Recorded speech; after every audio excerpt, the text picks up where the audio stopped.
preview of the new network space coming up. Peace to all the gods and goddesses. Back again with the vibes of the divine. I am the god Shango, and today, get ready to take another deep dive into this electrifying world of the Young Thug Rico trial. Let's get into it, family. Yeah, I sponsored I teamed up with another program, another nonprofit, and we did something called Trunk or Treat, where we had people decorate their trunks. It was like going to a house, and we gave out candy, and then we gave the best trunk award.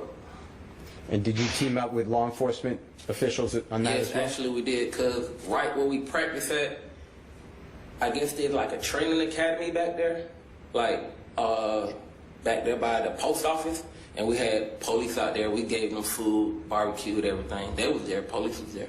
And Mr. Williams is integral in all these events? Yes, sir. You heard him in the investigation. You ain't giving us nothing. You bushing us. I mean, like, they knew what I was doing. My stomach hurt bad, Judge. I feel like I had cramps. What up, Just Lee? I see you. Appreciate you, family, and welcome to the Bronze fam. I see you. I can't pull it up because it was before the thing, but I still appreciate you, family. Y'all show some love. Drop us some slime brellas. He said, I got cramps. Yeah, we got that coming up today. Like, they knew what I was doing. My stomach hurt bad, Judge. I feel like I had cramps.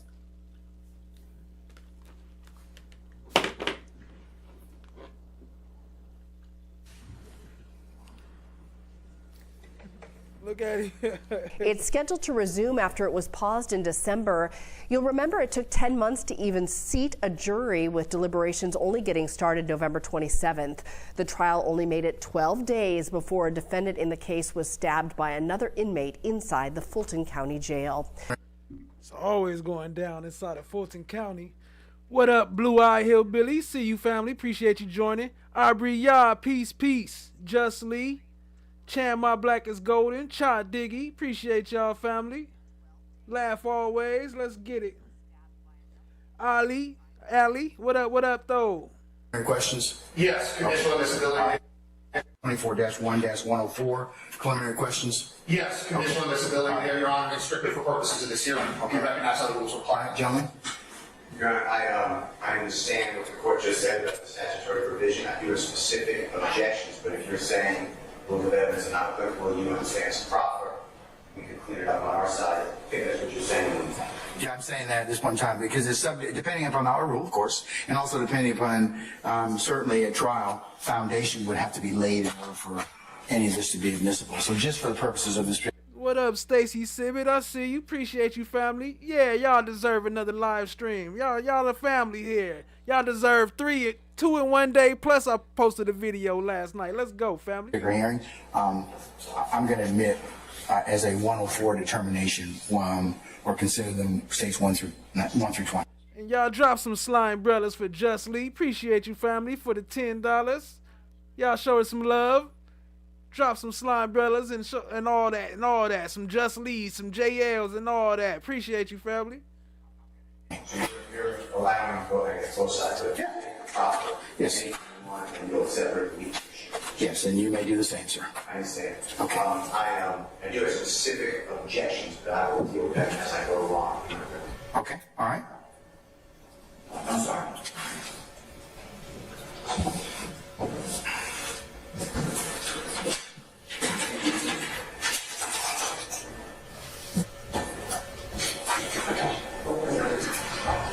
Lady L in the building. What up? I see you, family. Your Honor, how long do you plan on going today? All right, thank you, Your Honor.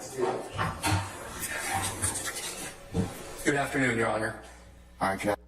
So we're going to get into a little bit of rap on trial right here. This was before the thing. Let me see if I can find the date. I'm going to try to keep the dates up there. I was supposed to have them already ready, but I'm going to add them up top. Appreciate y'all, family. This is Doug Weinstein. As you see, he look a little different. He was a little thicker back then.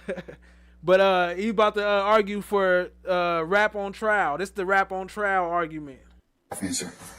Doug Weinstein for Diamante Kendrick. Wow. Wow. That is a lot to respond to. how fun it is to set up straw men and knock them down. The state is saying that the defendants are asking for a special exception for a single genre of music.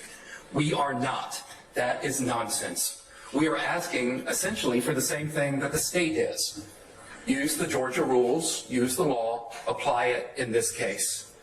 But I will say this about rap music, and let's call it rap music, not gang lyrics, or rap, you can call it rap lyrics. As Professor Dennis at the University of Georgia says, rap is the only fictional art form treated this way. No other musical genre and no other art is used in the same way and to the same extent. And there's so many examples of that. Look at Kevin Spacey. Kevin Spacey is accused of felony sexual assault up in Maryland in December of 2018. He's played reprehensible characters in movies, repeatedly, in TV shows. None of that is dragged in.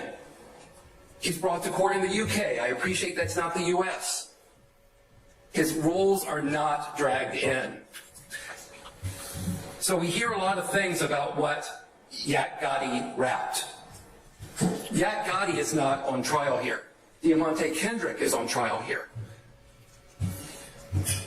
And there's a giant elephant in the room, which is that we're ignoring art. There is art here, and the art has to be separated from the real life. And I do not believe, although the state does not address that. But wouldn't the art fall under the First Amendment? Art does fall under the First Amendment. Well, I'm just asking this, okay? Because, I mean, you know, we're all here to, I'm here to kind of make some preliminary decisions, but certainly. Wouldn't it, I mean, if my art or what I am, my genre or what I am trying to assert is just happens to be criminal in nature, or maybe a statement against interest, or maybe some other type of Joni Ford, what up? Good to see you again, family. Appreciate you. Admission, would the same rules apply? Well, I think what you have to do, and what your task is, you're fortunate enough to have this task, is to separate what is the expression of a character, an artistic character, from what the author or the lyricist is saying. Lyricists write things for characters to say. That has happened in music for years. For years. I like John Prine. John Prine, when he was in his early 20s, wrote Angel from Montgomery. I'm an old woman who comes from Montgomery, who flies from Montgomery. No one thinks John Prine is an old woman.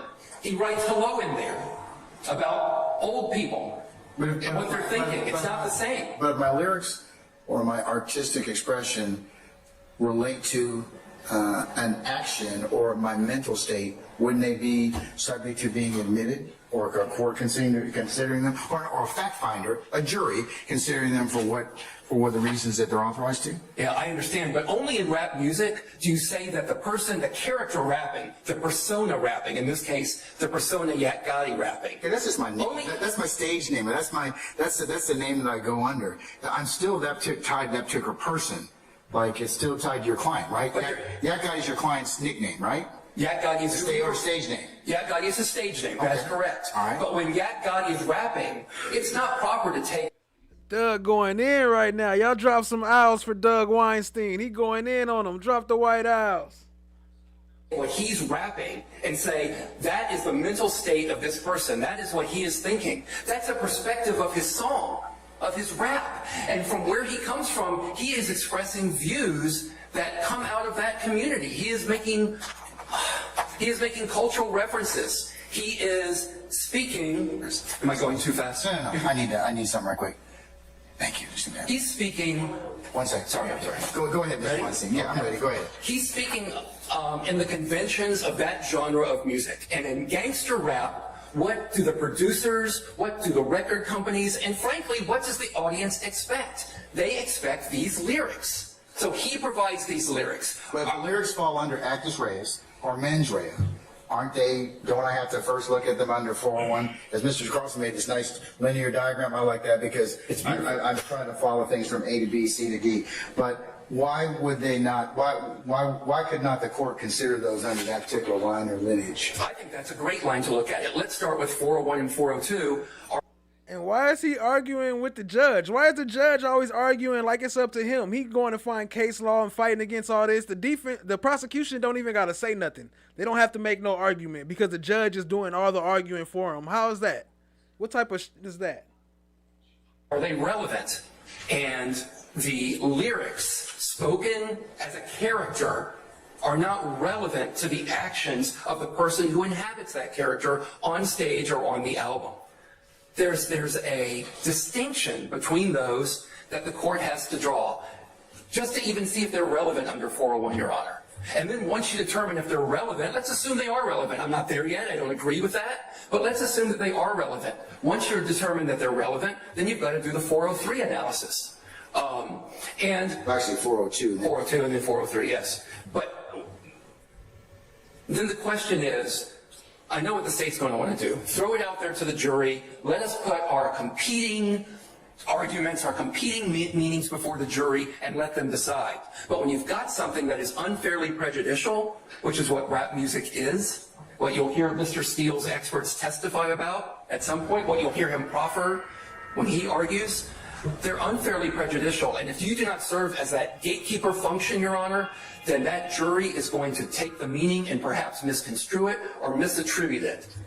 And that's just not proper. And That's that. Well, it depends on one, whether it's admissible, and two, it depends on how good your advocacy is. I agree with that, Your Honor. So let's see how we do today. So yeah, I mean, it's for the jury, of course, to give it the weight and engage it within the confines of what they hear in this courtroom and the instructions that they get from this court. So, isn't that ultimately, if admissible, what the So why are you fighting against this? I don't get it. jury's going to do? You're going to sift and weight this evidence? But if it's unfairly prejudicial, Your Honor, it should not even How do come you say in. it's unfairly prejudicial?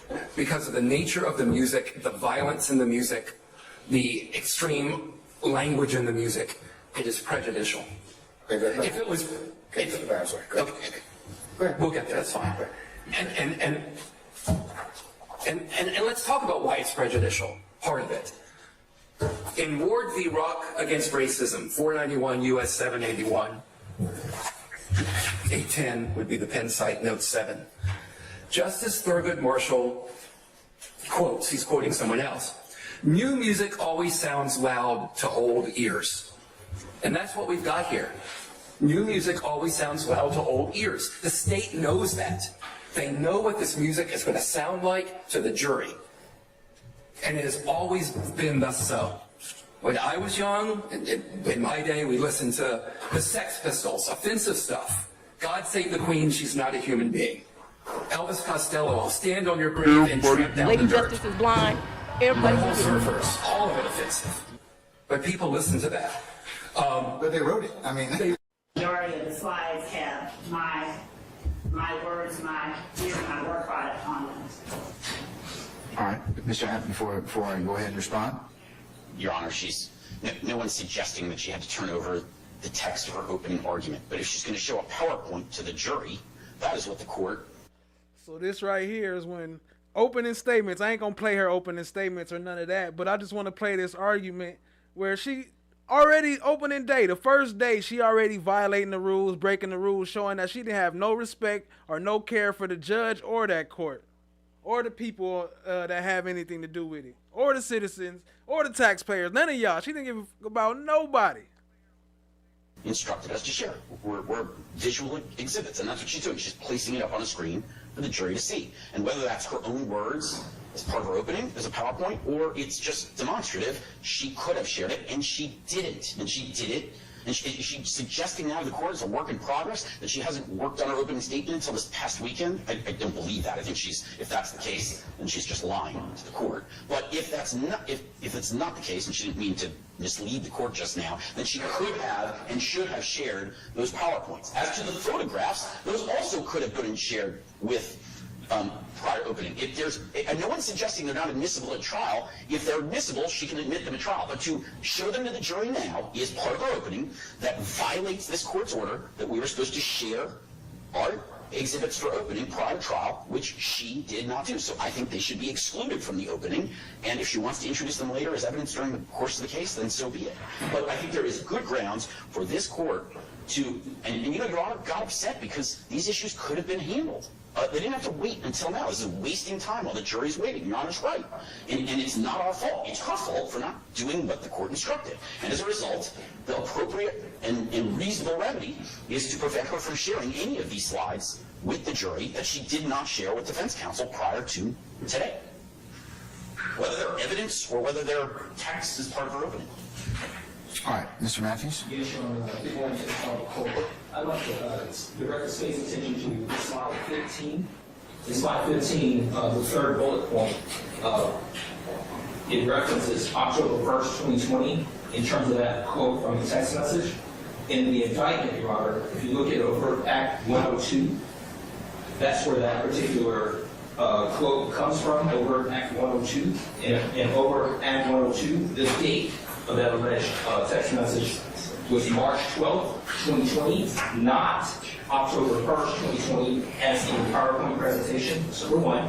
Number two, the quote in the indictment is different from the quote in the PowerPoint. So that's two errors in slide 15 pertaining to our quick dispute. And then you go to slide 16. Slide 16 is an overt act that is alleged in the indictment as Overt Act 123. In the state's opening presentation, the date they have is October 1, 2020, but in the indictment, that particular overt act is November 16, 2020. So that's a third error in the state's opening slide presentation. So those need to be corrected to mirror the indictment so that it's not misleading the jury and in fact giving wrong information to the jury judge. So I'll ask the state correct that, remove it, or correct it. All right. Anybody else? What up, no one? I see you, family. Appreciate you. Yes, Mr. Sharp. Your Honor, on behalf of Mr. Stillwell. Speak up, please. On behalf of Mr. Stillwell, slide number 47, it suggests that Mr. Stillwell is still committing crimes on behalf of the gang even after being indicted on his charges. We began to discuss intrinsic acts and other unindicted allegations last week, but we did not get through it, and my understanding was that anything that you had not ruled upon, we were not supposed to reference or discuss in opening statements. So those are clear references to unindicted charges that we did not get a ruling on its admissibility yet, and I would ask that that just be taken out of the presentation and no mention be made of those. Anybody else? Yes, Mr. Steele. Thank you, sir. If you could look at also number, I'm looking at now, 48, 49, 53, 54, and 55. That's your prerogative. That's within your zone. That's law. Would the court allow Mr. Steele to repeat those slide numbers? Because what I think that he's referring to is something that I placed in here that the court said during its preliminary instructions to the jury. And it was regarding the court, as a matter of fact, it was the last thing that the court said. And all that I did was put on the slide, judge's law. In terms of what slides are you talking about? Mr. Steele again? I have 48, 49, 53, 54, 55. So 49, 48 through 55? Excluding, so 48, 49, but then skipping to 53, 54, 55. 48 and 49.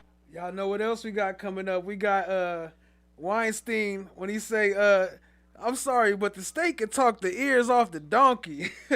Yeah, we got that in there, family. Appreciate y'all being here. Hit the like, hit the subscribe, tap in, share with a friend. What up, Lady L? I see you, family.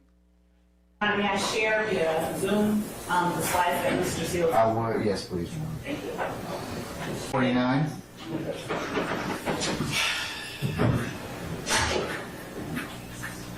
That was directly from what the court just did. All right. 50. It's not 50, sir, 53. 53? Okay, let's get down to 53. And 53 is what I expect the evidence is going to show. So I'm going to, in speaking to the jurors regarding the witnesses and the instructions that the court has given them, I'm going to say to them, some of them, as I've already alluded to, some of them may not be wanting to speak. Some of them, you're going to see evidence that some of them are afraid, some of them are embarrassed, some of them are intimidated, some of them don't remember, some of them don't want to remember. That's simply what the evidence will show. And Your Honor, what I'm asking that the jury does in listening to and considering the testimony of any such witnesses is, as the court has already instructed, which is just to Yabba, yabba, yabba, yabba. Shut the fuck up! What up, Stacy Sibbett? Welcome to the family. Shout out to Stacy Sibbett for joining the Bronze fam. I see you. Appreciate you, family. I say what I attend there. Stacy Sibbett 30 and into. use your common sense because you alone decide who you believe. We're asking you to listen carefully, take notes, and pay attention. So there's nothing in that slide 53 that is in any way infringing on or entering. Yeah, but it borders on argument at this point in time. So I can change it because I do expect that the evidence will show that some of the witnesses are afraid, some of the witnesses are there. So I can take out. Well, that's different. You might want to just redo it. Any further objections, folks? Yes, Your Honor. I went over to the state's table. Carson Matthews, Mr. Chair, went over to the state's table and brought to their attention an error in slide 42, and I think it's incorrect. Slides all toe up. Your opening slides all toe up. How that makes sense? Make that make sense. What up, Che loves it. I see you. Appreciate you, family. Becky Einhorn in the family, in the house. What up, family? Shout out to Becky Einhorn. All right. Here's what I'm going to do. Folks, this is exactly why I told you. I wanted you, and let me go ahead and just say this. Ms. Love, I told you to give them your PowerPoint presentation. This is why you give it to them, so that they can get errors and they can also figure out if there's something they object to. So this is what's caused this delay. Because at this point, like I told you, there's no secrets in the trial of this case. You all have gone through quite a long process. But this just highlights the concerns the court had in terms of just breaking up the presentation for our jurors. So what I'm going to do, ladies and gentlemen, I'm going to go ahead and call our jurors out. I'm going to go ahead and release them for lunch. I'm going to tell them they're going to be at lunch until 1:30. During the lunch hour, Ms. Love, I want you to play the slides that you have that otherwise have not been shown. You need to show them to the defense counsel and make sure they're correct. In the absence of them being corrected, I'm going to exclude your presentation. They have the presentation. But it needs to be correct. I don't want, if I get another objection about an error, I'm going to exclude it for the purposes of the opening statement because you didn't follow my instructions. This is why I told everyone. No, not this one yet. This is when he getting mad at the defense when really it's the offense. But we got some stuff coming up later.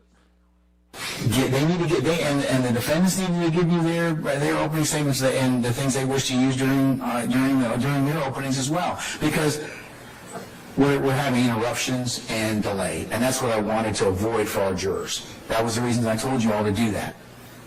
So, as far as any typographical errors, I'm not worried about that. But I'm not worried about that. But the errors that Mr. Matthews and Mr. Sharp have made are errors. Stacy Sibbett, all complaints go directly to YouTube. Appreciate you, family. And Ms. D. Williams need to be corrected. Okay? is evidence in the Bible. Possession of a firearm and commission of a felony on That even if I misspoke, the court has already instructed the jury and will continue to instruct them that nothing I say is evidence, and if I misspeak. With this, nothing I say is evidence. So why you keep saying bullshit? Why you keep putting in fake evidence if it's not evidence? Oh my God. What up, Sapphire Ridge? I see you, family. Appreciate you joining. Ms. Wright. But that's not the point. But that's not the point. I'm gonna tell him that. But and I told him that already. But that's not the point. The point is so that we can have a smooth and orderly presentation of evidence. Okay? So, all right. So, Neiman, can we go ahead and call for our jurors, please? Good morning again, Your Honor. Your Honor, last week, 2 weeks, 3 weeks ago, you ordered the parties to share all of their displays in opening statement to the others so we don't have to have these interruptions. 3 weeks ago, he told her to get this shit together. What up, Sashay Tucker? I see you. Hey, boss. I did that. The state shared with me 4 attachments. That's all they had. That's what I got. What you just saw on your screen, if you don't remember, I'll ask the state to put it up, and I asked for it to be marked as exhibit, is what you already excluded. It states that Mr. Ryan was convicted of murder, and I represent the co-defendant who's not on trial on the appeal. How did that not get sent to me so I could bring it to the Honorable Court's attention? 1. And 2, how do we just violate court orders? So, yes, I have a serious motion for a mistrial because it's intentional misconduct. That's my motion. All right. And I'd like the screenshot to be captured for Mr. Weaver to put in the record. I'll admit it is next court exhibit in order of the state's presentation anyway. So, all right. So that'll be court 1 for purposes of the trial. So, Ms. Love, what's your response to Mr. Steele's assertion about Mr. Ryan? As it relates to Mr. Ryan and the exhibits that the state intended to play and to display for the jury, I sent to Mr. Steele and everyone else the pictures and the photographs that I expected to use. As it relates to the slide to which Mr. Steele is now referring regarding his representation on appeal, I'm not certain if the objection goes to the fact that there was the conviction, because that's part of the indictment and that's part of the evidence that the state expects will show, or if it's as to his objection about the fact that he represents Mr. Ryan or Mr. Blaylock on appeal. You don't represent Mr. Ryan. Mr. Blaylock, then. I would never say this ever. That's it. So what's your objection based upon, Mr. Steele? Objection based upon, I argued this before the Honorable Court. You argued the prosecution that before they ever mentioned my name, you granted this motion. That I did. You brought him up to this Honorable Court, outside the presence of everybody. We're an open statement. I am lied to. I am saying that. I am lied to. Or anyone else got New music by no one out now. exhibit. I did not get that exhibit. And I see everyone says shaking no. And now, it goes against the court's order. We are bound, duty bound, to follow some of the court's order. I'm going to join in the objection on behalf of Mr. Steele. Let me see the... I can put it back up. Yes, ma'am. Initially, when there was the objection from Mr. Steele, I didn't have a clue what it was about because I didn't mention his name and didn't intend to mention his name. As I looked at the screen, I saw that part of his name was on the screen for the most part. But I mentioned that. I ruled upon that last week. I did. We were not... I would take it as it came in this case, and if the evidence got to that point, then I would deal with it accordingly. Yes, Your Honor. So... Sitting there lying, knowing she put his name in her opening statement. I mean his name. She put Brian Steele. All she did was took out the L. And Your Honor, as to Mr. Steele's motion, as I'm pulling this up, the state would vehemently object to a mistrial and ask for a curative instruction and a reminder to the court, to the jury, that nothing that the lawyers say is evidence in this case. This is not at all the type of thing that... Shout out to Che Loves It. Y'all drop some slime, brother. Show her some love. Thank you for being on at night. The bestest stream. Appreciate you, family. Appreciate the love and support. Y'all show her some love. Drop some slime, brother, some coins, and all that good stuff. Appreciate you, family. And we going for a while tonight. We got a long one tonight. Some good stuff coming up, too. Appreciate y'all. It's a whole lot of good stuff. Appreciate it.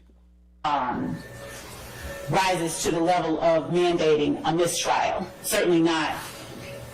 It just isn't. I have the. All right. Hold up, that was my favorite part. You hear? Certainly not. It just isn't.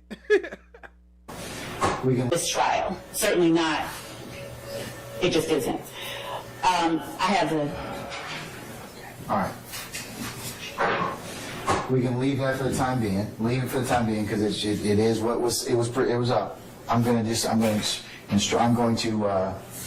deny the motion for mistrial, Mr. Steele, but I will go ahead and give a curative instruction to our jurors at this point in time. So.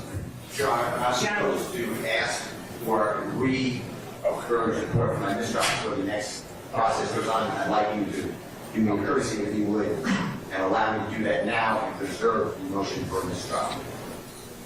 You made your motion for mistrial and the basis, and I'm going to mark the whole state's presentation as is as court one for the purpose of your motion, and it will go in as stated.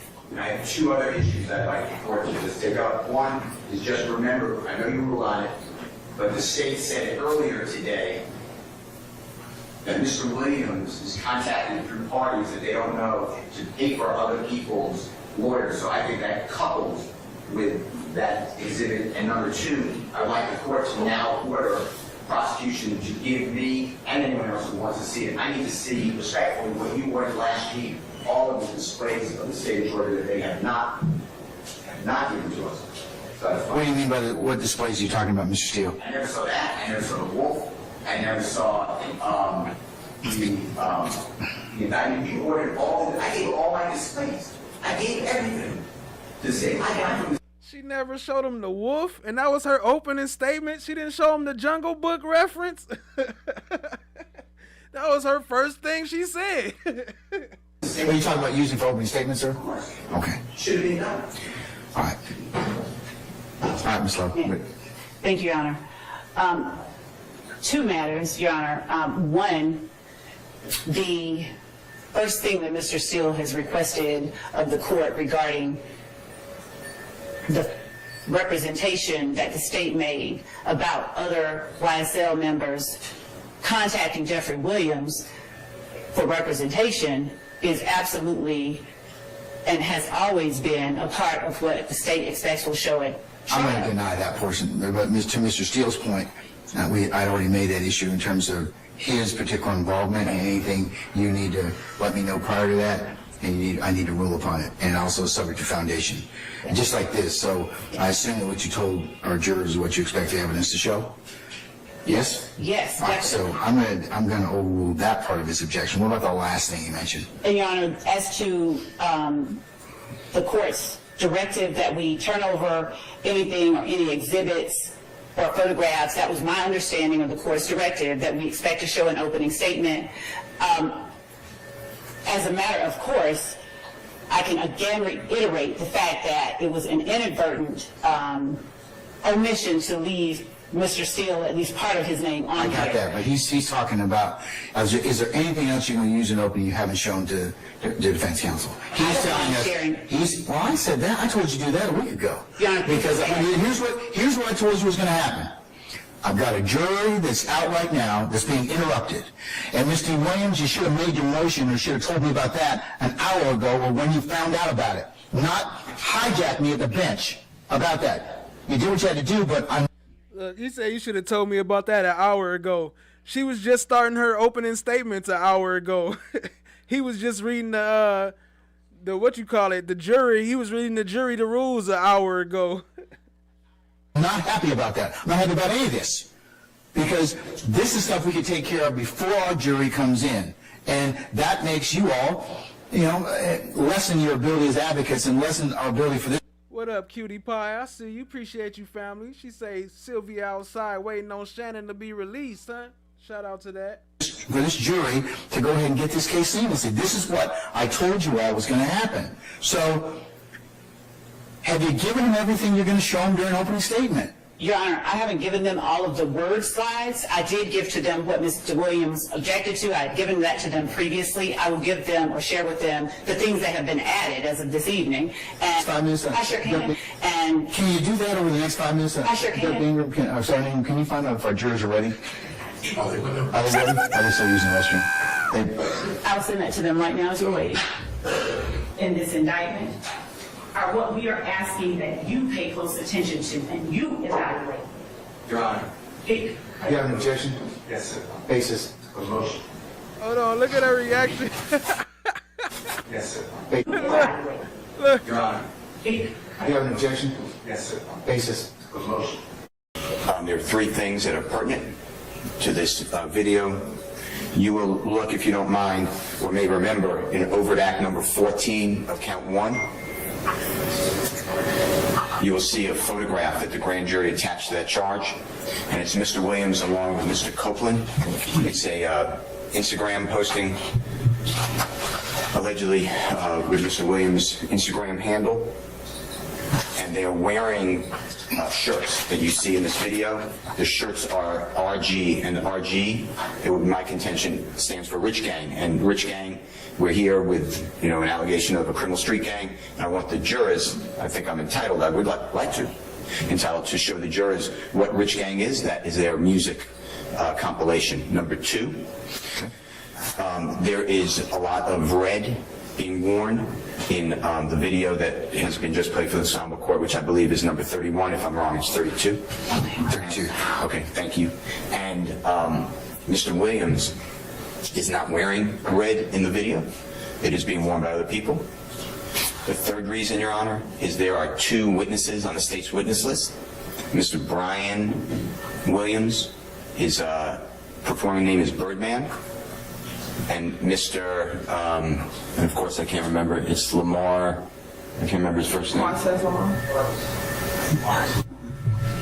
The Quantas Lamar? Thank you, I apologize. Okay. Also a performer known as Rich Homie Kwan, or RHQ. He is in that video, he's a performer. It will explain Mr. So this was January 11th, 2024.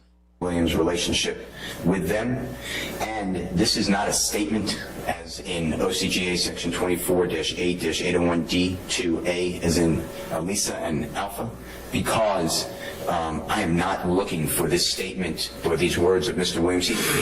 He is singing, and there are lyrics of Mr. Williams that he is singing on this video, but these words are not for the indictment. This was also made in 2012 or 13. This video? Yes, I have to check my notes. All right, got all that. Why do you think that Mr. Stevens would be a better witness for foundation rather than either Birdman or Mr. Williams or Mr. Lamar, Rich Homie Kwan? If they're in the video and if they're going to be called, why wouldn't it be better to lay a foundation through them? 2 reasons. First of all, I believe that Mr. Stevens can. This is a public domain. It doesn't make a difference if it's public or not. You still have to have some basis of like frame of reference to then kind of just lay the foundation from that. You still have to kind of orient it as to place and space. And I'm not saying that it's not admissible.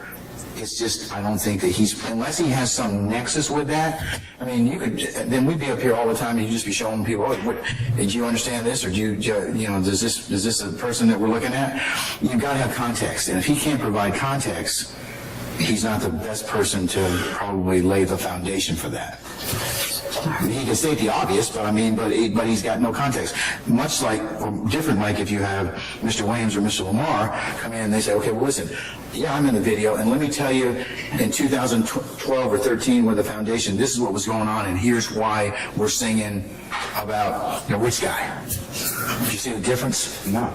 Well, okay. We'll have to disagree professionally on that one. I'm not trying to disagree. No. Look, you're asking me a question. I'm asking you a question, but I'm also telling you why I would probably sustain the state's objection. At this point, I think from the court's perspective, it's admissible.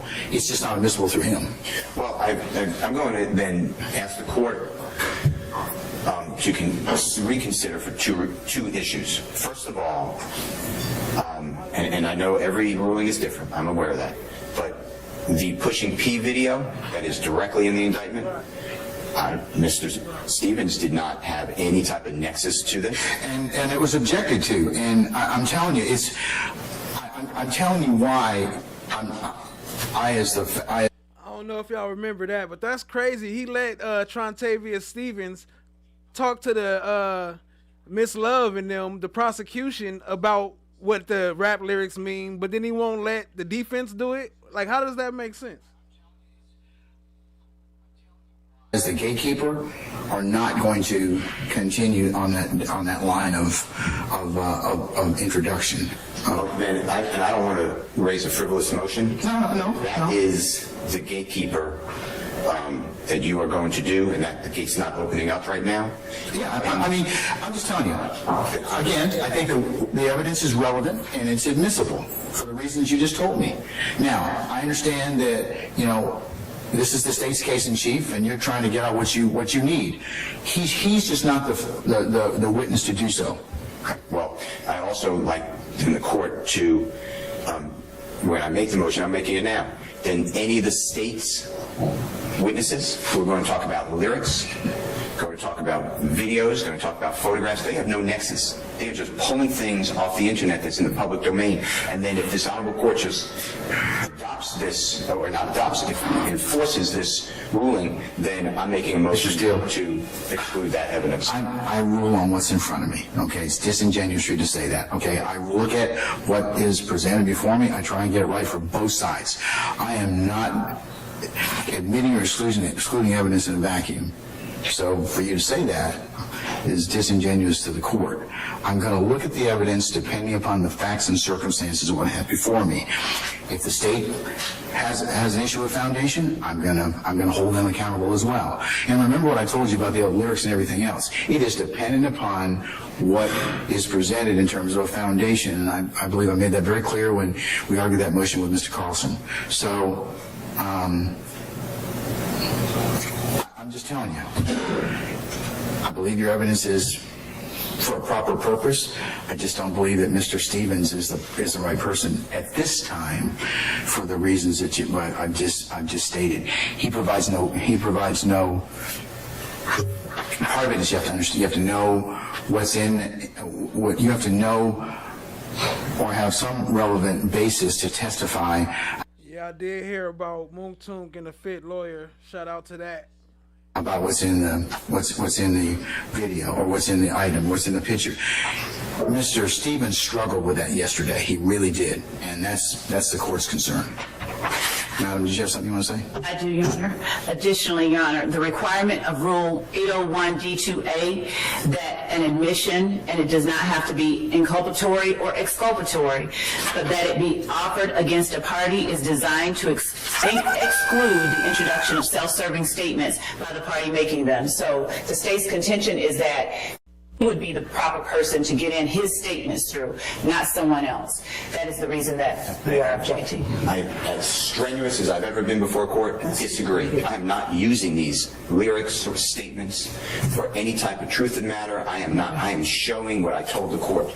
The lyrics, as everything, are not taken for truth. That's No One, Chant My Black is Golden, and Laugh Always Have Fun. So 801 D2A is not a statement as the state is trying to make. They want to say any utterance by Mr. Williams is some sort of self-serving statement. That is not true. It's still a statement. It's still a statement. It's self-serving, and it has it's got 801. A statement means an oral or written assertion or nonverbal conduct of a person if it's intended by the person as an assertion. So oral or written assertion is pretty broad under 801A. Mr. Steele, you can identify it. I'm telling you how I'm probably going to rule at this point in time. And if that's your desire, I'm going to tell you that I'm not going to admit it at this time, but however, that I'll reconsider it. Shout out to Tech Clouds in the building. Depending upon who else testifies. So noted. Okay, all right. Let's go ahead, and unless there's anything else, we're going to call for our jury. Shout out to Cynthia Torp. I see Entire length of a song Atlanta rapper and defendant Young Thug was featured in. Right now is a short snippet. I got sisters and brothers to feed. I ain't going out like no idiot. I'm a Young Thug's attorney is the one who presented the song in court. He says it shows that Young Thug has no gang ties and that the prosecution's case criminalizes the rapper's art. Now, it wasn't allowed to be introduced as evidence yet. The judge said it needed to be introduced to a more relevant witness. The issue of Young Thug's songs being used. But we are simply asking that the court allow us the opportunity to present the evidence and to not hold it against the state that I am asking this, that the court allow us to present evidence that this statement was made voluntarily and that the fact that he ceased it. Here we go, fam. Here go the part where she say, love could talk the ears off a donkey. But then reinitiated it is something that the court should consider. And Your Honor, I don't like drawing the court's ire. It's, quite disturbing. But I cannot in good faith not present evidence when we have a whole burden of proof to show the court that it was made freely and voluntarily. And when the evidence that we have is sitting right outside the courtroom. And the court's whole purpose for having these hearings is to determine the truth and to decide what is fair. And without hearing from Detective Thorpe, I don't know how the court can discern what the truth of the matter is. And look, he at the podium. He the one supposed to be talking. She got up in the middle of his conversation. He getting frustrated like a mug. Look. Only a portion of a recording and not hearing from the people who are actually standing there talking to and listening to the defendant. Unless without hearing Detective Thorpe, the court is making a credibility judgment. What up, Shishi? I see you, family. Appreciate you joining. Please, may I please speak? Okay. And Your Honor, Are you finished now? I was not, Your Honor. I was not. Hold on. You got 30 more seconds. Wrap it up. And Your Honor, I'd ask again the court for the opportunities for the state to be able to present evidence so that the state can meet its burden and not have the court make any kind of ruling based on really partial pieces when the court does not have a totality of the circumstances as a part of the record for the court to consider. So I would ask the court in earnest to allow us to at least present the testimony of Detective Thorpe, if not today. I don't mind doing it. I said in my email to the court and to counsel that we can do this closer in time because he does have or did have that appointment closer in time to when this matter will be right. But Your Honor, I implore the court to allow us to actually present the evidence that we have to present. I appreciate Your Honor giving me the moment to speak. Thank you. Your Honor, I apologize for interrupting the state earlier, but the state can talk the ears off a donkey. This continued filibustering has got to stop so that opposing counsel can speak. Your Honor, I apologize for interrupting the state earlier, but the state can talk the ears off a donkey. This continued filibustering has got to stop so that opposing counsel can speak. Your Honor, I apologize for interrupting the state earlier, but the state can talk the ears off a donkey. This continued filibustering has got to stop so that opposing counsel can speak. Your rulings at some point have got to be final, Your Honor. Whether you hear from Detective Thorpe or not is irrelevant. He requested his lawyer, he invoked his right to not speak anymore, and I don't care what schmoozing Detective Thorpe did out at the Sally Port, taking my client off camera. I don't know what went on down there. I don't know what self-serving, well, I have some idea. I don't know what self-serving statement Detective Thorpe could possibly give to this court that would cause the court to change their order. This continued going back whenever the state loses in this case has got to stop at some point, Your Honor. Thank you.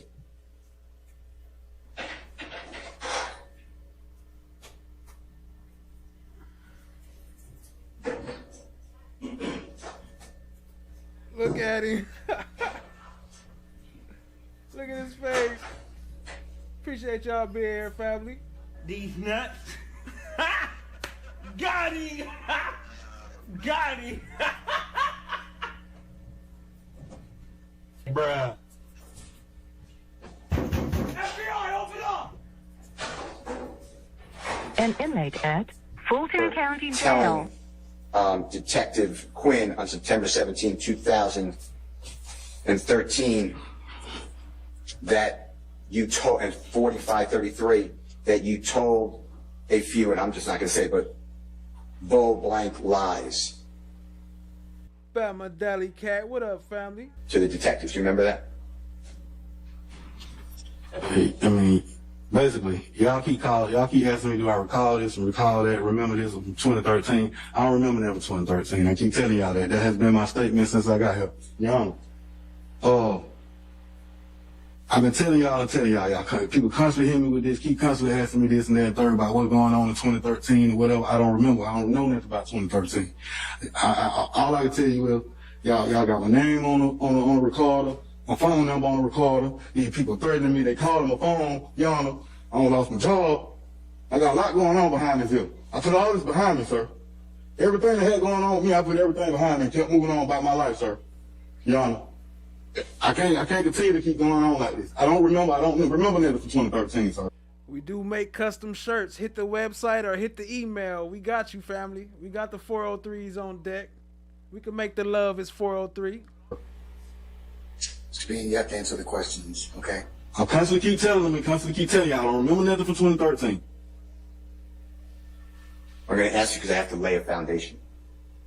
Do you remember telling Detective Quinn on September 17, 2013, on recording, that you add a little more height when you speak with your wife and them from the jail, that you lied to them? I remember y'all trying to assassinate me right now in 2024. That's what I remember. All this going on right here on this, got me up on this stand, talking about this and that third, all this extra stuff that's going on. Yonder. I'm on trial, yonder.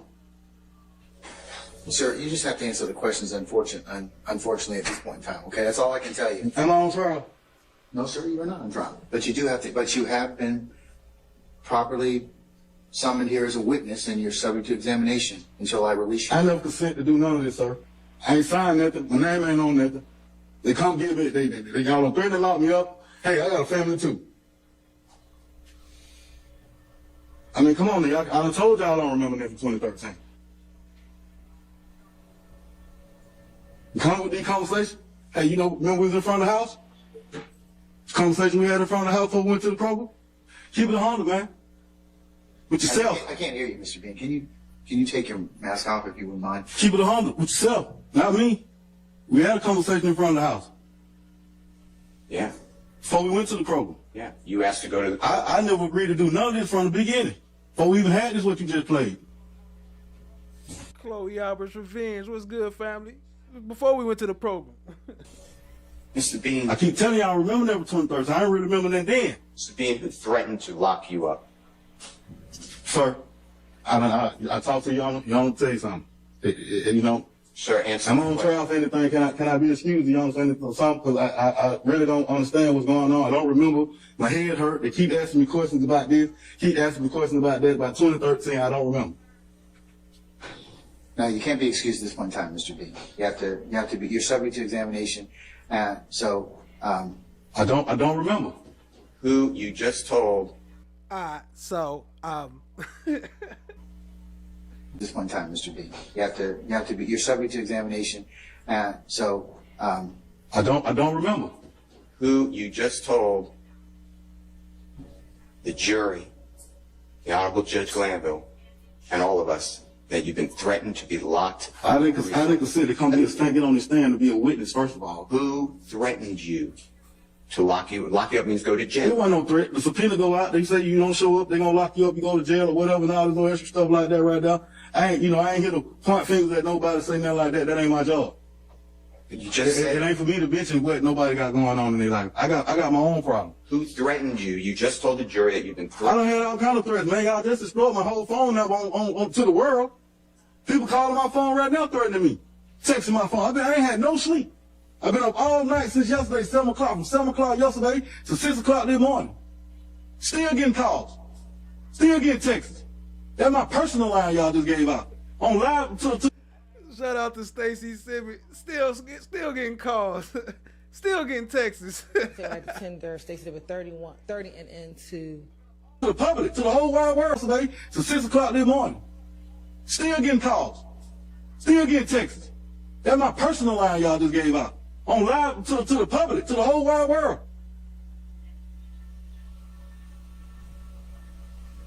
Who threatened to put you in jail, Mr. He's answered that question. Who threatened to put you in jail, Mr. Bean? What up, Berta S? I see you, family. I appreciate you joining. All right, Mr. Steele, let's move on from there. Do you remember telling Detective Quinn on September 17, 2023, that when speaking on a jail-recorded lines for your wife, I'm visualizing the story, trying to make it all one. You know what I'm saying? I ain't telling them a lot. A little shenanigan be bold blank. You remember saying that? Ms. Love already asked me 1,001 questions. I told her I don't recall nothing from 2013. I don't even recall the conversation really that me and you even had. If somebody else push up on me, ask me questions, let somebody else come to. I give them a story too. Everybody gonna keep asking me questions, I'm gonna move on with my life, man. I ain't got time for these games. Y'all done assassinated me, man. Hey, it's about time for some actions now. I ain't got time for these games. Y'all done assassinated me, man. Hey, it's about time for some actions now. Do you remember? I'm all on all these blogs, all these channels, my face all over the news, everything like that. Keep on asking questions. I'm telling you, I don't recall. Okay, well, I just have to ask you these questions.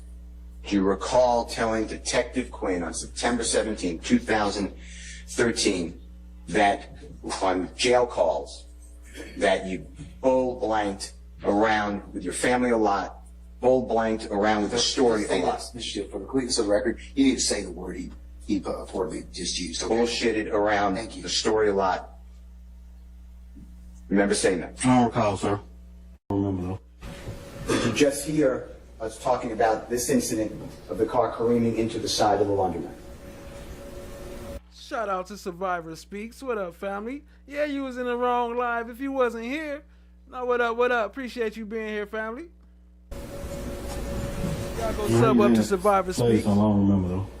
And did you hear you explain that the case involving Mr. Dotson was totally dismissed?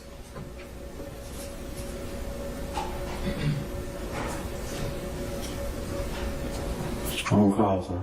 And for you, the case involving the armed robbery or attempted armed robbery or the aggravated assault on Mr. Dotson was dismissed. You pled guilty under Alford to aggravated assault on the 3 police officers and fleeing and attempting to elude. Keep it 100 with yourself, not me. Before we went to the program. True? I don't remember.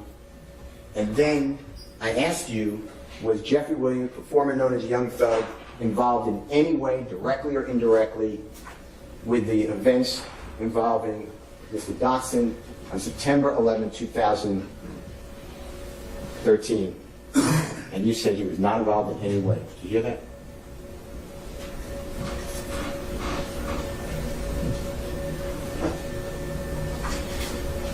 I don't recall, sir.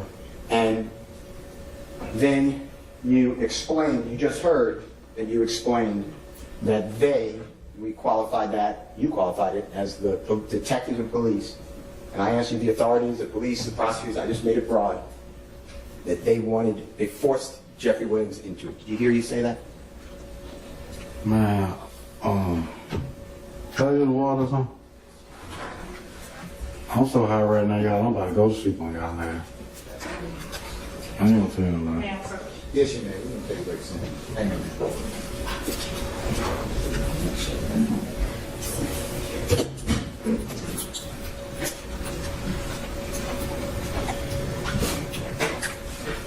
I forgot to change the date. That's 3/19 for this one. Let me change the date. That was March 19th.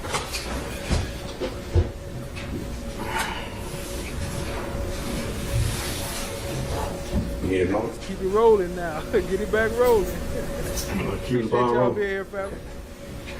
Mr. Coco, if you could just show me where you stopped again, remind me. 349.97, you're on a plate further right from there. All right. When your wife was speaking, and at some point around the 11-minute mark, you said they gave us a story to tell. Remember hearing that? And can you tell us what that meant? It was really telling us to, like, hey, put Doug hand on this right here. You know what I mean? If you don't put him on that, you could be facing. This when he was telling them that Quinn them gave him the story to tell. They made up the story to lock up Young Thug. All the time and all type of shit like that. You know what I mean? And who is they again? I know. Okay. And there are other prosecutors and police? It was just really just him. It was just really him. I had 90 definitely. Okay. So mess around, you know what I'm saying? We was in the hospital. I was in the hospital, you know what I mean? When shit happened.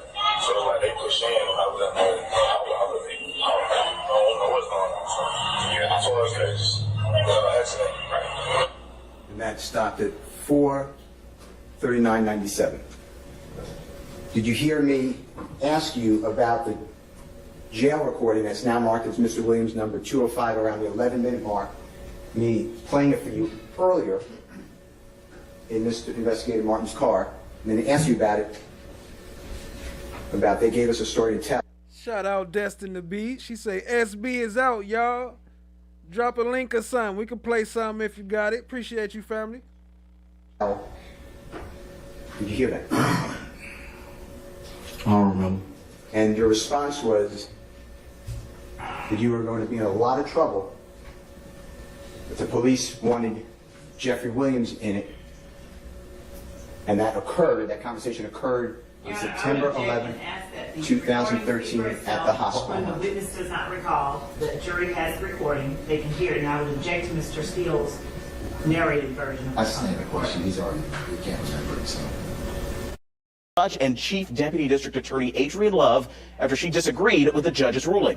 Attorneys focused on one motion to exclude evidence in the arrest of one co-defendant, Diamante Kendrick. The motion filed in December focused on testimony that Kendrick gave police in 2015. His attorney wanted to suppress that, claiming Kendrick felt pressured during some of his testimony. The judge ultimately ruled not to admit the evidence.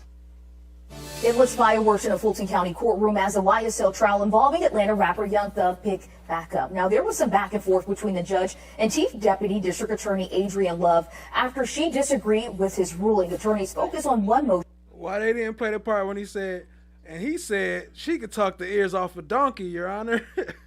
To exclude evidence in the arrest of one co-defendant, Diamante Kendrick. The motion was filed back in December. It focused on testimony Kendrick gave to police in 2015. His attorney wanted to suppress it, claiming his statements were not given voluntarily. The judge ultimately ruled not to admit that evidence. The suspect reinitiates the conversation, and in that they are citing Dozier versus the state, 306 Georgia at 35, Your Honor, Edwards versus Arizona, and Your Honor, this is a 2020 Georgia Supreme Court case where it specifically says that a suspect who asks for a lawyer at any time during a custodial interrogation may not be subjected to further questioning, as the court has said, by law enforcement until an attorney has been made available or until the suspect reinitiates the conversation. Your Honor, at some point, Your Honor, I'm talking, and I don't know why I am being interrupted. I will not stop. Hey. I was speaking. Ms. Lowe, y'all got. I'm sorry, I was speaking. Both y'all can talk at the same time. I know, I was speaking, and I expect to be allowed to speak when I'm speaking. Hey, both of you all need to just take it down a notch. And so, Your Honor, if I may finish, because I was the one speaking before Mr. Weinstein interrupted. But you continually engage in this pattern of behavior, Ms. Love. You don't want to accept my ruling. Your Honor, and I know you're being an advocate, but at some point, stop. Just stop. I made my ruling. Good, bad, or indifferent to you. You're going to win some, you're going to lose some. I do accept that. Okay, no, you don't. No, you don't. Your Honor, we have just not been able to present the evidence. No, I get it. And if you have an independent basis to introduce statements that may not, or that may be not subject to the fruit of the poisonous tree, or any other thing, or any other issue related to evidence that may have flown out of this particular interview, then I'll hear it at that point in time. When the court says independent basis, does the court mean outside of that video? Because we do have that. Yeah, if it's not tied to the statement, of course you can introduce it. Morning, there are calls to speak. Doing their best to move this case along at the best possible pace that it can go, given the dynamics. We have a certain number of months to go. I think we'll be done, quite frankly, way before 2027. That motion. This afternoon, there are calls to speed up. The one name is Jeffrey Williams. This trial has been slow moving, with jury selection alone lasting nearly a year. The Fulton County DA's office agreed to cut the number of witnesses in this trial from 700 to 400, but a motion filed by one defense attorney this week claims that trial could last until 2027 if it continues at its current pace. Young Thug's co-defense attorney says he believes it will wrap up before then. Everyone's doing their best to move this case along at the best possible pace that it can go, given the dynamics. A back and forth. But here's the problem. Between Judge Earl Glanville and rapper Young Thug's attorney Brian Steele. This honorable court in front of the jury has addressed me inappropriately. Setting the tone for a tense week in the YSL RICO trial. Steele claims the judge embarrassed him in front of the jury, calling him unprepared. I am not unprepared. I don't appreciate the court telling me that. I believe that this honorable... That was a lie right there. That Steele did not say he felt embarrassed. He said, I'm not embarrassed. I don't want to embarrass you. That's the part I should have grabbed right there. Court is biased against Mr. Williams and or his counsel, and I ask you to consider recusing yourself or don't do this again to me. The judge says he could have explored other options but didn't when Steele questioned him. You can imagine my frustration because all these little delays just elongate out our presentation in front of the jury. That's for your benefit. Delays in a trial that began in November after nearly a year-long jury selection process. Dozens of witnesses have already taken the stand. The Fulton County DA's office wanted to bring forward 700 witnesses in all before paring that number down to 400. Just this week, an attorney representing one of the defendants, Diamante Kendrick, filed a motion that called to limit that number even more. The motion claims the trial could last through 2027 at the current pace. It calls for the DA's office to present a list of witnesses, what they'll talk about, and prevent any further delays to the trial. It's long.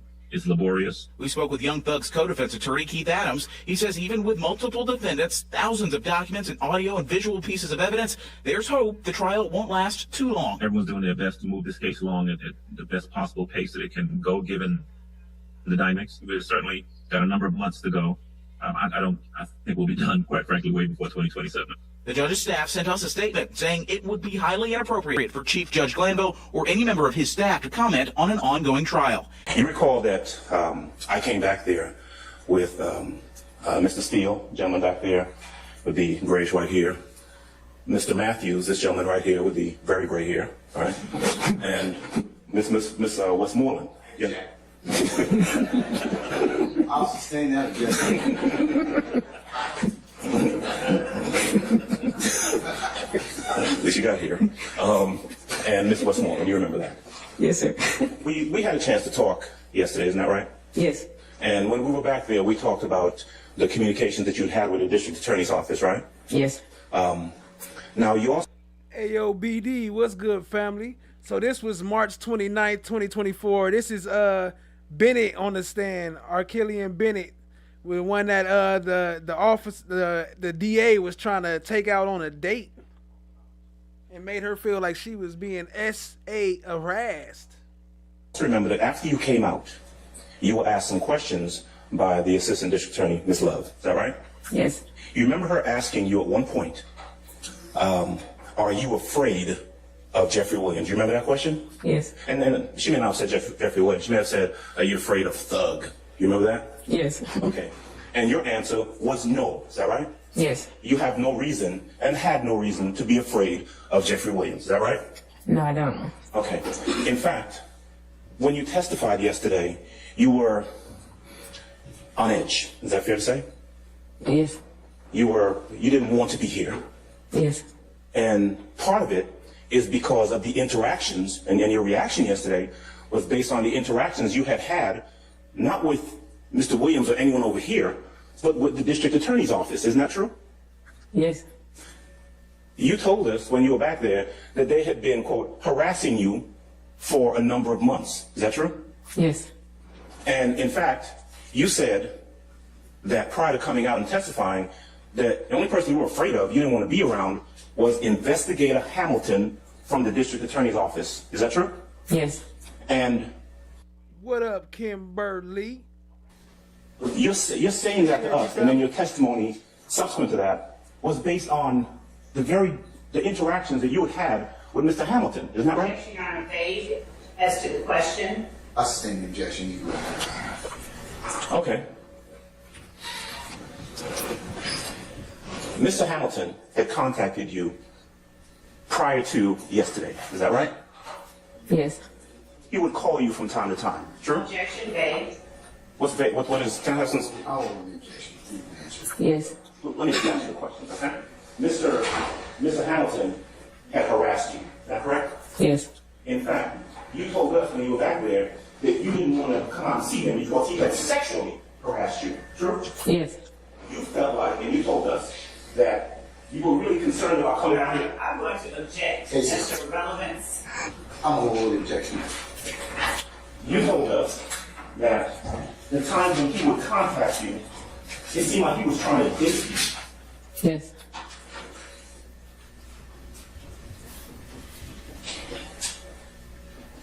In your interaction with, and then Mr. Hamilton, you actually met with him at different locations. Is that right? Yes, I met him at a restaurant. Japanese restaurant off of Moreland Avenue? Yes. A couple months ago? Maybe, I think February. Okay. He wanted to meet you, supposedly to talk about the case. Yes. But he wanted to meet you by yourself. Yes. You did not feel comfortable with the interactions you've been having with the district attorney's office, and so you brought your 20-year-old son along with you. Yes. Any questions? So Your Honor, you can just have him break it up so we'll know what she's answering. All right. I'll break it up. You didn't feel comfortable going to meet him by yourself. No. Because you didn't feel comfortable going to meet him by yourself, you brought your 20-year-old son with you. Yes. Was that before or after you met with Mr. Hamilton and he told you, don't talk to nobody else? There was after. He told me before that. I came in, I seen Miss Love, and that's when I told y'all yesterday that me and Miss Love, we only discussed for a brief because they was like trying to tip me. And that's when I went to talk to him and a couple of more people from their team that I don't see right now. And then he ended up getting me by himself and asking me to give him my number and that he's going to contact me and that I ain't need to speak with no one else. And if they contact me, do not answer or speak to them, only him. Okay. He told you that he would like to take you out when this was all over, didn't he? Yes. And then he's, as far as you know, he is an investigator, law enforcement investigator for the DA's office, right? Yes. In the criminal street gang or identity in terms of the homicide? Well, it could be for all those. I'm asking you because Mr. Shard said, "Oh,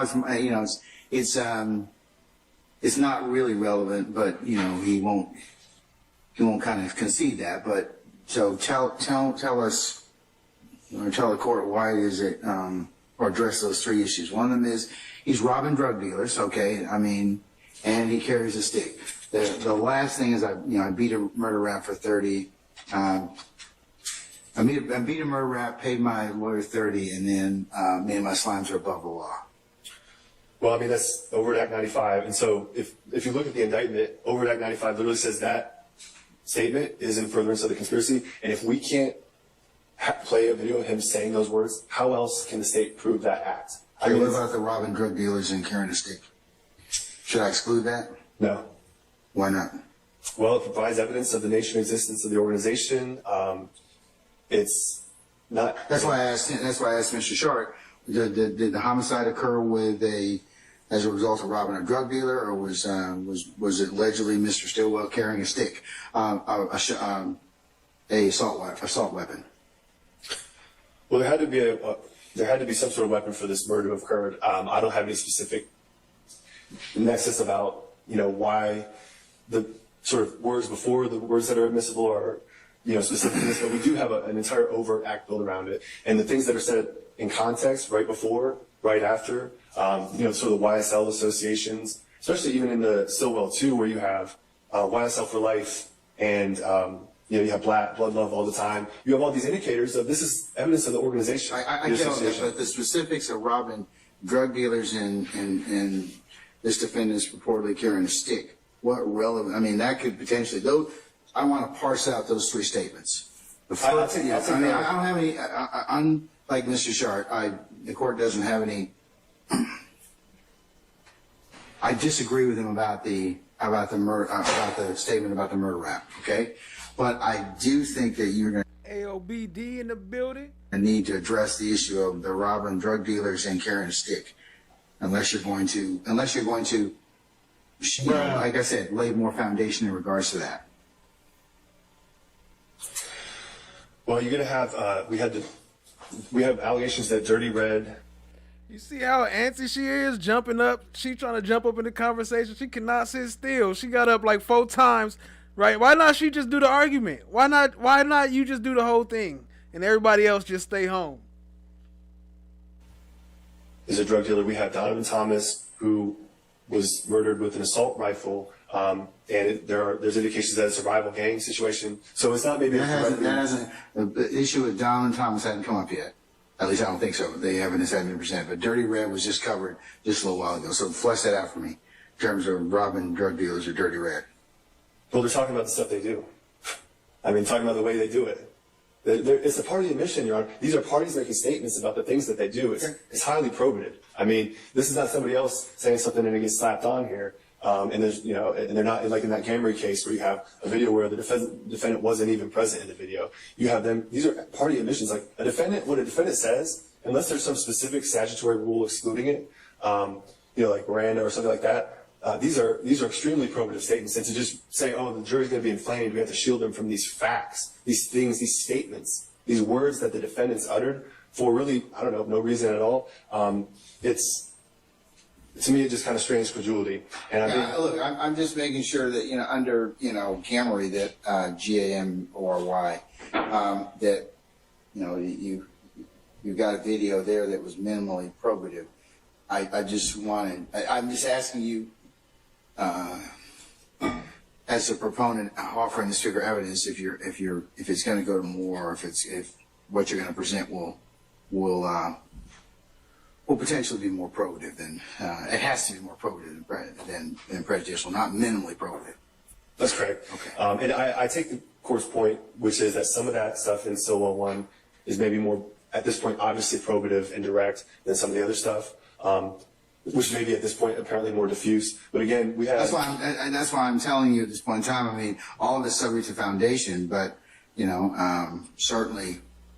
So this was April 2nd, family. It's something that I'm watching. I'm watching for the other stuff I've already admitted, but you know, or at least conditionally. And I think Mr. Shard is just raising this as part of his issue under what's been presented so far and under Baker. Sure. And then I guess I'll just leave with one other piece of grain of sand here, which is the witness that we're kind of in the middle of, Ms. A.B.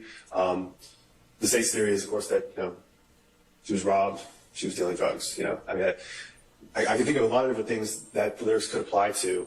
There's no, with regard to those particular lyrics, I'm not able to pin down exactly one part of the case that applies to, but to say. Well, that's what you have to. I mean, that's kind of what Baker and the other cases kind of tell me, is that I just can't admit this for shucks and giggles. I'm being over. Yeah, you have to have a nexus. You seen Love jump up, how quick she jumped up? Like, what are you talking about? Of course you have to have a nexus. And she like, oh no, here, we got one.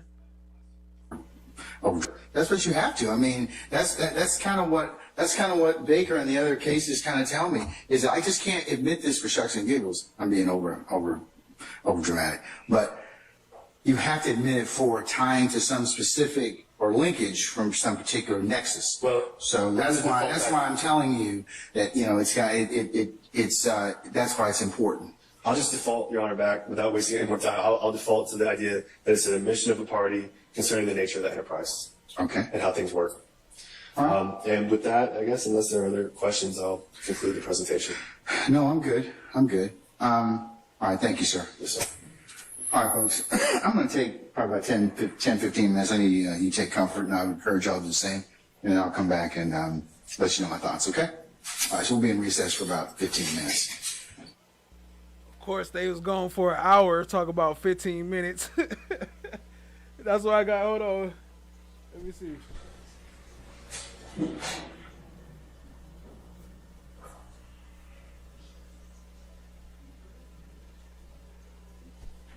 I even had the timestamp. It was an hour later.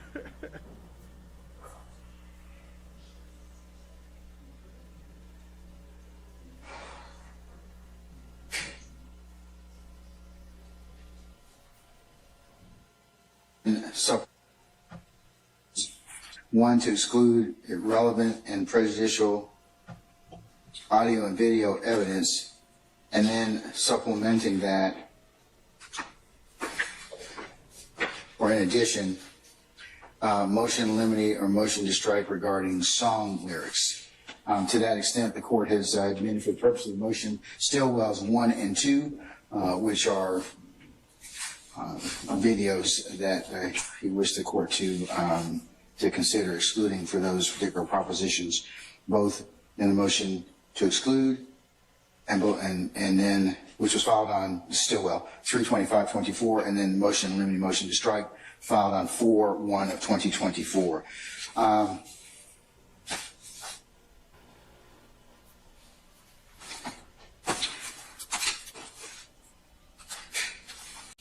A 43-page order.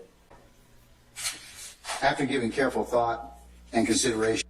Look at how much stuff he went and found. I fast forward through all those codes, but he went and found whatever he could find to make sure he let them through. To the aforementioned motions, the court rules as follows.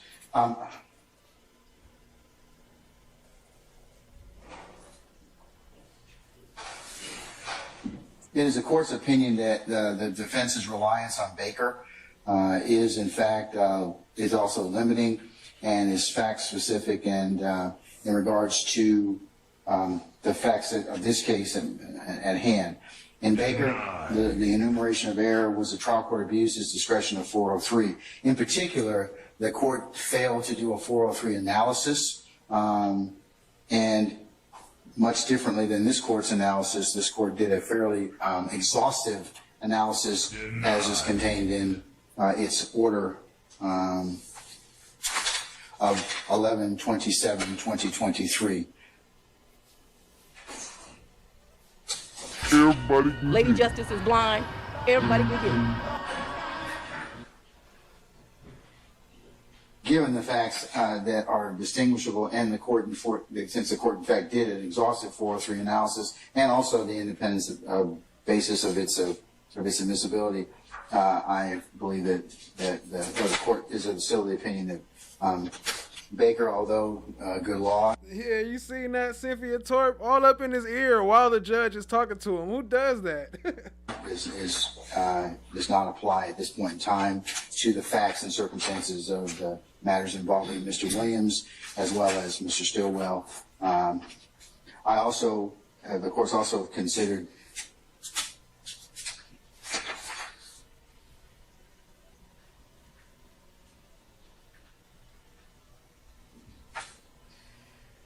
in this distinguishing of Baker.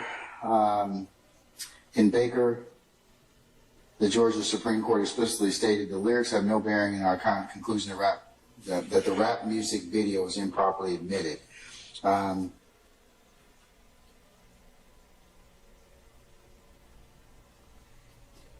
In this case, the court is preliminarily subject to foundation and the state's proffer that these particular statements are admissions of a party opponent under OCGA 24-8-802 Delta 2 Alpha, adopted admissions under OCGA 24-8-801 D2 Bravo, co-conspirator statements under OCGA 24-8-801 Delta 2 Echo, and statements against interest under OCGA 24-8-804 Bravo 3. Bravo, Delta, Echo. This ain't the Army, fool. And also distinguishing in this case, Baker was a single defendant murder trial. This is a multi-defendant RICO and gang prosecution. So there are differences in the factual predicate as alleged and as applied in Baker. In respect to the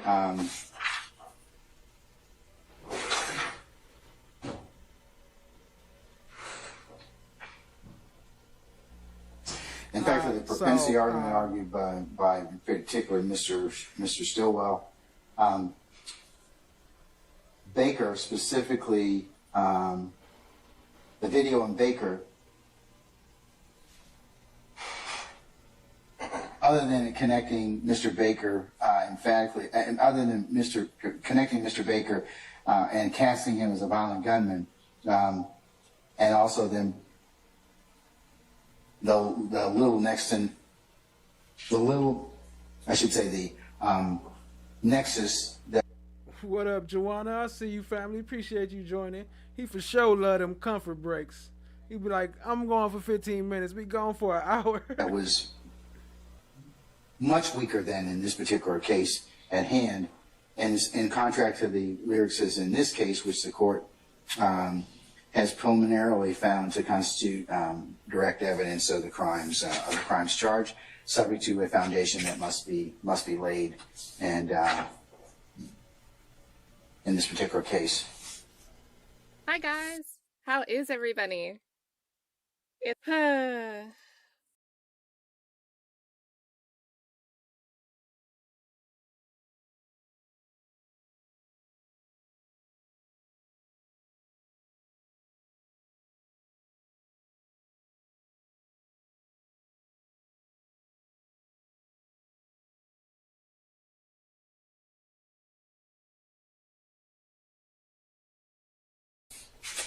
And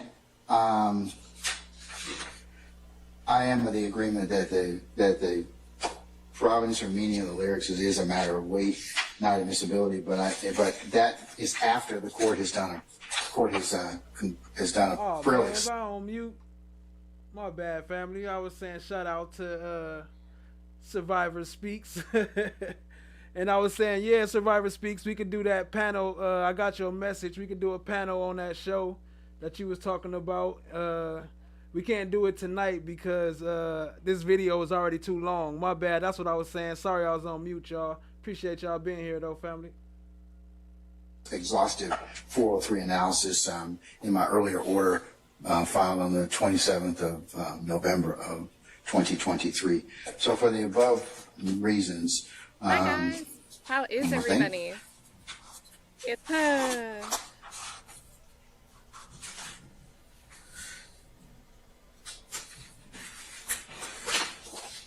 Joanna, what's your emoji, family? We got the emojis for the mods now. For the above reasons the court cited, I'm going to deny Mr. Williams' motions in limine, supplemental motion limiting in regards to number 2, as well as Mr. Shark's, on behalf of Mr. Stilwell's motion to exclude irrelevant and prejudicial audio and video, as well as the motion limiting to strike regarding the strong lyrics. I will authorize the state to, consistent with my earlier rulings, subject to a foundation, to attempt to lay this sufficient foundation as it relates to that.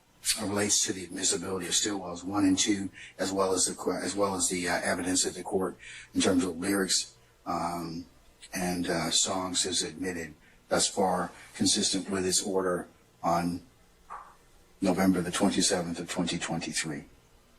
All right, so that's that. November the 27th of 2023.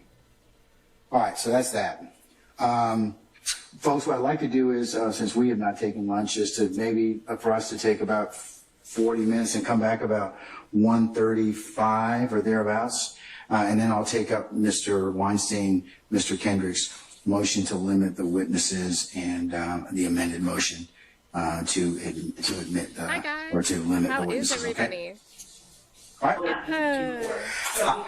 I just asked how many days more of trial do you think that your case in chief will take? 30, 40, 50, 60? Tell me how many more days you think you're going to have. I asked you to come up with that number because that's.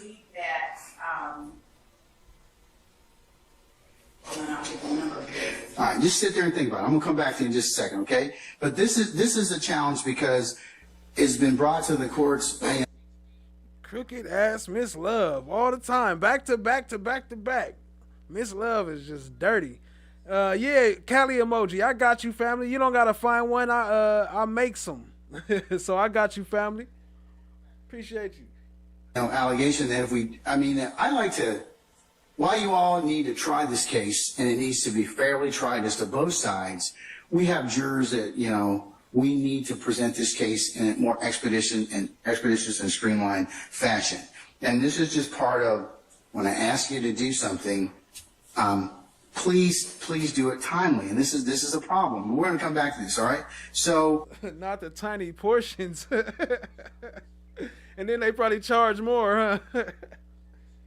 That's part of the challenge in this case. We started out with some 700 witnesses. We came down to 400. State says, well, we got about 200 or thereabouts. And that's kind of what I was going to inquire about today. So I'm going to come back to that in just a second. But I've also, to let you all kind of handle your business, I've provided you several administrative days, which I've invited and directed counsel to iron out any preliminary issues that may be, that the court may have to take up beforehand and file suitable motions so that you all can have this before me, and then I can kind of, okay, we got to take up 2 or 3, you know, we've heard these phone calls. There were some issues that kind of came up with that.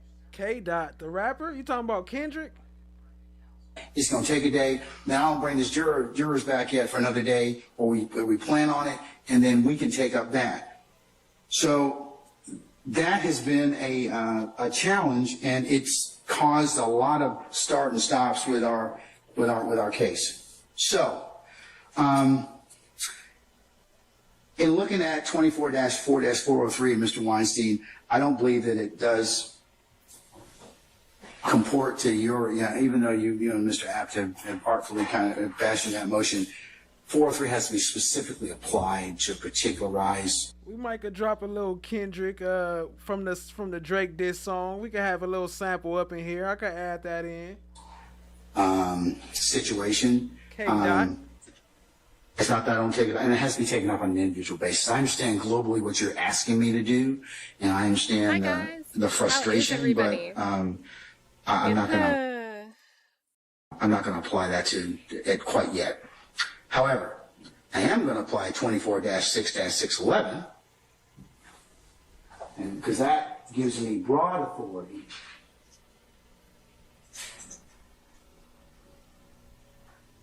to exercise reasonable control of the presentation of witnesses and evidence to avoid needless consumption of time and other things. So,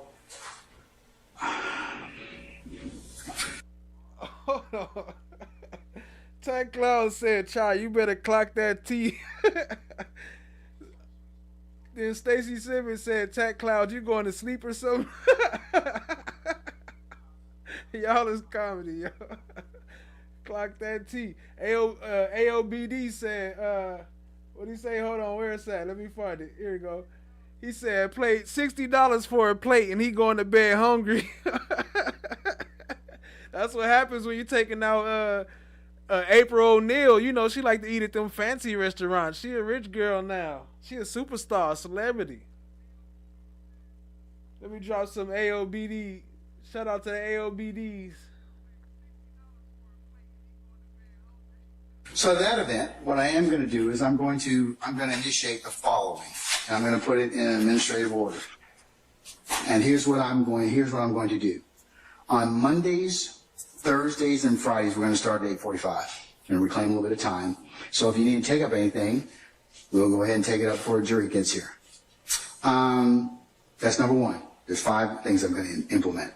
2 is going to be the exclusion of any evidence, documents, or pictures that aren't timely disclosed. So, defense, if you argue that they haven't been timely disclosed, it will be, the state will have to tell me what date and did you disclose that particular evidence or discovery in the same or substantial format that it was given to the defense. So, because what I'm having is, I'm getting, well, the state changes it or expands it or just comes into possession of it.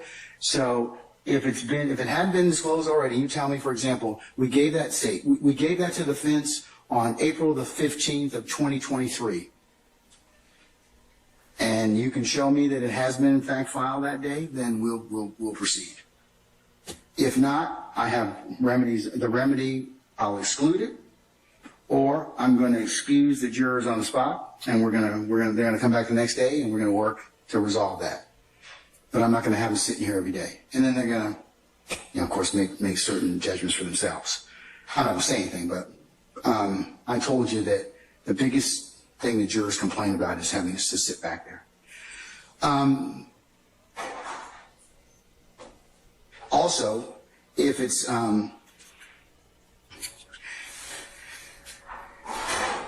so number two is I'm going to start excluding stuff that if it's changed from discovery, hasn't been disclosed in discovery, or I'm going to reserve the right to go ahead and exercise that remedy at that point in time. So Black Butterfly, what's good, family? I see you. Appreciate you joining. Defense, if you're going to make that argument, you need to be able to tell me what's changed about the particular evidence. If so, because after the state tells me, okay, well, we gave it to you on the 23rd, well, then you have to be able to tell me, here's what else they gave me. So I may just exclude that portion of it. So I'm going to start just excluding stuff in that respect because it's not timely. But whoever the proponent of the evidence or asked for the exclusion is going to have to tell me, well, when did you disclose it, and in what form did you disclose it? So because this is why I've told you all, get together earlier, talk to one another, and if you have problems, then certainly are issues I need to resolve, file a motion, let me know so I can go ahead and take it up. But I'm hearing about it a lot of times the first time when the jury sits in the box. And I can't do that. It's not fair to them, not fair to me as your trial judge to be able to rule on those kind of things. So court, if necessary need be, we'll start having court on Saturday and Sunday. Yeah, well, that's my call. So if you don't want your Saturday and Sunday sucked up, I think we need to work a little harder in terms of being able to streamline, and that goes to both sides. And look, I don't want to work that way too, because it's me and my staff and my team and the sheriff and his team and everything else. But we will do it because we're going to have to recap some days. I don't want to be in 2027 trying this case. Or as Mr. Steele said, I want to be here next Super Bowl trying this case. I'd like to have it. I'd like to watch the Super Bowl without having to come back to try your case. I hope that your case is resolved by that time. Whatever. If you show a witness a document, even if it's for refreshing recollection or whatever, or it's not admitted, it still has to be identified for purpose of record. So I'll ask that all of you do that. All right. What other issues haven't I dealt with pursuant to your motion, Mr. Weinstein? Thank you, Your Honor. I just hope I get some clarification. Sure, to the extent I can. I'm sure the court understands what I don't understand. When the state says they have 120 days of direct examination, that's 120 court days, correct? So we're looking at about 6 months more of their case in chief, assuming we ask 0 questions on cross-examination. 120 days, is that 4 months? Or is that, if we're going 4 days a week, for example, are we talking 30 weeks? We're talking 120 days. 120 court days. 120 court days. Are you talking about 120 court days? Yes. 120 court, assuming no, and then we have to add in our cross-examination. So we're here with the state's case in chief through the Super Bowl. That's 6 months. Or more. Yeah. Okay. And Your Honor, that is a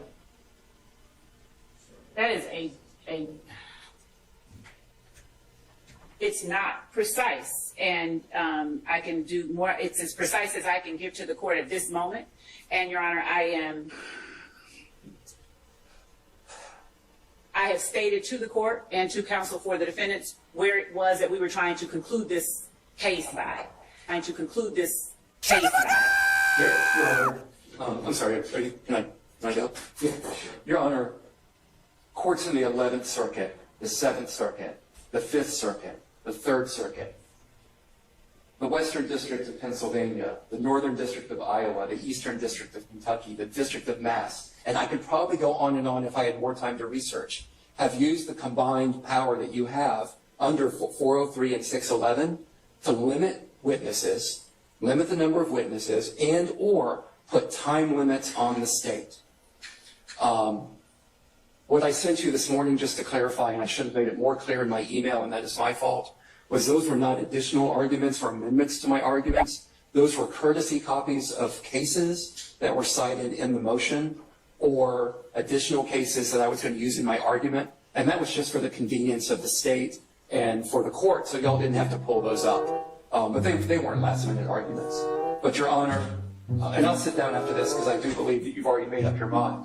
But I would just ask the court to reconsider, because I do appreciate that you're trying to grab the bulls by the horns here and make us more efficient. And I don't doubt that those 5 rules that you've put in place will make us more efficient. But we're still trying to be more efficient at something that is going to go on for years. This length of time doesn't include our cross, and it doesn't include our case in chief. So while the state says that I cannot ask for what I asked for under 403, fine. Okay? Why don't you put in time limits? It's done over and over again by courts, Your Honor. Because right now, 150 witnesses, 120 court days just of direct examination. I mean, we're going to be making Super Bowl bets with each other in 2026, Your Honor. Do you have any Georgia case law about limit the length of witness, the time of witness testimony? Because ordinarily, it's a thorough and sifting examination. Exactly. And so I do not have Georgia case law. Yo, I'm currently working on the little Mike and Quez and Woody t-shirt. I'll have it coming soon. And shout out to Survivor Speaks with the 5 gifted. Appreciate you, family.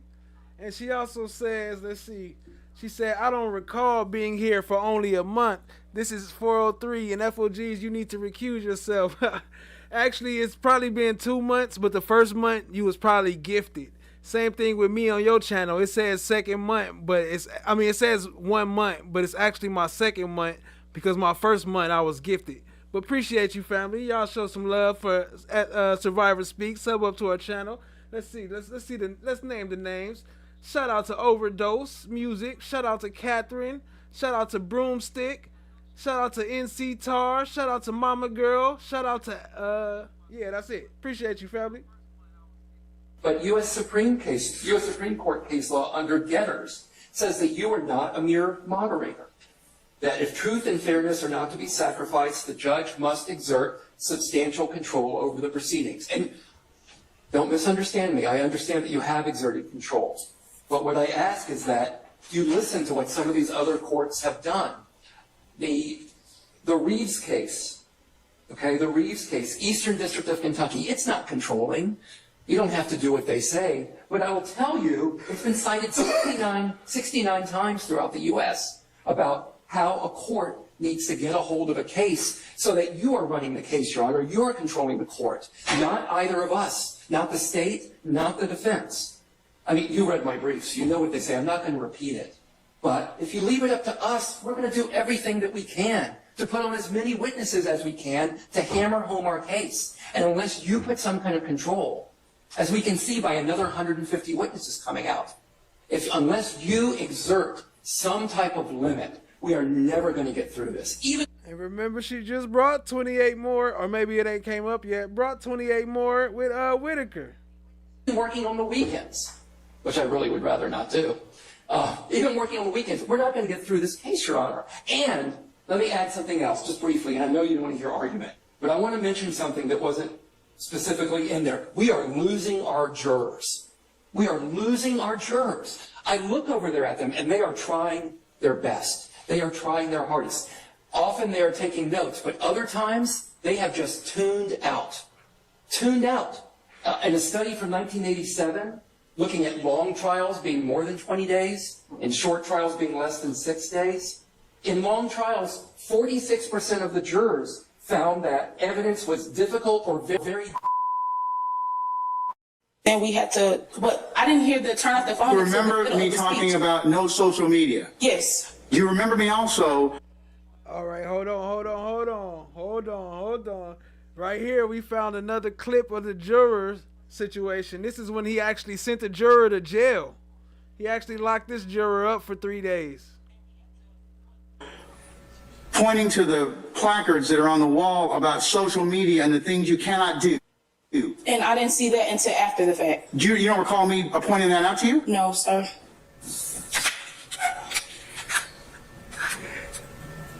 But you were, in fact, told to, one, put away your phones, and two, that you could not otherwise, you do remember, you couldn't otherwise post, pin, tweet, or otherwise. And I didn't. Send anything to social media.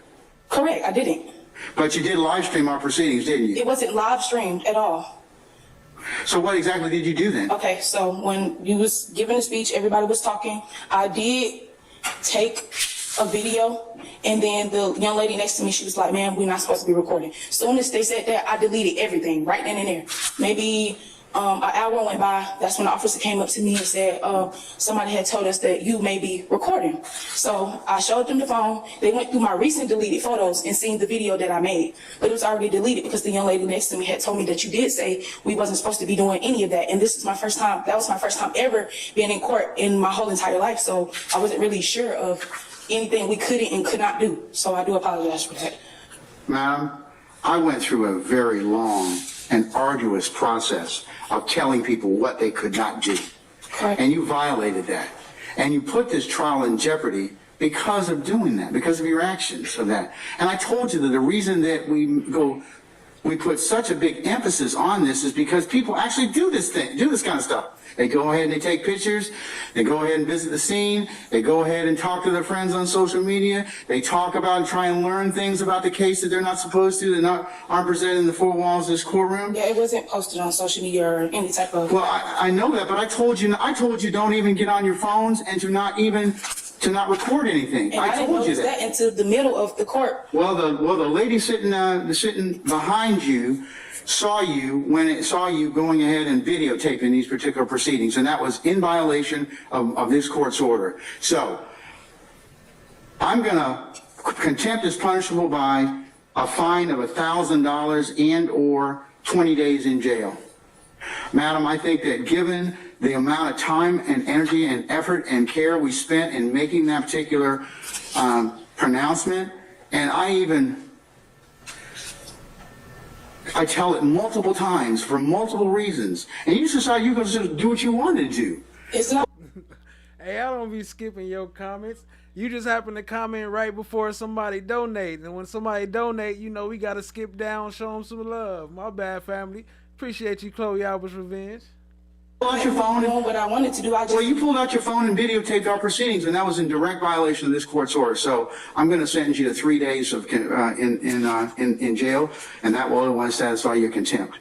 So it's not going to be the payment? I thought you said. No, I'm not going to fine you $1,000 because this court, I've given this same admonition a number of times, and there are varying reasons that we punish people in society, okay? I'm just going to tell you. The reasons are, one, just general is retribution, eye for an eye. The second reason that we punish... Actually, I don't think I see no comments of yours I skipped over. Maybe they didn't pop up. I don't know. My bad, though. Appreciate you, family. But I went back. I don't see none that I skipped over. People is for general deterrence. We don't want other people doing this kind of same thing.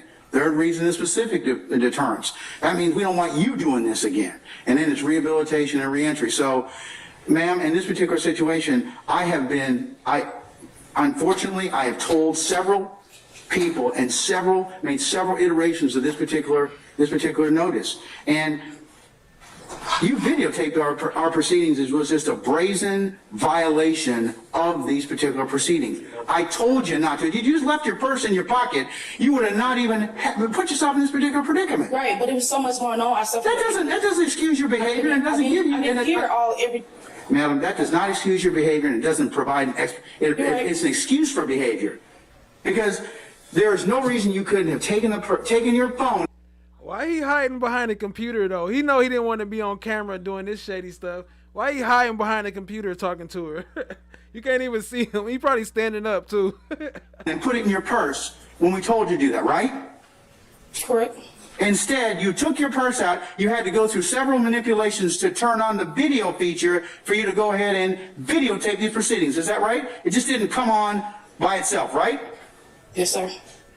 So that's willful. That's you like saying to me, Judge, I don't care what you said about this kind of behavior, I'm gonna do what I want to do. So for that reason, that's why I'm gonna hold you in contempt for 3 days, and that will otherwise satisfy your contempt.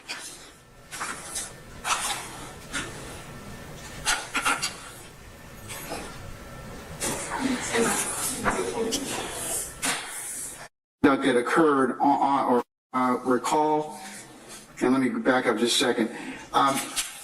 Because of conduct that occurred or alleged conduct that occurred on the 17th of March, you were served with a order to show cause. That was filed on the 20th of March of this year to appear on this date, the 3rd of April at 10 o'clock in courtroom 1C. You received a copy of that notice, didn't you? Yes, sir. All right. And that notice also gave you sufficient notice that as to why you should not be held in willful contempt for violating the court's admonitions against improper jury behavior, specifically live streaming the jury selection process on Friday, March the 17th of 2023. Do you recall that? I'm going to include that as a copy of the next court exhibit in order. That's your notice that we gave you. You are at this point in time. Why shouldn't I hold you in willful contempt? Okay, so I'm going to explain everything that happened that day on the 17th. Right, hiding back there. 17th of March. Okay, but before then, do you recall this court giving you the ad nauseum admonitions about acceptable behavior? About having phones out? Yes. At the moment when we came in. Didn't I tell you to turn your phone off? It was, I'm going to be truthfully and very honest. When it was a lot going on, we had just come from different Answer my question first, and then you can explain it. Do you recall us telling you to turn off your cell phones? Yes, sir. Okay, do you also recall me? Look, didn't he say, answer my question, then you can explain it? But as soon as she said, yes, sir, then he started talking, didn't give her a chance to explain it. Going through a litany of different things that would cause us to potentially put the case in jeopardy. Do you remember me saying that to you? I mean, I couldn't hear. It was so much people. It was so many people talking and so many people doing different things. So people were talking when I was giving that admonition to you? Meaning that you didn't hear it? You didn't hear any of the 10 minutes that I went through on the record about the things you couldn't do? Specifically, you couldn't research on Google. You couldn't go ahead and otherwise contact your friends on social media. Do you remember that? I don't know why. Well, I remember. All right. Mr. Short, I'm in possession of your motion limit, which you did remind me of yesterday, or initially say yesterday. But how long have you had this particular tape or knowledge of these particular instances? That's my first question to you. You got them in discovery, correct? Sir, Did you get them in discovery? Yes, the prior. Okay, then why are you just now, yesterday, telling me orally and not doing what you... Yeah, Berta, that was part of the YSL trial, but she wasn't on the juror. She was supposed to be a juror, but they put her in jail before. That was before the jury service. You did in your motion, so I can kind of take it up. What? I did do it in my motion. No, you filed a motion, but you could have filed this thing months ago. Your Honor, out-of-court statements are not admissible at trial. Okay, that's not what I asked you, okay? If you believed it was going to be an issue, you could have filed the same motion 3, 4, 5 months ago, correct? It's not... Yes or no? Child say he punished everyone but the state. That's a fact. If you want me to say yes, yes, sir. Okay, that's my point. That's my point about being a forewarned judge is a happy judge, okay? Because we are now taking time out, and I'm putting the jury in the back on something that you told me yesterday about, but you could have memorialized this in a motion more than 3 months ago, probably last year, and I could have taken it up, and I could have ruled on this. I don't have any problem with that, but this is an example of something. If you want to do something like this, go ahead and file the motion. I see you, Chloe. Appreciate you, family. You should have filed it months ago. That's what I'm annoyed with. Okay, in Your Honor, the state... And that's what it means to be prepared as an advocate. Okay. The state's giving you this, okay? You knew about these... Your Honor, the state... You knew about this issue, right? Perhaps the state knowing that it's an issue, would not want to admit evidence of an individual being a prosecutor and a defense attorney on the same time. I get it, but so you perhaps it's not on me. Perhaps the state should not be. Oh, it's on you, and it's on them. It's on me. Is that what the Chloe Albert's revenge is? That's the dog. You know what? It's on you because you could have filed this thing months and months ago, and you could also have had a conversation with the state. I have. Okay, and are they going to use this particular information? You'd have to ask them. Well, that's not what I asked you. Are they going to use that particular information? I cannot speak for the state, Your Honor. Okay. Do you see the problem or the issue that you filing this untimely motion has caused? Yes or no? You're not going to like my answer, so I'm just going to remain silent. That's not being an advocate, because if you can give me a reason as to why you waited months and months, because you probably, when did they give this interviews? The first interview, or note that you were going to, about the proffer agreement with Mr. Chada Jimenez. The proffer agreement was in the first round of discovery in July of 2022. Okay. When was the other? He said yes or no. Why he bang on Shard like that? And then knowing that the state was wrong. Interviews that were made from 2015 turned over. July 2022. Okay. So arguably, Mr. Shard, this could have been filed sometime in 2022 or early 2023 when we started having these particular motions. Your colleagues, you filed several motions. Several preliminary issues I've had to take up. So that's what I'm telling you in terms of just having to stall the proceedings so I can go ahead and take this up. I'm not trying to stall anything. No. And I don't mean you. Listen. I don't mean you like just filing this to stall it. Okay. Okay. All right. But the state has. But you filed it. But my angst with you. I don't have any angst with you filing the motion. I don't. I'm just annoyed that you didn't file it in 2023. The state has been fully aware that their colleague, who was a gang prosecutor, was serving as a defense attorney on this case. And okay, but I understand why it's my job to flag that issue. But I have flagged the issue. Okay. And so if I'm going to take now you flagged the issue now on the 10th of April of 2024. Have a seat, sir. Okay. Thank you. State. Are you going to be using this recording involving, I'm going to mark Mr. Sharp's motion in limine as the next court exhibit, but are you going to really use this motion, use the proffer agreement or proffer that that was held on or about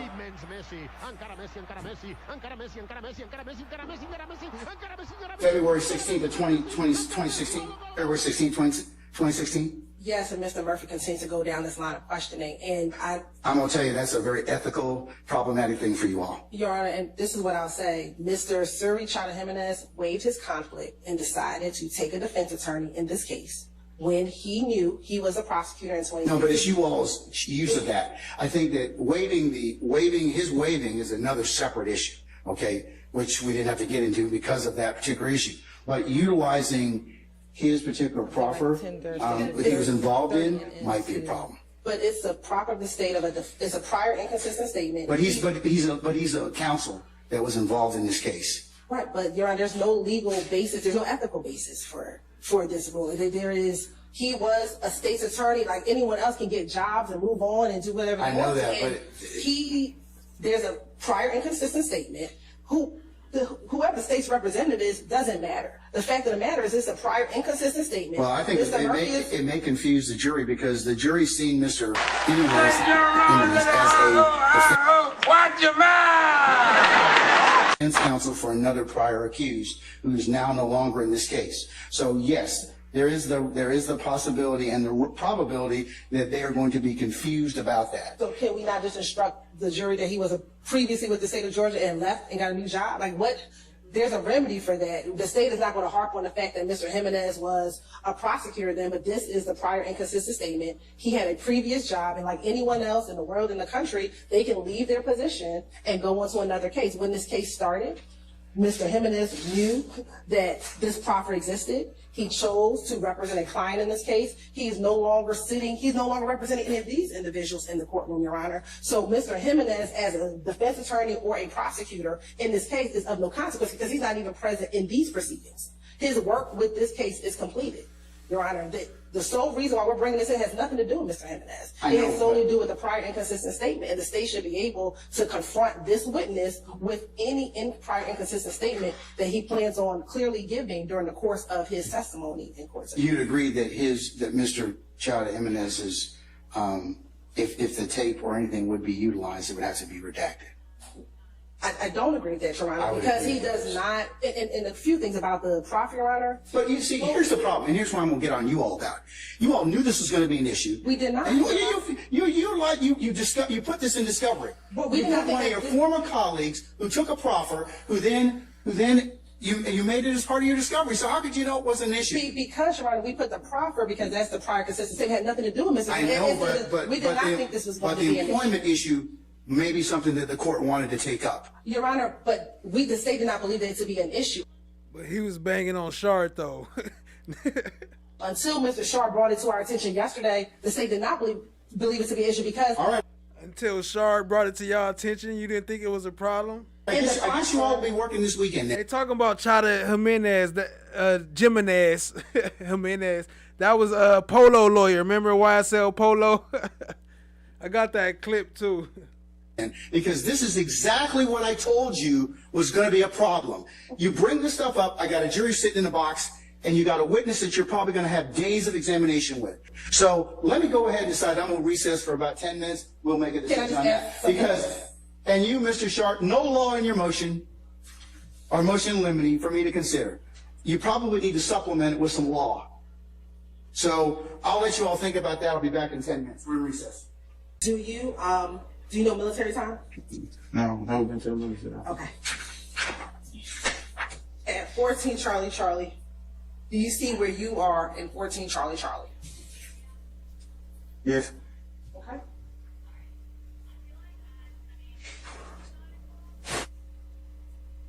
Do you recognize anyone who's in 15 Charlie? That's the same people, right? That's Bentley right now. Yeah. That's Bentley right here, Yeah. okay? What about, is that the individual, I'm sorry, for the record, in the white t-shirt? Some black and white Jordans? Yes. Right. 16 Charlie? I'm sorry, stay on 15 real quick. Are you also still in this image as well? Yes. Right. 16 Charlie?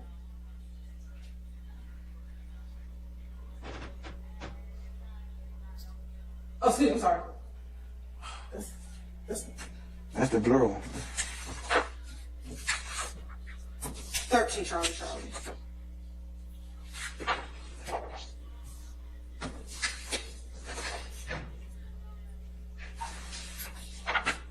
Who's that in 13 Charlie? And not. What does he have in his hand? Okay. DK said that's Nard with that yapper in his hand. Would you call that a chopper? That it look like a chopper? It looks like a chopper. Yeah. Okay.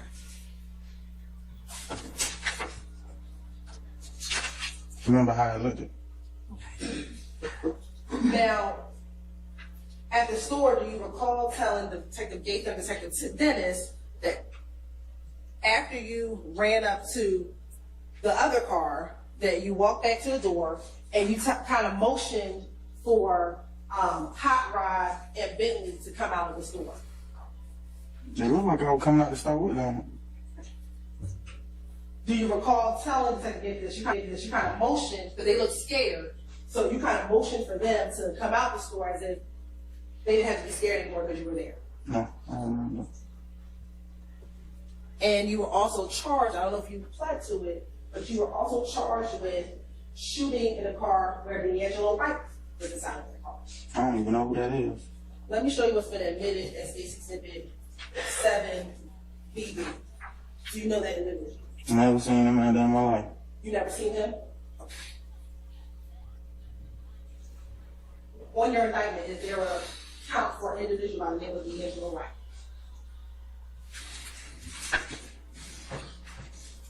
I don't know, it's a lot of counts.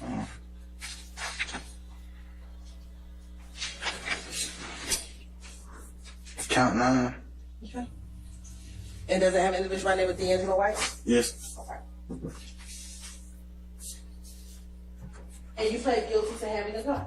Or did you plead guilty to having a gun? I just plead guilty to whatever they already gone. Did you plead guilty to having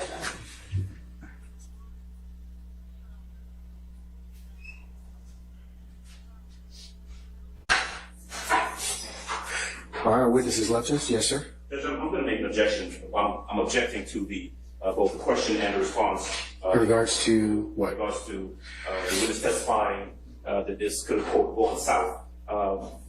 It goes to future dangerousness. I think that's impermissible. I would ask that last question and the response be struck, and also that a curative instruction be given to the jury to disregard that statement and not consider it in any way in their deliberations. All right. Your Honor, SBO Finney is the sole witness who heard Andrew Winfrey, the state knowledge, make the statement of spraying the bus. Furthermore, he is the witness who saw him with an assault rifle a couple minutes later. So his credibility as the single eyewitness is paramount to if the jury believes that Jay Winfrey made that comment and had an assault rifle in that vehicle. There's obviously other evidence, other witnesses that will come about that Jay Winfrey in fact did spray up the bus in that vehicle with an assault rifle. But all that aside, his credibility is the reason that the state asked that question is why does it stick out to him 9 years later? And compared to any other night at the compound, what SBO Finney had expressed is it stuck out because he realized the seriousness of it. He hears someone make a statement of shooting the bus. He sees that same person a couple minutes later drive by with an assault rifle with the butt up and the muzzle down, driving off quickly, and he knows in present day that the bus was shot. And so his memory of it sticks out more so than just someone who made a threatening gesture at the end of closing time or something like that. It has a different seriousness to it. That's why the state asked it, and that's why the state feels it's relevant. It certainly does not think the curative instruction needs to be asked, because the jury ultimately is the fact finder has to determine the credibility. Mr. Adams, I'm going to overrule your objection, okay? Much love, AOBD. Just very quickly, Judge, just this very brief response that it is not relevant. He did testify to the factual aspect of what happened that night. He testified about the assault rifle. He testified about his observations. He testified about what was said. There is no necessity, there's no relevance to the jury hearing this officer's testimony and speculation about the fact that the court could have gone south. It does, in fact, go to future dangerousness. It doesn't go to future dangerousness, sir. I disagree with you about that. I just say, other than the death of the case, that type of statement is not relevant, certainly not in this circumstance. So I would renew my objection, and I would ask for a curative instruction after his question and statement. All right, I'm going to overrule your objection, sir, and your request. I'll note it for the record, and we'll go ahead and continue the examination of Officer Finney when we get back, okay? All right, enjoy your lunch. We'll see you in about an hour. Got blanked out after that. You blanked out after that? Okay. Why did you blank out? Because they were saying that I got phone calls saying that I did something.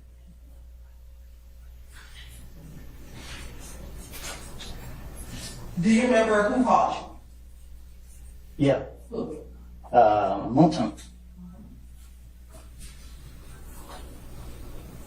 And do you recall how he called you? Did he call you on FaceTime? Did he call you on the phone? I didn't know he said, he asked me what I got going on, or if I heard what happened, or I don't know what he said. I just know he said that, you know what I mean, people saying that I killed her, and he would call him. Now let me ask you this, did you kill that?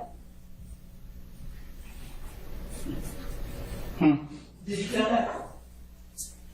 Yeah, for those asking, my bad. I did retire the motherfucking tired. You know, I want to respect Young Thug daughter, even though we used it for a long time. I thought about it after somebody said something, and it made me think. And I know I wouldn't want to be using somebody be using my child, so I decided not to use it no more. Appreciate y'all, but I am taking suggestions so we can start some polls or whatever. But we got some new stuff up here. Appreciate y'all, family. Appreciate y'all, family. Nope. The attorney for rapper Young Thug in the YSL trial will not have to report to jail this weekend and spend Father's Day behind bars. A ruling from the Georgia Supreme Court stated Brian Steele's 20-day jail sentence pending the outcome of his appeal. On Monday, the judge ordered Steele to serve jail time after refusing to disclose his source of information in a meeting he found out about between the judge, the state, and a key witness in the case. The judge previously said he was to report to jail Friday and be released on Sunday for the next 10 weekends. So since the beginning, 11 Alive has been in court for the YSL RICO trial. On our website, we do have an interactive timeline of all the key moments in the trial. There is no shortage of them, including the last 2 arrests made in court. You can read the full timeline right now in the feature section of 11alive.com. Did you tell Detective Thorpe that when you met with Kel at the Cascade skating rink, he asked you to call Thug. Okay, so this what happened. Okay. The police kept locking me up for whatever they could. Every time I came out there, the police was on me, and they keep bringing up Thug's name. So what I did was, to get them off of me, I said, Thug did this, Thug did that, Thug did, because I knew they would never, I knew he didn't do it, and in my mind, I knew that the police would never go mess with him. So it was easy for me to try to throw the blame off on him to get them off of me, and that's what I was doing from all these years. I don't remember what I done told them in the past, but my whole motive was Thug did it because I knew he didn't do it, and they couldn't lock him up, and they keep talking about Thug. So guess what I'm gonna tell them? Yeah. What else you want me to tell them? Yeah, he killed this person. Yeah, he did it. That's what I'm gonna do. And that's right now. If I walk out these things and they say, the police stop me now. Hey man, give me something about Thug. Shit, I'm about to make something about him again. On January 11, 2015, when you went to speak to the police, when they called you, did they ask you about Thug or did they ask you about the murder of Donovan Thomas? I don't know. I don't remember. Did you go down to the police department on your own to tell them that you did not kill Donovan Thomas? Did I go on my own? Did you walk into the police department by yourself to tell them on the morning of January 11, 2015 that you did not kill Donovan Thomas? I don't recall. Okay. So you don't recall going to the police or you don't recall why? I don't recall none of that. Okay. I just know that every time the police was after me trying to get me, they kept bringing his name up. And I knew they had me what I had, so I was like, yeah, whatever y'all want me to say, I was here. That's why I told Gaither and Dennis, and that's why they kept coming after me, because they felt like, okay, they can make a case out of him or whatever they trying to do. So they knew that, okay, we gonna get Woody today, you gonna have something to say about Thug, and it's wrong. And y'all is wrong because y'all know that I'm full of shit. And y'all keep trying to drag me in here to bring up bullshit that y'all know I don't say it. Why is y'all doing it? Leave me alone. Because y'all gonna charge me for what I did. I don't did the time for the crimes y'all caught me for. Would you mind your language while we're sitting here in court? I'm trying to. Y'all need to give me a break because my blood pressure is real high. I keep telling y'all, leave me alone. Okay. And the quicker we get through this, the quicker we can leave you alone. Do you understand? Okay, I don't recall. Okay. Going back to January 11th, 2015. I don't recall. Can I finish the question? And listen to the question first. When you went to the Atlanta Police Department. Hey, I didn't get to see those messages, but y'all don't be too quick. Just cause YouTube put it on, just cause YouTube hide a comment, don't mean you have to block them. Like if as long as it's not nothing offensive or nothing like that, or nothing that's real offensive, y'all can let it through. No cuss words or something like that. But y'all don't gotta block them. I can't see what they saying, so just be careful what y'all blocking. Y'all ain't gotta block it just cause YouTube block it. Just make sure it's not nothing that needs to be censored. No cuss words and stuff. As long as it's not offensive and stuff like that, y'all can let it ride. Detective Thorpe didn't ask you about Thug. You brought up Thug. Do you recall that? I did. You did. Okay. So let's continue. During your meeting with Detective Thorpe, when you went down to the police department. I'm not saying y'all should or shouldn't block what y'all did. I'm just saying I can't see it, so I'm just saying just be careful. Did you tell him about the beef that you were having with Kel, with Shell Kel? Am I here to tell the truth or to remember my lies? I want you to tell the truth. But you keep going to my lies, though. That's what you... Back in 2015, did you tell Detective Thorpe? What up, Bama Rose? I see you. Appreciate you, family. But this was a lie? I done told the police whatever. Listen, when they get me, I'm going to sit down and I'm going to try to tell them whatever I can to finesse my way out of whatever situation that I'm in. Okay. And it's only now in 2024 that you're saying that everything you said in 2015 is a lie. Is that correct? Because I went to the feds. Y'all didn't let me out of jail till 4 years later. So if I was telling the truth then, why it took y'all so many years to try to say, okay, he was being honest or whatever the case is? If I was telling the truth, y'all would have made any case back then. Y'all knew I was lying. Y'all put me in jail. I go do my time. I get out of jail, try to get my life together. Y'all trying to drag me back into the lies that I done made. Y'all, what's up? Again, with Judge Paige Whitaker outlining the rules for jurors. What I would propose is I'm now going to instruct you and admonish you to disregard any and all of Mr. Copeland's testimony and any evidence introduced during that testimony that came after the 3 p.m. break on Wednesday, June 12, 2024. Whitaker is the third judge to oversee the trial. Police were calling you about Donovan Thomas's murder. After he was killed, I wasn't around that much for him to be able to see me answer the phone or talk to any police or anything. What you talking about? Did you tell the police when they were asking you about Thug that you were snitching? You told the police, because like every time he called, it's like I was right there in front of him and I had walked up.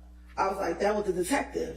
Like shit, they trying to find out who, and he just felt like I was making stuff up because I always stutter.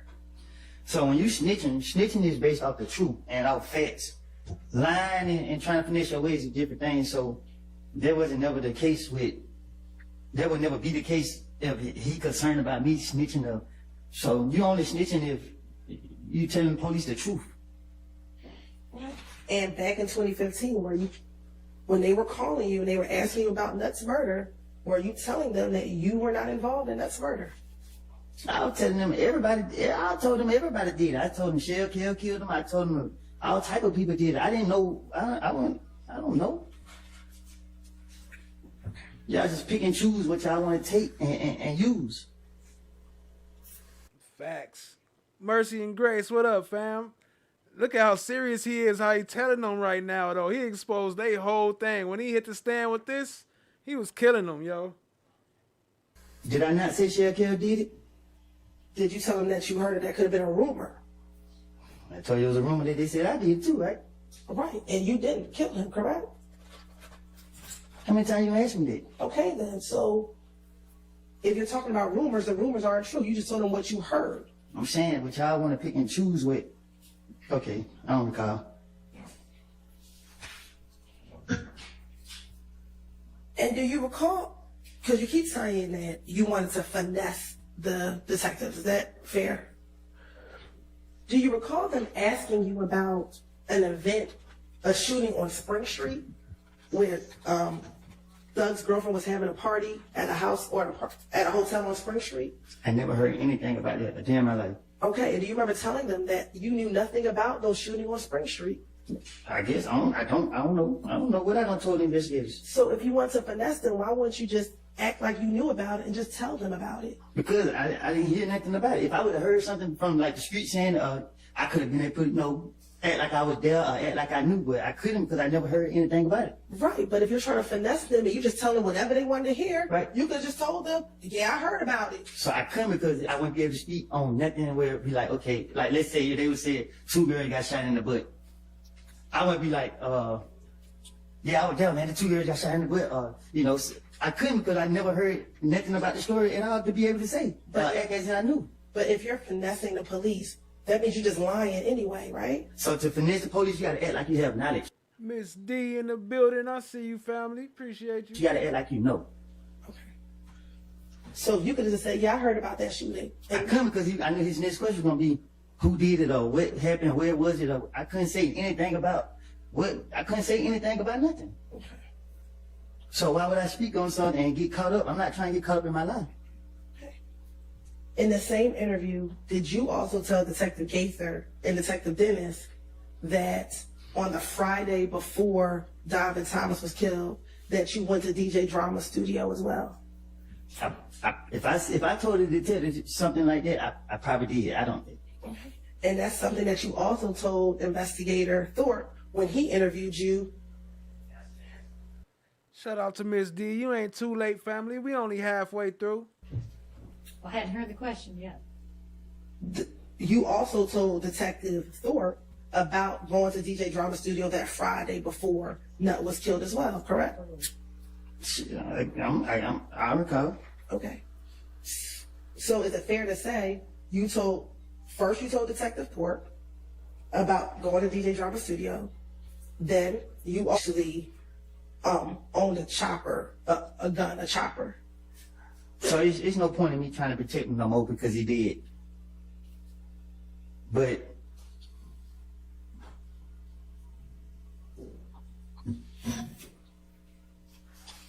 Huh? You were making a comment about someone being deceased and passed away. What you were saying? Just go ahead and re-ask your question. Yeah, my question was, in the same interview with Detective Gates and Detective Dennis, did you tell them that back in January 2015, that you, when they asked you what type of gun you had, and you told them that you had a chopper? Can you say that again? Sure. In this same January interview where you're meeting with Detective Gates or Detective Dennis, they asked you what type of gun you had. Do you recall telling them that you had a chopper? No, I don't recall what I just said to them. And that chopper is a chopper that was purchased by Quindarius Zachary or Little D from Cleveland. I don't recall.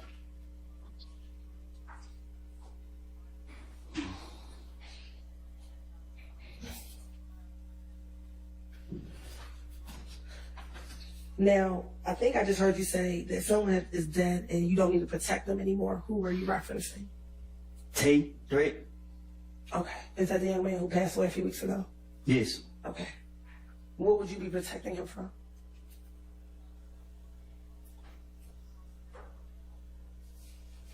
I don't want to talk about it. Were you friends with Tay back in 2015? Yes. Okay. And one, I'm sorry to hear about your loss. In 2015, was Tay shot at by IF gang members while he was sitting in his vehicle back in 2015? How I supposed to know? Do you recall talking to Detective Gates and Detective Dennis about him being shot at in his car? Like, if I see it, I don't recall.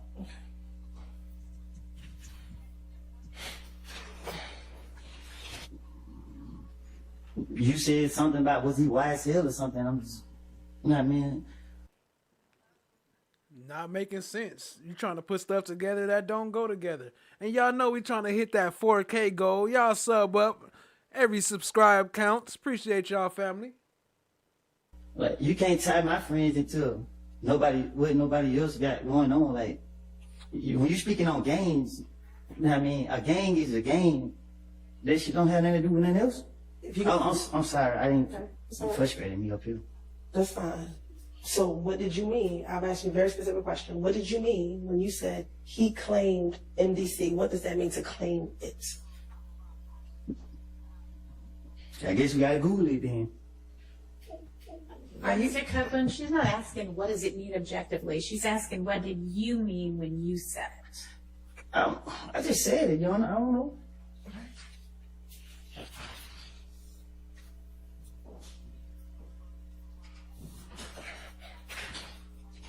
You said, I don't know. I just said it, Your Honor.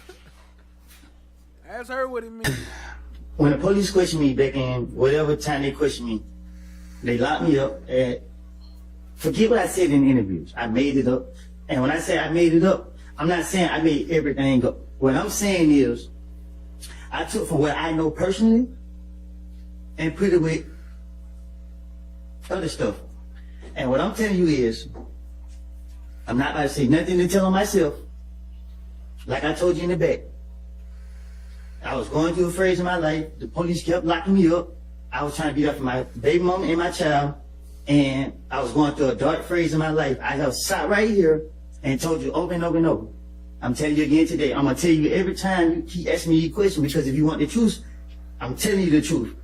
Okay, so my question to you And I'm not done talking, because you keep asking me, and I keep telling you I made these things up. You're trying to make it seem like I was telling the truth about what I said, and I'm telling you I wasn't. And you're sitting right here, keep asking me. I'm tired of it. Keep telling you that. You keep going back to the interviews I told police. They're playing the calls. Each one contradict each other. If I was working with the police and I was scared as I pretend to be, I would have been in protected custody. I'm in the streets every day. And all the people I'm afraid of is y'all. Y'all sitting right here, locking me up, knowing I'm lying, trying to make me do what y'all want me to do. I'm tired of it. Y'all can leave me alone at this point. Y'all bring me here every day. I don't get no sleep. Every time I gotta go to court, I don't got stuff all night. My brain is in overdrive. Like, y'all doing too much, bro. Like, come on now, y'all gonna do the law, do it the right way. Leave me alone. I made it up. I'm telling y'all, Lil D told me to say this. You hear the call, I'm mad at Lil D because he wouldn't say what I want him to say. So what? Are you finished? No, I'm just getting started. Okay, well, let me ask you this question. Let me get me like this. Okay, Mr. Copeland, isn't it true that you're supposed to be testifying under an immunity agreement? To be honest with you, I don't know. I don't have a clue about none of this stuff. I told y'all from the start. Shout out to Keisha E. I see you. Appreciate you, family. Y'all to put me in here, but I don't comprehend. I done told y'all that time after time. I don't know what the immunity agreement is. I don't have a clue. Like, I'm up under so much pressure. Like, man, I don't know. I don't even know how to answer y'all questions because I don't know what type. Like, I don't know. I'm trying to be as truthful as possible. And y'all keep going back into the past. And I told y'all when I was talking to y'all in the back, man, I have lied. And y'all gonna put me up on here telling me that I gotta be truthful when I'm telling y'all. Man, I don't know. Man, I'm afraid for my life. Every time y'all call me here, I think y'all could take my life, take my freedom. And at this point, I can't call on nobody for help. I don't know what's going on. Were you told before you testified that anything you testified to in the courtroom could not be used against you? Can you say that again? Before you took the stand, were you told that anything that you testified to in court could not be used against you? What you mean? Before you took the stand, were you told by myself, Ms. Love, anyone sitting at this table, that anything you testified to could not be used against you? Anything I testified to can't be used against me? Yes. Yeah, I heard, yeah. Yeah, as a matter of fact, last week, didn't you ask the judge, you turned around and you asked her, nothing I said could be used against me, right? And okay. Okay. And isn't it true that under this immunity agreement, you were told that you could be charged with perjury? You said I could be charged with who? Perjury. I don't even know what perjury is. Okay. Were you told also in this immunity agreement that you could be charged if you committed false swearing? I was told, I asked specifically so I can understand. I asked you, I said, what happened when y'all locked me up? Y'all told me two things I go to jail for. If I plead the fifth, and if I say that I had committed a crime that I didn't do. Okay. So I don't know what perjury means. I don't know. I mean, I'm afraid for my life. And I told y'all that. I told it to my lawyer. I tell it to the judge. I tell it to everybody. Y'all got me up here. I don't know what's going on. And like I said, for the crimes that y'all charged me with, I went to jail. I did all my time for it. Y'all still bring me in here. I feel like I'm on trial at this point. I'm going to jail because I don't know. Y'all got me up here asking me questions. I don't know how to answer these questions. Y'all want me to be a witness to something I don't know nothing about. Is it true that even with the immunity agreement, you did not want to testify? Can you explain that? Sure. Even when you were given immunity, you did not want to testify? I still don't want to testify. And isn't it true that you feel that you were pressured by the state to Introduce testify? yourself. Let everybody I feel know like who you I are. was pressured by both sides, the state and the defense. Okay. And is it true that you told me in front of these jurors a couple weeks ago you felt pressured to testify? And I still, right now, I feel pressured to testify. Because it's not like I'm up here it's not, I can't sit here and tell y'all, nothing. I don't know what y'all want me, I don't know what y'all looking for. I didn't see nobody kill nobody. I didn't see nobody rob nobody. I didn't see none of these boys do anything. I did some stupid things. I got caught for the stupid things that I was doing. And I just went from there. Like, I didn't. And then y'all got me up here. And I told y'all before y'all put me up here, y'all came to talk to me on like a Tuesday or something. And you came to talk to me in the streets. And I told you, like, I lied. And I told you that. And then y'all still brought me in here. Isn't it true that you did not want to testify because you don't want to deal with the reality of being labeled a snitch? Miss Hilton, I was been labeled a snitch way before I had to come to trial when y'all linked that video out to the social media. So the world look at me as a snitch no matter what goes on to this day. But me coming here, like, I have put my faith in God's hands. And I come here and I let it be known. I guess got no choice but to be let know to y'all now that I have told y'all time after time that I done lied. And a snitch is someone who actually tells the truth, correct? Listen, Miss Hilton, like, I mean, like, I feel like I got the word on my back now. You asking me these questions, like, I don't know, man. Like, y'all training me. I mean, like, for real. It's a difference if I sat here and seen somebody commit a crime, and then I saw them with my own eyes do this, and then I get in here and say, I didn't see them do that. Y'all want me to sit here and say, the stories that I have put on other people's, and I didn't. Like, I would not do that. Like, and Lord knows I want to be with my family and my kids, but if y'all gonna put me back in jail because I won't sit right here and tell y'all what y'all believe to be whatever y'all want me to say. Like, I mean, I don't want to go to jail, but man, at this point, y'all got me, man. I don't know, man. I can't sleep at night. Like, I tell you, y'all hold me in jail, don't feed me, don't give me water. Like, I just don't know. Like, every time I walk in this door, I pray and hope I can walk back out this door. I just want to be left alone. I paid for my punishment. And I done told y'all for y'all put me right here in this seat. Time after time, I told Judge Glanville in his office. I done told everybody, I can tell. And I'm telling you to your face, I know you don't have anything to do with you doing your job. But I've been nice to you, and I've been telling you that you can't put me up here, and I told you, I done made it up. It's a difference if I seen one of you guys actually do something, and you ask me, did they do it? If you ask me, did they do something, that I actually saw them do it, and I would tell you, yeah, I saw him do that. Yeah, I was with him when he did that. But this is not the case. And you just told police what Demekion told you, correct? I told the police anything to get them off of me. I was going through a phase. People were shooting at me while I had my kid. And my only priority was, by any means necessary, to protect them with my whole fucking life. Just, I give a minute because they drive me crazy. Yeah, take a minute, take a breath. Keep telling y'all. Stay here. Come here. Stay on the stand. Take some breaths. Calm down. And once he finishes his breath, Your Honor, state, we conclude our questioning, Your Honor. That was a straight setup. She tried to set up him, get him mad before they passed him off. Why are they so crooked? That don't make no sense for y'all to have to be this crooked to win. Like, why even play the game if you got to cheat to win? Go play something else. Tell the jury what District Attorney Hilton told you would happen to you if you admitted in any way that you had anything to do with the murder of Donovan Thomas. Tell them. They gonna lock me up. So when you have this use immunity for anything you say, District Attorney Hilton told you, but you can't say that, right? Objection, Your Honor. Improper calculations. He wants to ask the question that I asked. That is testifying. I'm asking Mr. Copeland to tell the jury. Tell the jury your understanding what Ms. Hilton told you if you admitted to being involved in the murder of Donovan Thomas, even with use immunity. Tell what the District Attorney's Office would do to you. Huh? Objection is compound. It's a compound question. I don't think that was compound. Okay. If you admit, the way you were told by Miss District Attorney Hilton, if you admit to being involved in the killing of Donovan Thomas, you get prosecuted for that, right? Objection is improper question as to what was asked. You'll have him on redirect. Overruled. Is that true? She said, if I do that, plead the fifth, I'm gonna go to jail. And when you say, if I do that, or plead the fifth, if I admit to being involved in Donovan Thomas' murder, I go to jail, right?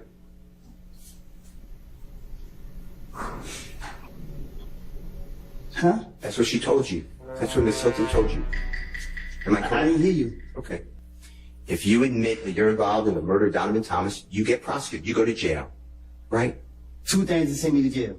One is, if you admit to the murder of Donovan Thomas, Let him answer the question if he's going to let us know what his understanding is. What is your understanding? Go ahead. Well, when I was talking to them, tell the jury. I don't recall. I don't know what's going on. Mr. Copeland, if you were to admit that you're involved in the murder of Donovan Thomas, do you go to jail? Is that your understanding through District Attorney Hilton? Can I ask the judge a question? Let's take a recess. I call my lawyer? Just please. Yeah. Yeah. Did the police ever come to you, or the District Attorney's Office ever come to you and discuss with you whether or not anything about you around Jeffrey when police are calling and his impression of it or reaction to it? They ever do anything to verify that, to your knowledge? No. It's made up, right? But they said that their own mouth. You heard them in the investigation. You ain't giving us nothing. You bushing us. I mean, like they knew what I was doing. My stomach hurt bad, Judge. It's like I got cramps.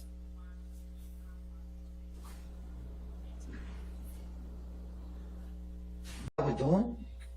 My stomach hurt bad, Judge. It's like I got cramps. Oh! Somebody! Oh! He needs some milk!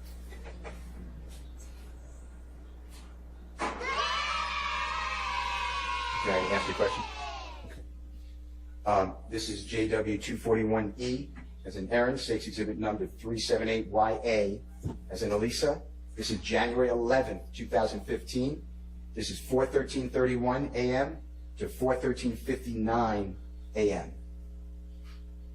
And specifically, this is you telling Detective Thorpe that that you wanted to retaliate after the shooting of Donovan Thomas. People were shooting your family's homes. You want to retaliate, and Jeffrey telling you, don't do that, let 12 handle. Okay, just listen, okay? She said, I didn't want to do it, and like, she was going on, like ready for the cancer, this and that. Like, for real. Yeah, like, flash, what do, brother? Like, man, just out of it, bro. Let's 12 deal with it, just how to get a chance. Like, man, bro, you come out and let police out there and deal with that, bro. He fucking killed him. He's like, man, fuck that car. He know them 99. Like, man, fuck. Man. Were you able to hear that, Mr. Copeland? Yeah, I heard. And is it fair to say that you told Detective Thorpe about 7-8 hours after the shooting of Donovan Thomas that Jeffrey's reaction to all this is let 12 handle? Say it again? Okay. Jeffrey's reaction when you were saying that people are shooting at your family's homes, God forbid, Jeffrey told you let 12 handle. That's what you told the police, right? Now I tell the police anything to try to get them out my face. Okay. And tell the jurors, if you don't mind, who is 12? Who? Who is 12? Who is 12? He needs some milk. Mr. Copeland, you referred to Detective Thorpe as a squirrel brain. Do you remember that earlier in the testimony? Do you remember saying something like that? Yeah.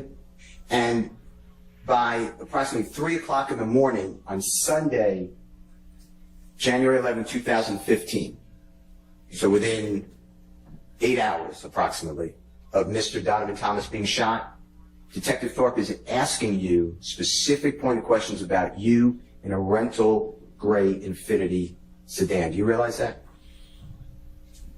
You said, do I realize it? Yeah. What you mean? That's what he was doing. You understand that he was asking you about a rental Infiniti within 8 hours of the shooting of Donovan Thomas. Right.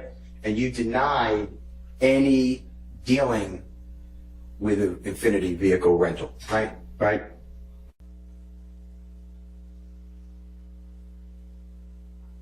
You know what they did to me? Tell us.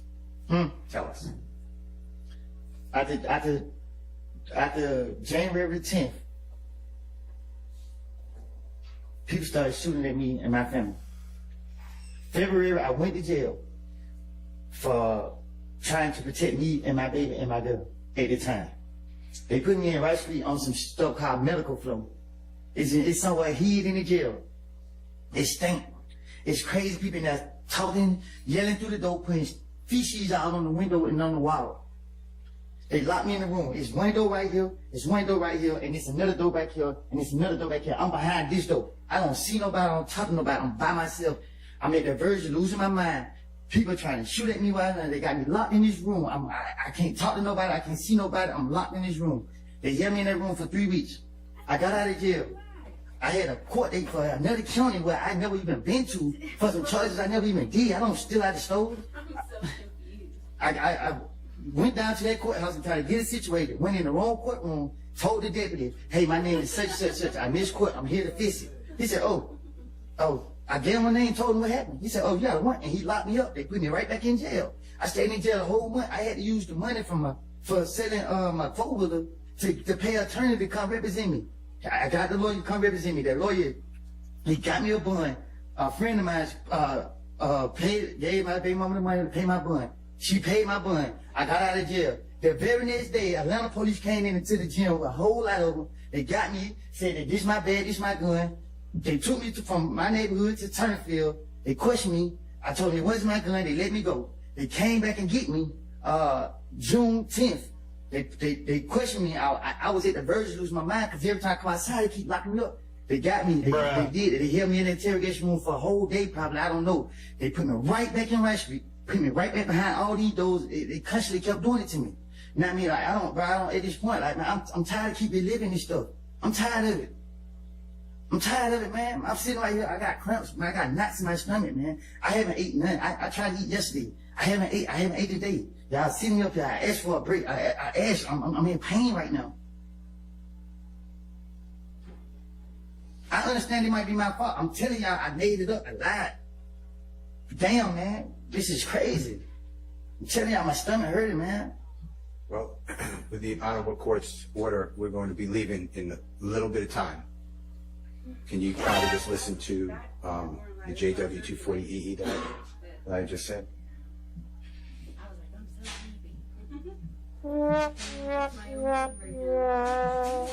If you need it, can you put in your earphone if you don't mind? I can hear it. Okay. I hate jail. I hate jail. I'm damn about this nigga. You should wait. Man, they try to kill me and my child, bro. And they didn't even try to kill me, bro. This just don't remember too. Mr. Copeland, with your background and your experiences in jail, is it fair to say that you would do anything not to go to jail?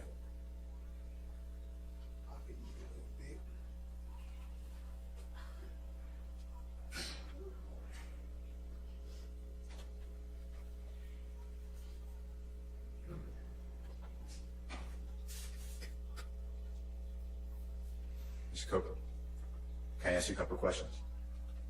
I'm listening. Okay.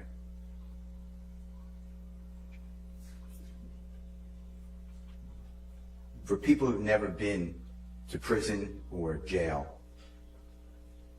do you know the difference, by the way? Y'all know the difference. Objection, Your Honor, relevance. Sustained. Whether it's a prison or jail, is it fair to say that Rice Street is not either one. There's not prison or jail. I don't know what that place is. This is the worst place in the world. do you remember being in custody after Friday, June 7th, 2024, after the first time you testified before the ladies and gentlemen of the jury, and before you came back in the late morning of Monday, June 10th, 2024? Do you remember where you were held? You talking about locked me up here? Yes, sir. What about it? Do you remember where were you held in the Fulton County Jail, another jail? Do you remember? So when they took me out of here? Yes, sir. Yeah. Where were you held? They took me to Rice Street, and then the next day came, they took me from Rice Street to DeKalb County Jail, and they down there just as worse as Rice Street. And DeKalb County Jail, describe to the ladies and gentlemen jury what it was like when you were in that jail. Objection, relevant, Your Honor. Goes to his motivation for testifying here. I don't know that we need to get that far afield. He's already told us that Rice Street is horrible, it's the worst place in the world, and DeKalb is even worse. So let's move on. Okay. Do you remember seeing this yesterday, Mr. Copeland, this photograph that Ms. Hilton showed you? Yeah. And she said, and you verified that that's Valerie, remember that? I think so. How does, from your understanding, how does showing you State's Exhibit number 60WA verify that Valerie had a conversation with you in a car that don't trust Jeffrey? Objection, Your Honor. Improper question, speculation. Not asking to speculate. Vague. Okay. Can you tell the jury, how showing you State's Exhibit 60WA verified anything that you said to the police on June 10th, 2015? Objection, vague, and it's the same question. Just refrain. Sustained. Besides that being a photograph or an image of a video, what does that picture mean to you that you were shown yesterday? That she was dirty as hell back in the day. Thank you, sir. Did the police ever come to you at the district attorney's office, ever come to you and discuss with you whether or not anything about you were around Jeffrey when police are calling and his impression of it or reaction to it? They ever do anything to verify that, to your knowledge? No, no. It's made up, right? Well, they said that they own mouth. Yep. Did you hear you say that, and the police? Yes.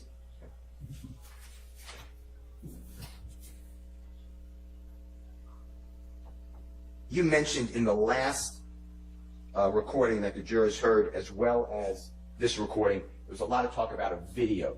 Do you know what I'm referring to? a lot of talk about the video getting attention. Do you know what I'm referring to? Yes. Tell the jurors what you are referring to on your calls that we just heard.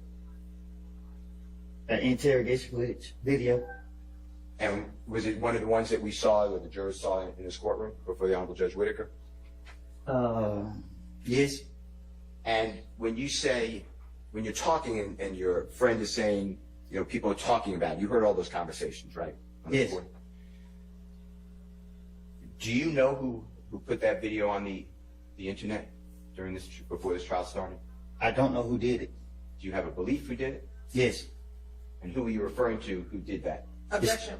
Relevant to who he believes. Goes to a state of mind. Speculation. Goes to a state of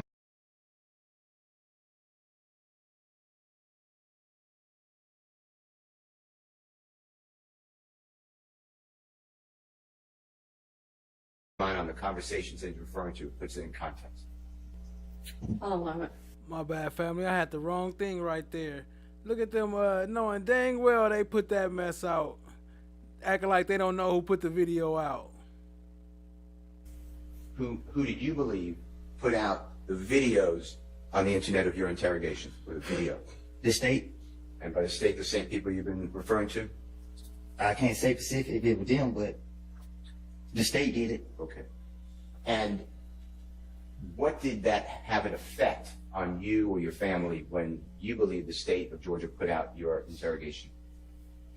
Well, they believe I'd be, if everybody say I'm a snitch, you know, this and that and third, they believe that I'd be like, okay, and just do what they want me to do. And is that, there's a mention in the last recording that your friend was saying, or your sister, we're getting a lawyer, they put us in harm's way. Was that a lawyer for what? To go out to the state. For putting that video out? Yes. Okay. To see who put it out. Okay. I'd like to go to, Would this be a good time for a break? sure.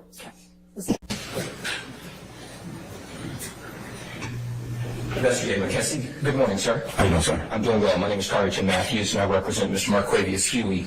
Can you look around the courtroom and tell me if you see Quintavious Greer in this courtroom? He was sitting over there, but I don't know he's sitting right now. He was sitting in over here Look how quick they just be to lie. They just be lying. today. Looked like something that was sitting over there. Can you point him out? And I don't see anybody now. I don't see him now. you believe you saw Mr. Greer this morning? Yes, sir. Where did you believe you saw him sitting? Next to the light-skinned dude. The light-skinned dude? Okay. What was he wearing? A suit. What color was the suit? A dark color suit. Did he have on a tie? Yes, sir. What color was the tie? I'm not familiar with the color of the tie. When did you see him in the courtroom? They look alike. If that wasn't him, I'd have to see that person again, but let's see. Oh, no, that's not him. It looks like him. They favor. Okay. You're talking about Attorney Gardner? Yeah, they favor. They look like the Blue Brothers. Okay. All right. Young thug is now on pause until next year. And this comes after one of the defendants was stabbed at the Fulton County Jail. So according to the Fulton County Sheriff, Shannon Stillwell was stabbed multiple times after getting into a fight with Jung Forever, what's good, family? I see you. Appreciate you joining. another inmate at the jail. All of the defendants must be in court for this trial to continue. So the judge has announced just about an hour and a half ago that this trial will continue on January 2nd. Also, you remember when you were going through a timeline, and I think it was from 2019 to 2020, different events that had occurred? I do. And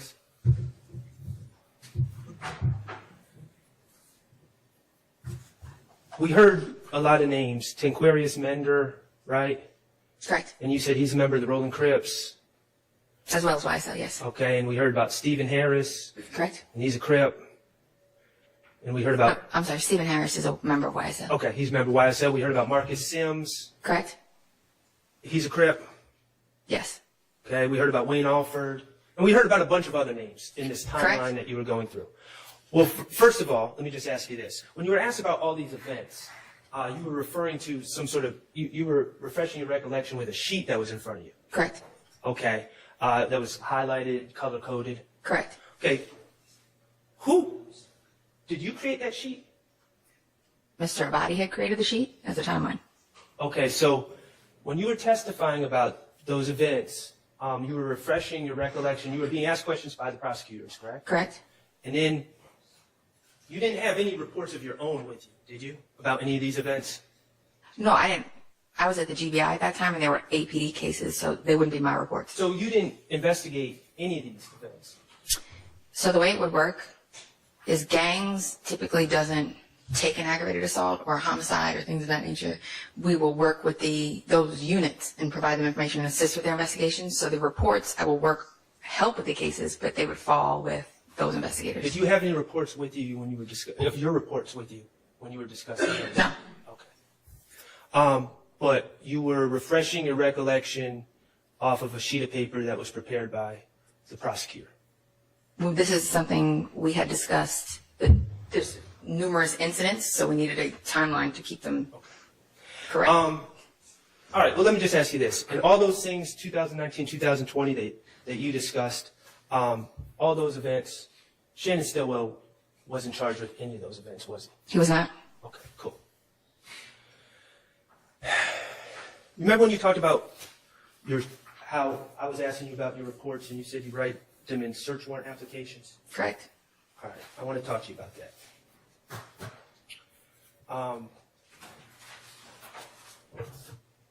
You did a search warrant application for the house of Jeffrey Williams on 355 Allison Drive, correct? Correct.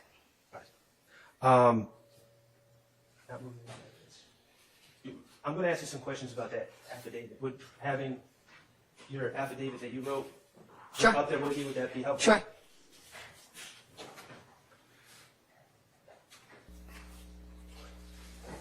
Detective Burrito. El Burrito Bibarito.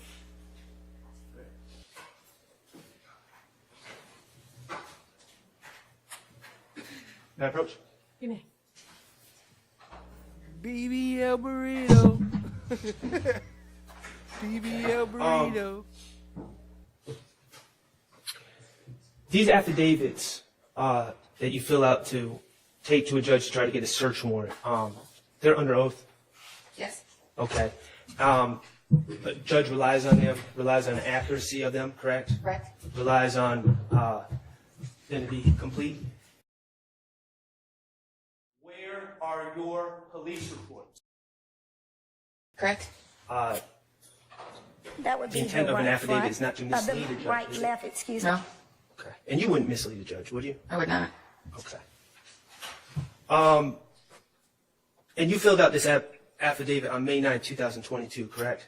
Following the presentation to the grand jury, yes. Right. May 9, 2022? Correct. Yep. And that was also in the wake of these various attacks on Lucci, on Rashawn Bennett in the jail. Correct. Okay. In fact, you were interested. You had that one with Jada Myrick. With Mr. Eppinger and Mr. Sumlin, and Mr. Eppinger was trying to get Mr. Sumlin to talk to someone to get payment, right? And you suspected that person to be Jeffrey Williams. Suspected, and that was confirmed by Mr. Sumlin. Okay, so you suspected that to be Jeffrey Williams. Right, and was confirmed by Mr. Sumlin, yes.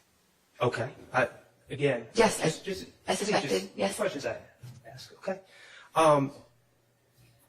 So you sought a search warrant for Jeffrey Williams' home for evidence on these matters, correct? No. Okay. You sought a search warrant for Jeffrey Williams' home. For his body, for his cellular devices, and for gang evidence. Okay. Okay. So, in Mr. Williams' home. Correct. In your affidavit is what's used to develop PC or probable cause for the judge to rely on, right? Correct. And in your affidavit, Just Lee said, "Where's the watch, Burrito?" Not the watch. I think it's in the fourth page. You reference a post that you saw on the internet about. Shout out to Chan My Black is Golden. Appreciate you, family. She said she hope everyone loves their new emojis. There go hers right there. For those who don't know, that's Chan My Black is Golden. That's her emoji. Y'all show her some love. Jeffrey Williams posting, YFN, and this is already in evidence, YFN, if ain't like what you do for your mother and kids, I would have killed you, right? Correct. That's referenced in your affidavit. Which page is not on 4? Well, mine's not numbered, but I'm just going to go by.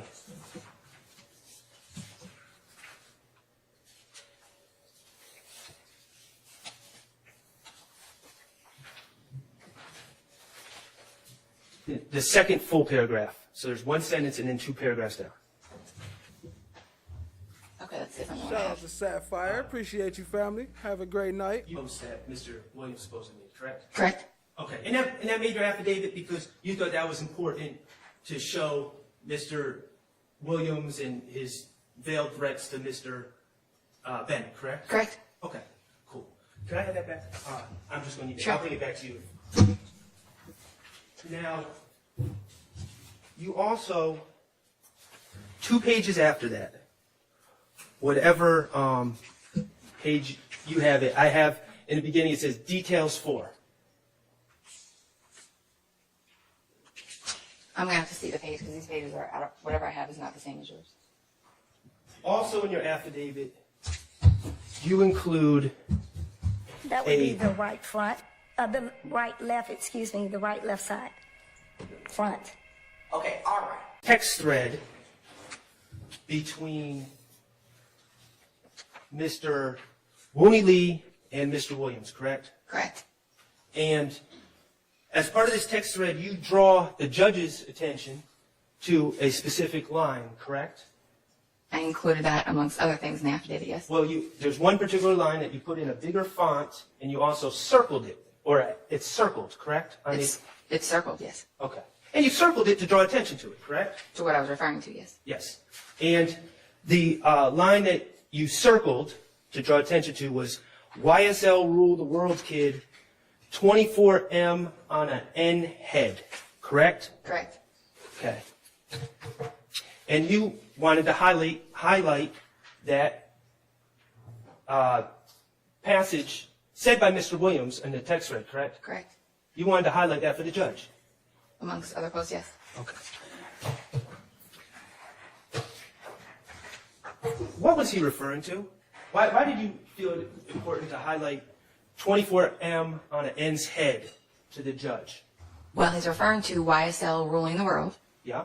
As an organization, and it could be a play on words or a play on things that have happened, saying 24M on a racial expletive head. Okay, 24M on a racial expletive head. It sounds like Mr. Williams had money on someone's head. It could be taken that way, yes. It could be taken that way, and you highlighted it and circled it for the judge, correct? Correct. Okay.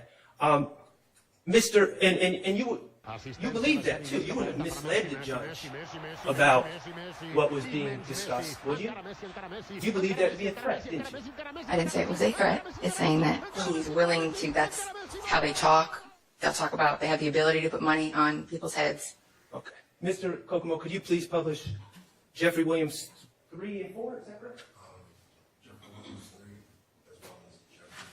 This thread that you highlighted in your affidavit to the judge, this thread between Wooney Lee and Mr. Williams took place on February 7th, 2021? Correct. Okay.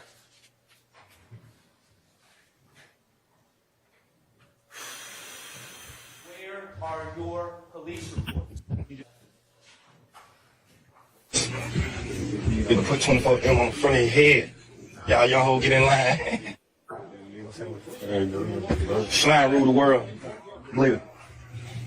Young niggas out this motherfucker spending 24 million on their heads. You can put 24M on the front of your head. Y'all hold get in line. And he specifically said young niggas spending 24 million on their head. Spending, as in they spent 24 million on a diamond in his head. Please publish Jeffrey Williams 3. 24M on the front. Slime rule the world. Believe it. Young niggas out this motherfucker spending 24 million on their heads. You can put 24M on the front of your head. Y'all hold get in line. Okay. Please publish Jeffrey Williams 3. Nigga put 24M on the front of his head. Y'all get in line. What? Crooked ass burrito. What's displayed is Jeffrey Williams 3A. I do. And it's a reaction. Jeffrey Williams reacting after Lil Uzi Vert put a $24 million diamond into his head. Correct. Okay. Did you know about Lil Uzi Vert and the $24 million diamond and that reference when you filled out this affidavit? I did not, but I would still stand by what I put in the affidavit. Okay, so you're telling me right now, on a sworn statement to a judge with knowledge that Lil Uzi Vert just got a $24 million diamond put into his head the days before Mr. Williams typed that, you would still put that quote, YSL ruled the world, 24 million on an N head in that affidavit? Objection. Vague, compounded mischaracterization of what the witness just said. Facts, Joni, for Fibberito. That's Fibberito with her lying ass. And she said, I'll do it again. I did not have knowledge of Lil Uzi Vert getting a diamond in his head. Okay, so all right, so let me ask that last question again. Instead of saying I would do it again, if you had knowledge that Lil Uzi Vert just got $24 million diamond in his head and that Mr. Williams was referring to that, would you still have put that in the affidavit? Yes. To mislead the judge? Not misleading. May I explain? Yes. Okay. What I'm saying is this social media direct message is different than what you see on here. Lil Uzi Vert, I don't remember, is a member of YSL, so I think it might be a new, like a term they're going to coin. Like wipe his nose, things of that nature. So 24 on somebody's head might be a new thing that they're going to go with. He's saying YSL rules the world. As the leader, he can make that assertion. You're doing a lot of explaining. Did you do any of that explaining in your sworn affidavit to the judge? The sworn affidavit reads, Jeffrey Williams brags that YSL rules the world and has $24 million. Okay. And clearly, when you put highlighted and circled 24M on a N's head, you're sending a message to that judge, are you not? Let's be real. I'm referring to my words that I wrote say, Jeffrey Williams brags that YSL rules the world and has $24 million. All right, and just so we're clear, as we sit here today, as someone, a law enforcement officer, even with knowledge of this, you would still put that in front of the judge? There are different interpretations to everything as we've seen throughout this whole trial. Yeah, I agree. Can we make our determinations, or are you going to make the determinations for us? Objection. Argument is sustained. Do you think maybe you misinterpreted what was said by Mr. Williams? Is that a possibility? I think it differs from what was presented on the internet and between direct messages, as we've seen. So your answer is no. Your interpretation is perfect, pristine. My interpretation was YSL rules the world, and they have $24 million. That's what I wrote in my words in the affidavit. I didn't say Mr. Williams has $24 million on YF and Lucci's head. I didn't say that. I said YSL rules. He claims that YSL rules the world and has $24 million. Now, you didn't say it. You just put in a bigger font and circled it for the judge, right? Right? It wasn't a bigger font. That's how the message reads. It's the same font as the date and time, the same size as the date and time as the name, the Instagram handle. In the circle? It's circled, correct.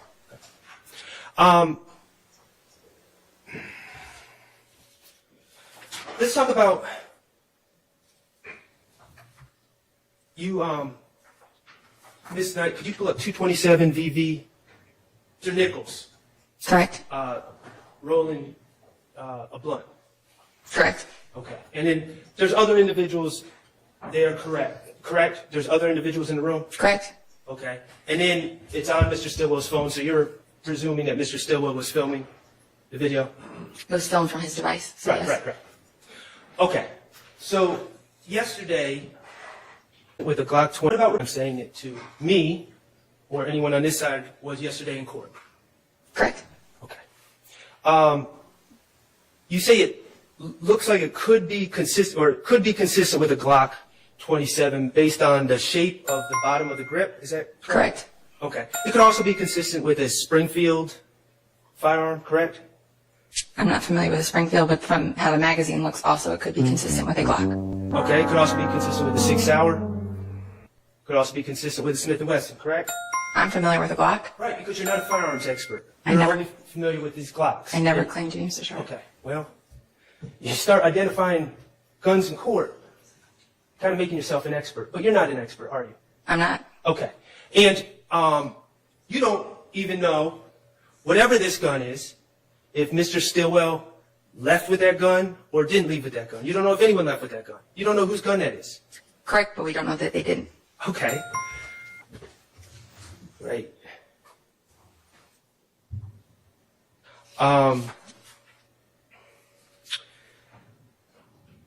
Let me ask you this about your Glock 27 that you say this looks consistent with.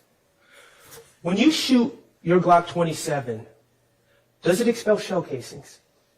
I don't own a Glock 27. When I was purchasing a subcompact Glock, I was going back and forth between the 27 and the 43. I prefer to shoot a 9mm, so I went with the 43. So you don't even own a Glock 27? I just said when I was researching the chew, handling the chew with the gun dealer. So now you don't own a Glock 27. You were researching it, which means you were handling the gun at the gun dealer. That's your experience with the Glock 27. I never asserted that I owned one. I've seen one. I've handled one. I can recognize one. So you've handled one at a gun dealer, and that's what you're basing the identification on? I've recovered a good bit of guns in my career. I know what they look like. All right, let me ask you this. Since you know about guns, at least through your career, Glock 27s, when you shoot them, do they expel shell casings? Yes. Okay, Glock 27s, when you shoot them, do they make a loud bang? Yes. When you shoot a Glock 27, does it create a muzzle flash? It should. I mean, when you shoot it, like during the day, you wouldn't see it, or sometimes at night you can see it. But Okay, and when you shoot a Glock 27, does it emit gunshot residue? if it's inside of a contained area, yes. It would. Okay. All right. Remember on Friday you talked about you get to the end of an investigation, something seems small is huge. We were talking about the post. All right. Well, there's one thing, surveillance video. You would agree that starts huge and remains huge? Like surveillance video is a pretty important part of the case. Every investigation is different, but yes. Okay. You've seen the BP video, correct? I have.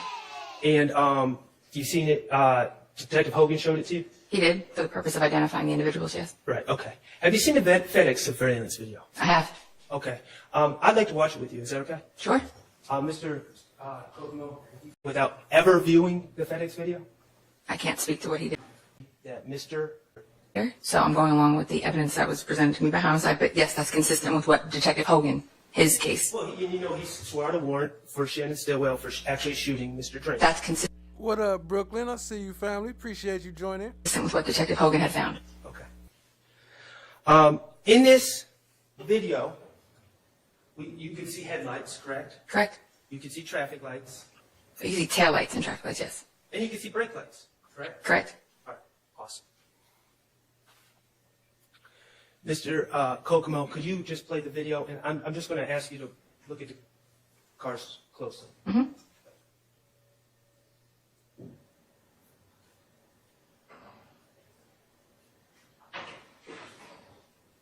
36 on this video. At this point, Mr. Stillwell, in the Flash is much, much, much dimmer than a brake light. Like when you're shooting at night, you're hard pressed to see your own muzzle flash. firearms expert again. I'm telling you, my experience from shooting a firearm, we do take night firing courses. Okay. So let me ask you this.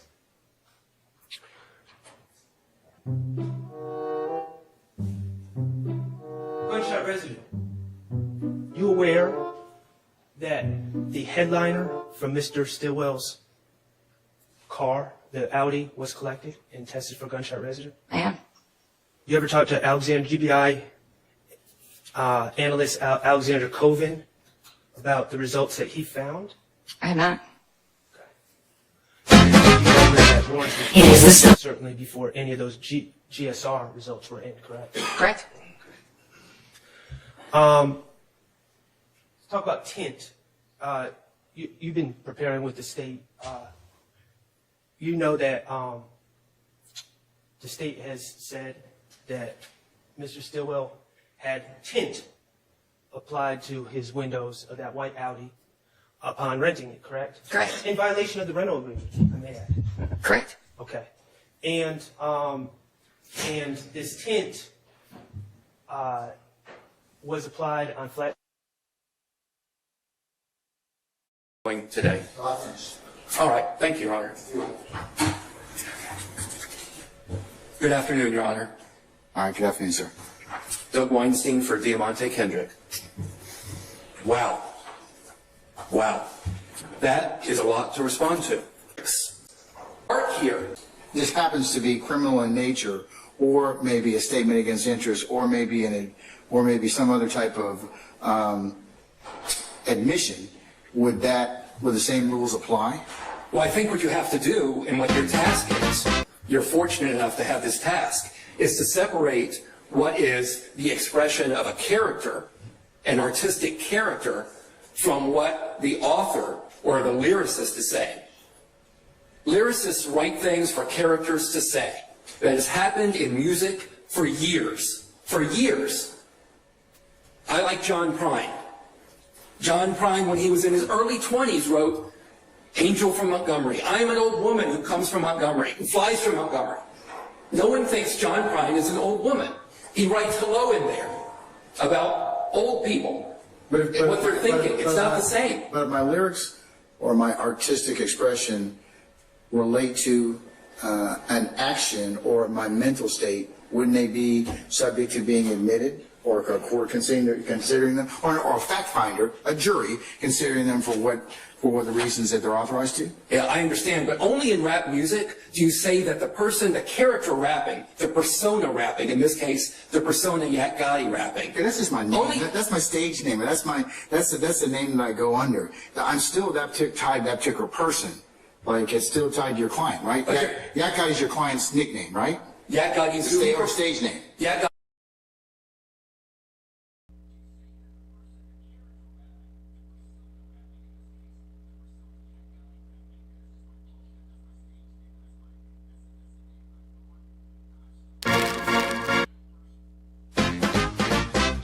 Here's of a named Fanny, who was bringing up these very crooked lawyers. All of them were full of ish, like their madam. The worst one was love. Here's the story of a man named Brady, who was bringing in injustice of his own.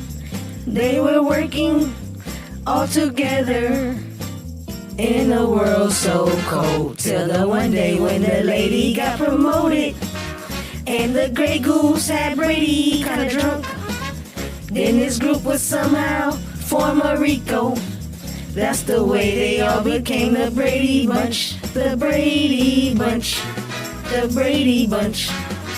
That's the way they became the Brady Bunch.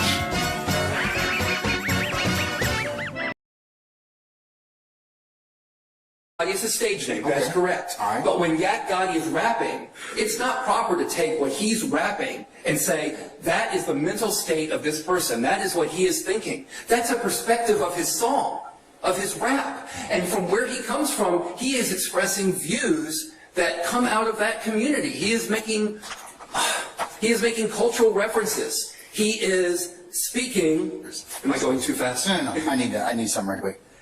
Thank you. He's speaking. One second. Sorry, I'm sorry. Go ahead, Mr. Weinstein. Yeah, I'm ready. Go ahead. He's speaking in the conventions of that genre of music. And in gangster rap, what do the producers, what do the record companies, and frankly, what does the audience expect? They expect these lyrics. So he provides these lyrics. But if the lyrics fall under actus reus or mens rea, aren't they, don't I have to first look at them under 401? As Mr. Carlson made this nice linear diagram, I like that because I'm trying to follow things from A to B, C to D. But why would they not, why could not the court consider those under that particular line or lineage? I think that's a great line to look at it. Let's start with 401 and 402. Are they relevant? And the lyrics spoken as a character are not relevant to the actions of the person who inhabits that character on stage or on the album. There's a distinction between those that the court has to draw, just to even see if they're relevant under 401, Your Honor. And then once you determine if they're relevant, let's assume they are relevant. I'm not there yet. I don't agree with that. But let's assume that they are relevant. Once you're determined that they're relevant, then you've got to do the 403 analysis.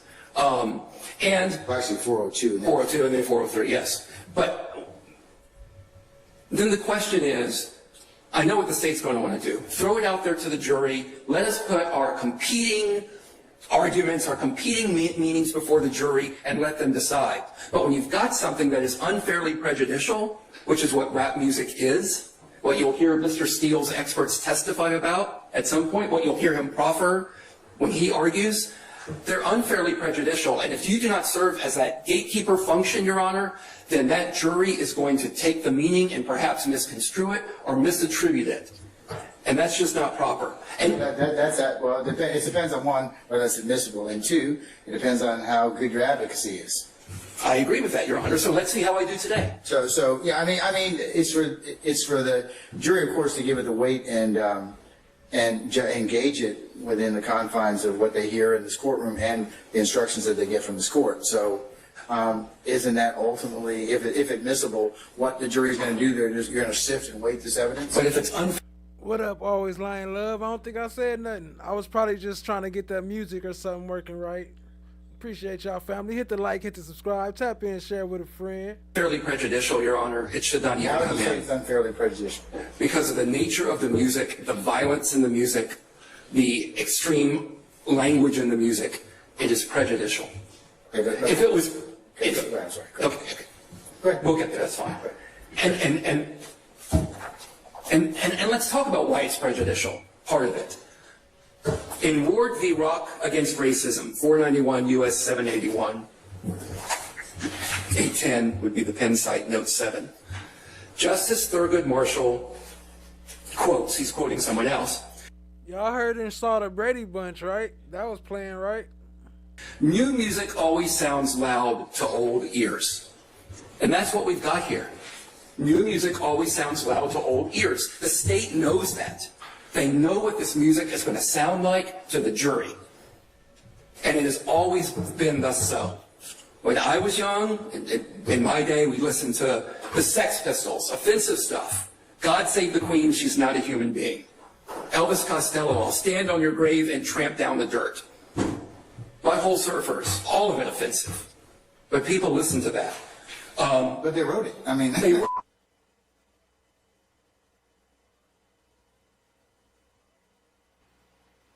They was doing that a lot earlier in the trial. When they be talking, Weinstein and them, they had just cut them off. It was crazy. if that were the case, then this was like 30 minutes later. Songwriters often embellish or bluster things, and certainly might be for shock value. But isn't that for, if it's admissible on one of these purposes, isn't that for a jury to decide whether or not, hey, those lyrics truly are something what happened in this particular case? Again, as soon as you put it in front of the jury, as soon as you put these lyrics right here, I just beat a murder rap, paid my lawyer $30, for slimes you know I kill, etc., etc. As soon as you put that, the blinders drop. They hear that and they're like, these guys are guilty. Look. Oh, y'all talking about because the mouth moving. That's because it's picking up this background on my phone. Let me cut that down. It's picking up the sound. That's why the mouth is moving. Appreciate you, family. Look at the juror questionnaires that we had, Your Honor. They're going to look at these lyrics and instantly say they are guilty. They are not going to look at the evidence that's actually probative of their guilt once these lyrics get in front of them. I really do not believe that they will, and I think we're going to have experts that will testify something to that account. Well, the experts are one thing, but the jury's charged with, listening to the evidence. You all have spent almost 10 months picking the fairest jurors. That questionnaire tended to weed out those particular people that immediately might be of that bent of mind. But these jurors are going to give both of you a fair, a full, and a lawful trial. And these particular, whatever evidence is presented in this case, they will be, that's presented in the four walls of this courtroom. They will weigh that testimony within the confines of the court's charge and the law that I'll give them to the evidence as they determine it to be. So, to your point about thinking that they're immediately going to come to this particular conclusion. I don't believe that the jurors that you selected are going to do that. That's why you did that. I believe for 10 months.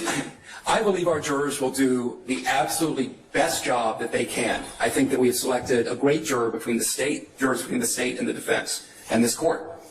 But they're human beings, and they are going to respond as human beings when they are assaulted with, I think that TikTok was last night.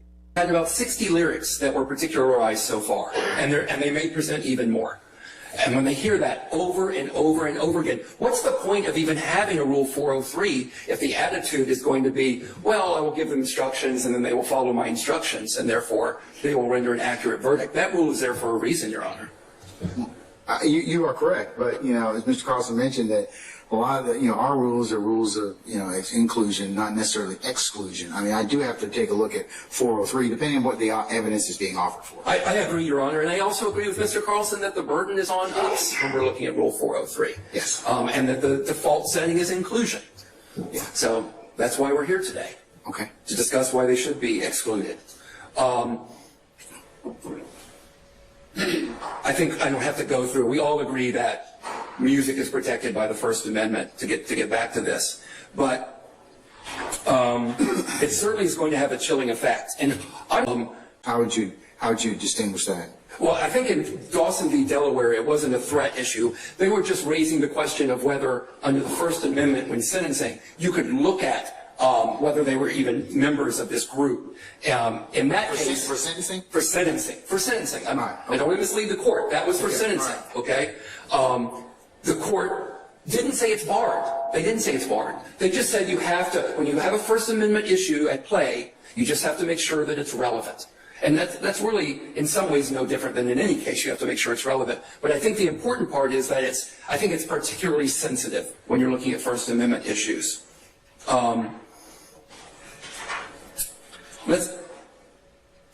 One moment, Your Honor.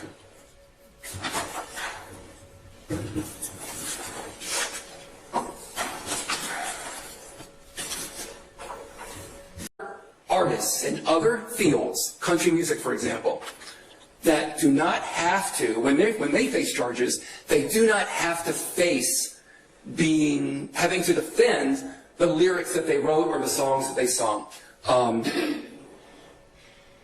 I'd just like to briefly, and I apologize, I do not have a printout of this, but I can circulate it. It's only 4 slides, but I think it would just aid the court if I put them up rather than reading them. Do you have a thumb drive? I can get that. Justice is blind. I can email it to you if you'd like. No, I was going to say you could share it on. I can put. Can we put it up on the screen? Thank you. All right. Okay. Let's let technology do a little work for us. Okay? Absolutely, Your Honor. All right. Okay.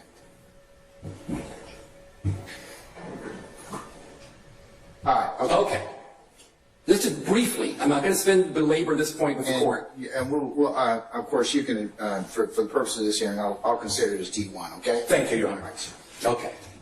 So let's look at some people. And by the way, when I'm bringing these up, I am doing it under a similar analysis that you would do in this case. In other words, I'm going to argue that there has to be some nexus between the crime charged and the lyrics in the case. That is what, if you look at all the cases, there has to be some nexus. Well, you have to go to access reus or mens rea. Yeah. Okay. So here, let's look at this. Johnny Cash. All right? In 1965, he faces charges in federal court. What's he done? Allegedly. Well, he pled guilty. So he smuggled 688 Dexys, 457 Equinel into the U.S. from Juarez, Mexico. He pleads guilty in federal court, but he never has to face Delia's Gone. Delia's Gone, all these songs, by the way, are written before this. They could have used Delia's Gone. Okay? She was low down, trifling, cold and mean, evil, grab my submachine. Okay, next, please. Willie Nelson, famous marijuana user, loves it, advocates for it. In 2010, they found marijuana on his tour bus in Texas. 2006, 1.5 pounds of marijuana and 3 ounces of shrooms. You couldn't really speak directly about marijuana in country music in the 70s, but he alludes to it.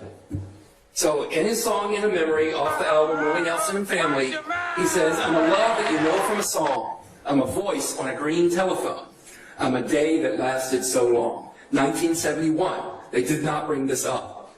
It was not used against him. So you're saying he was under the influence of marijuana?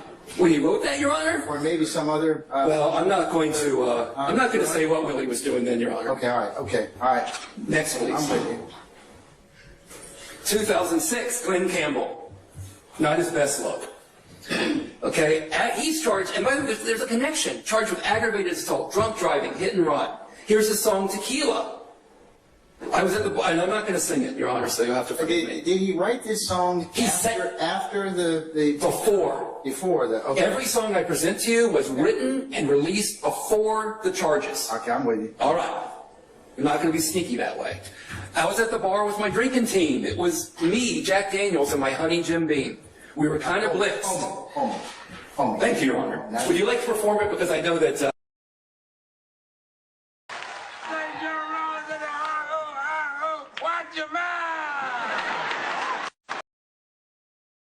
You're famous on the internet for your rap lyrics. That's other people pirating me. Okay, so... I know a good copyright lawyer. All right. But here's these drinking songs that are not brought up against him. Next, please. This is the last one I'll do. Tim McGraw and Kenny Chesney, charged with disorderly conduct, and McGraw is charged with a felony for assaulting a police officer in 2000. And I believe this is a Chesney song that was released before then. It's a great song. It's the simple things in life, like the kids at home and loving wife. I'll just jump to the end. The devil takes your hand and says, no fear, have another shot, just one more beer. Next, please. Last. This is not a song, but it's a statement of frustration from a singer and a songwriter. It's the frustration that I bet all the defendants in this room feel. David Allen Coe.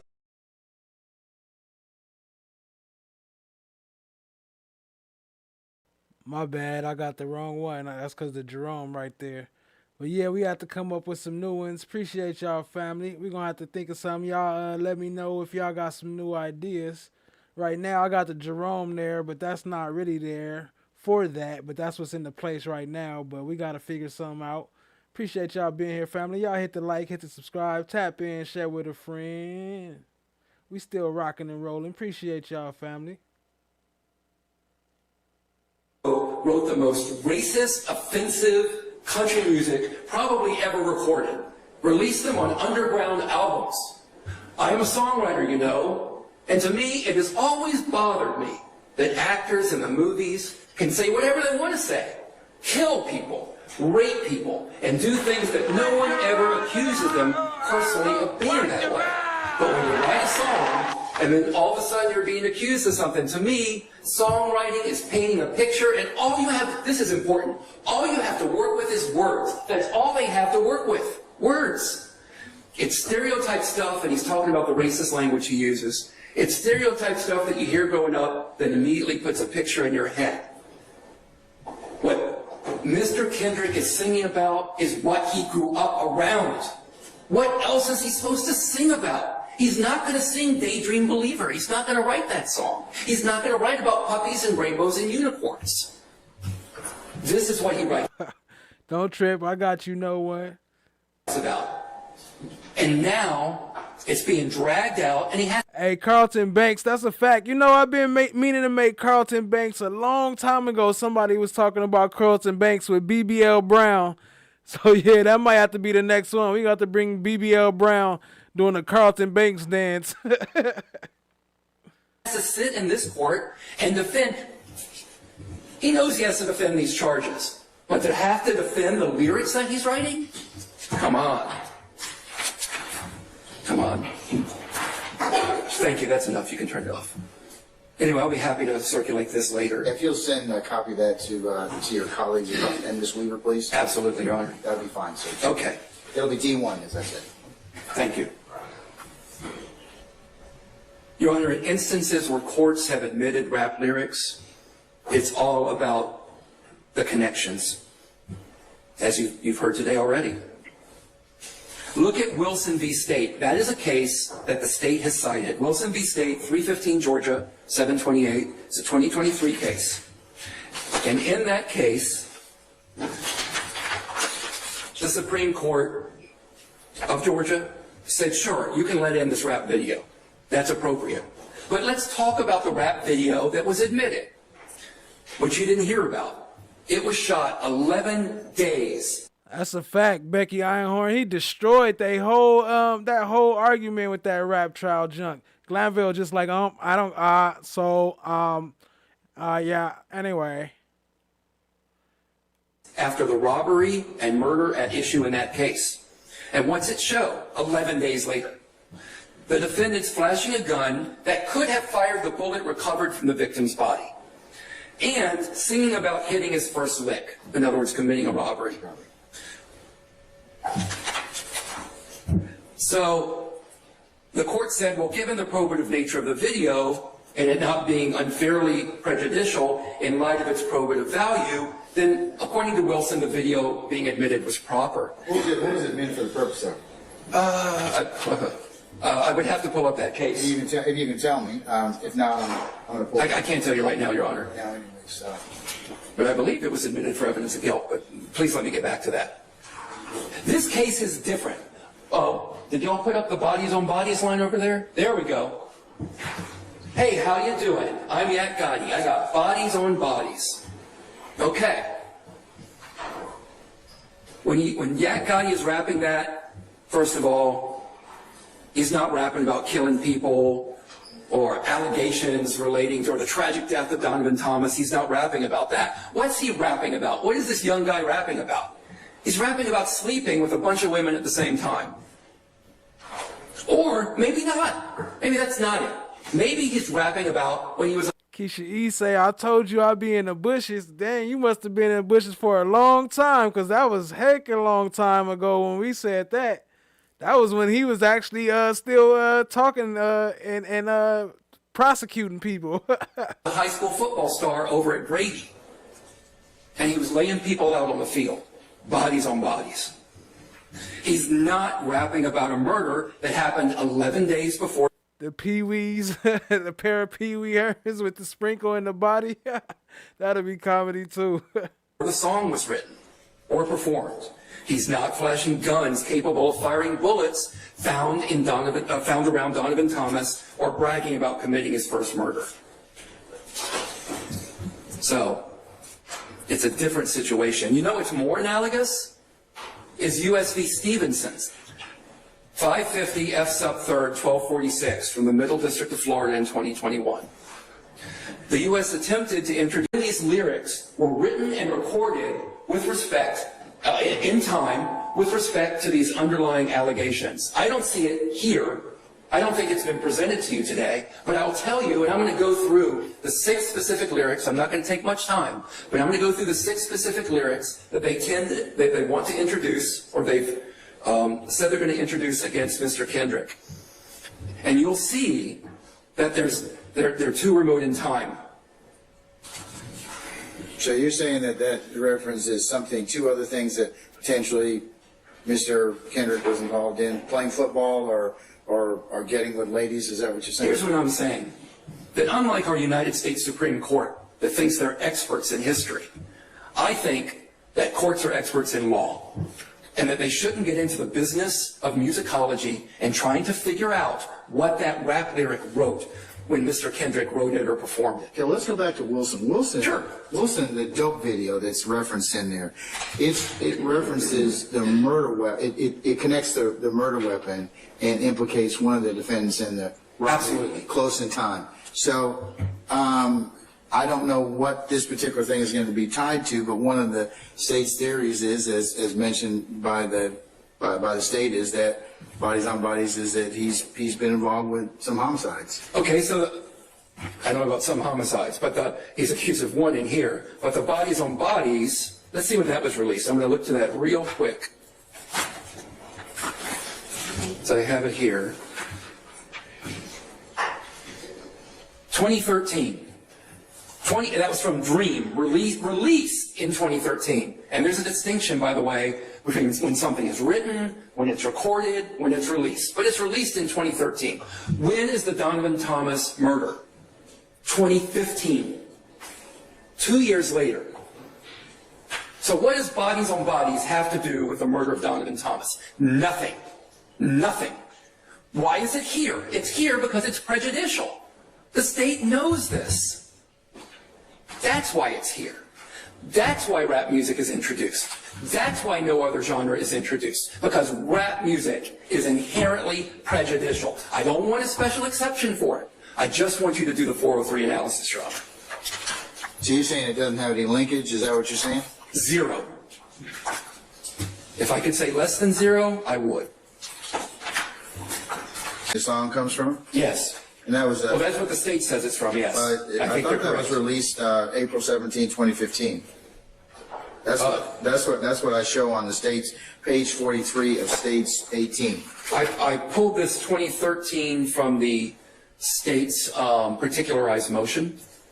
So I think it's released on Apple Music April 17th of 2015. When was Mr. Thomas? Recorded 2013. Recorded 2013. But it was released April the 17th of 2015. That may be, but if it was... When did the homicide occur? January 2015. But if it was recorded in 2013, how in 2013, recorded, correct? How when recorded in 2013 did Mr. Kendrick know that Donovan Thomas was going to be murdered in January of 2015? Did he record it, keep it in his back pocket, and wait for the murder to release it? I think that's absurd. Okay, all right. You can take... All right, well, that's one. Oh, you're on? I'll go through them all. That's one. What? I got time. Okay. Let's do it. All right. I'll get through. Weinstein said, I got time today. Weinstein said, let's do it. I got time today. For just a moment, though, Your Honor.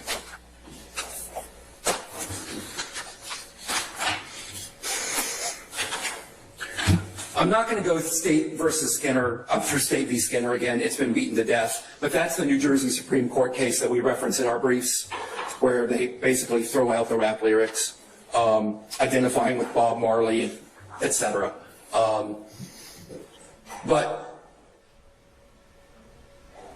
But again, on the unfair prejudice, let's look at I'm going to give you a quote from Old Chief v. U.S., 519 U.S. 172, Penn Site 180. As the Supreme Court has held, the term unfair prejudice as to a criminal defendant speaks to the capacity of some concededly relevant evidence to lure the fact finder into declaring guilt on a ground different from proof specific to the offense charged. That is exactly the risk, that is the danger of admitting these rap lyrics in this case. And look at Rule 404B. Introducing these rap lyrics, I think the clear intent is to show the character of Mr. Kendrick, and that Mr. Kendrick has a propensity to commit the crimes alleged in the indictment. Look at this evil rapper and listen to his words. They're terrible, horrible. Listen to what he says. What a piece of crap character he is. Who else would sing these songs? Who else would rap this music? Heaven forbid our kids hear that. That's not appropriate use. It's not appropriate use. I'm going to leave the state's other arguments right here to Mr. Steele. But I do want to go over the particular lyrics. The rest of your lyrics, Sean. Yeah, I'm going to go over the lyrics right now. All right, let's talk about your lyrics. Let's talk about lyrics. Let's go. Okay, back, I don't know if, we'll just go one by one to make sure I hit them all. We've already talked about Bodies on Bodies. Okay, but again, what is the probative value of something recorded in 2013 to something that happened in 2015? It's got none. And I will not concede that Yak Gotti and Diamante Kendrick are the same person, just as I would not concede that Ian McKellen is Iago. You know, it's not the same situation. This is a character that he portrays on screen, in videos, in concert, but that's not Diamante Kendrick. Bodies on Bodies has multiple meanings. A convention of rap music, as I've been learning, is the importance of double and triple meaning. Finding double, triple, quadruple meaning is it's a critical skill to the lyricist in rap. And that's what you've got with things like bodies on bodies. Multiple meanings. Let's assume, go ahead, assume bodies on bodies means dead bodies in the streets. Assume it means that. Whatever. 2013, Mr. Kendrick doesn't have any accusation that there are bodies on bodies there. And it's a convention, it's what his audience is looking for and demands in gangster rap. But it has multiple meanings. No proximity between the time of the recording of that and the unfortunate death of Mr. Thomas. If you let it in, there's a high risk that the jury is going to misinterpret that. And it will unfairly prejudice Mr. Kendrick. Okay. All right, next lyric. On to the next. I've only got 5 more, Your Honor. Okay, all right, that's fine. Next lyric. Running from 12, then I jump through the fences. Again, it's sung by Yak Gotti, his alter ego, you could argue, but it's his stage performance. It's his name on stage. And again, we've got ambiguous, multiple meanings. What is 12? Running from 12. Is it running around his neighborhood at the age of 12? He had a friend named 12 when he was younger. Is it running with his friend named 12? Or is it the police? Or is it all three? Or is it, as good artists do, is it up to the listener to decide what it means? Unfairly prejudicial. Lyric. I rep my life for real, for slimes you know I kill. Take it to trial. Again, I'm going to argue that that's a lyric sung by Yak Gotti, the character, and not Mr. Kendrick. But regardless, I kill. Now I know I have said I killed it. Shout out to the new members. Just got gifted a membership. Purple Pros, Maximil, Beautiful, Miss Chocolate, Just Ani. Okay. I know them names. Appreciate y'all. I just had to gift y'all some membership. Shout out to y'all, family. Purple Pros, Maximil, Beautiful, Miss Chocolate, Just Ani. Appreciate y'all, family. Y'all got some free memberships. Now you got a month to go on and play around with these emojis. Get your slime on. Get your slime brothers on and all that. Appreciate you, family. I pray that when I walk out of here today and someone says, Doug, how'd you do today? I'm like, I killed it. I probably won't say that, but you never know. I kill refers to doing a great job when you're rapping in the studio. I kill refers to making money for the label. Multiple meanings. But the problem is, which one is the jury going to take? Next lyric. Excuse my language. Fuck the police, fuck them in a high speed from Slime Shit. March of 2016. Again, a lyric sung by Yak Gotti. It's a reference. It is a call out, Your Honor, to NWA with their famous song, Fuck the Police. It is social commentary. NWA saying it is social commentary. The character Yak Gotti sings it as social commentary.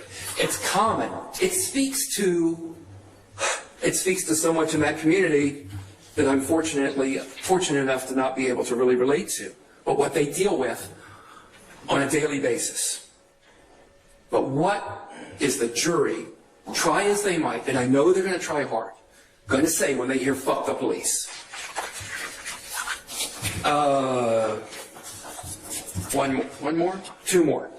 Knocking off your big homie bitch, Mob Ties, April of 2020.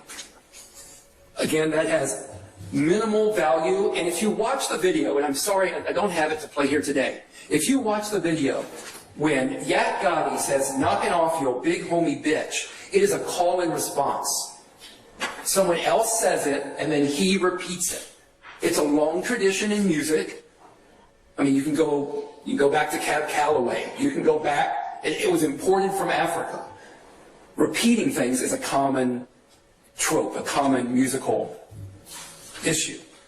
And Cab Calloway, Michael Jackson, Missy Elliott, they all do it. They all repeat things. It doesn't mean he adopts them. He's in the video. I tried to get you up in there, no one. Maybe next time. In a call and response situation. Last, YSL, wipe a nigga nose.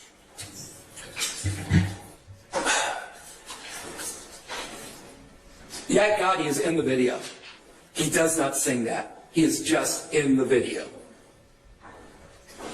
And appearing in a video and nothing more should not be adoption of a lyric. Well, do you have a choice to be in the video? Well, do you? I guess that's the question. I mean, we all have jobs. I guess that's the question that the jury will have to kind of ponder, right?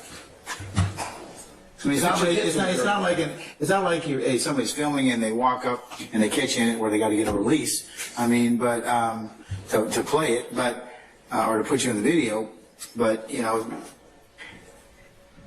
if he's standing behind or one of the background people in that particular video or that song, isn't that something the jury is going to have to sift out? I do not think you can go to look at what Diamante Kendrick is thinking or what he's adopting based on what someone else is saying in the rap music video that he's in. Yeah, he's there voluntarily. He's not chained there, but that doesn't mean that he adopts that. Okay. And I'm just going to go back to this, Your Honor. It is only rap music, and you have to ask, that has to defend this. It's only rap musicians that have to come into court. And don't tell me, anyone else, that it's because only rap musicians get in trouble with the law. That is not the case. Not relevant for each case has to be taken on its own individual merit. Exactly. And so when you see all these other cases cited where rap music is admitted, all that I ask you to do is make an independent assessment for this case on a lyric by lyric basis, whether those lyrics are appropriate to be admitted or whether they should be excluded under 403. That's all I ask the court, Your Honor. All right, sir. Okay, thank you. All right. Mr. Steele? Okay, all right. Mr. Short?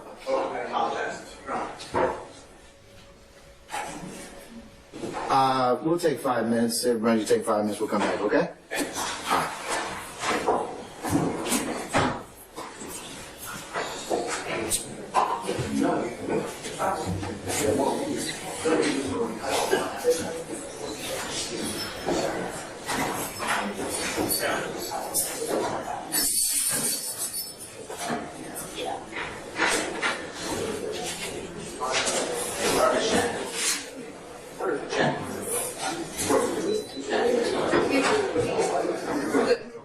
I don't listen to current hip-hop. I think that if you listen to a lot of the current hip-hop, rap music out there, you're going to find that the lyrics discussed here today do not particularly stand out in this music genre.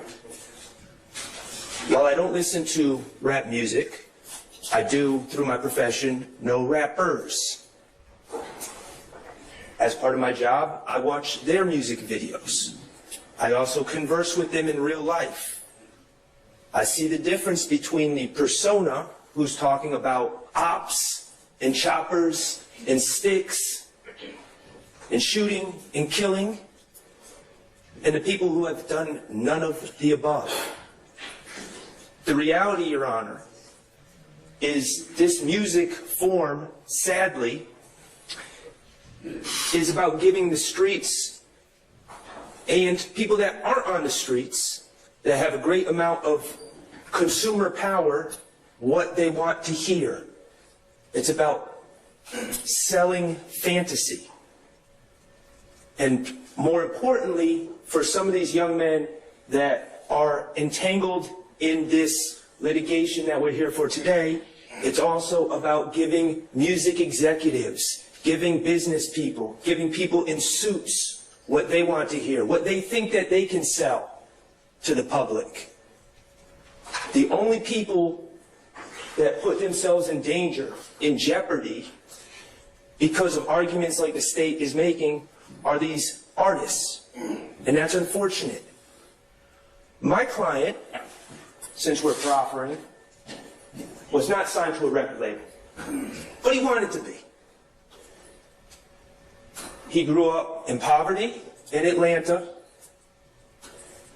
in some of the worst sections of town, and like many people, he saw his way out.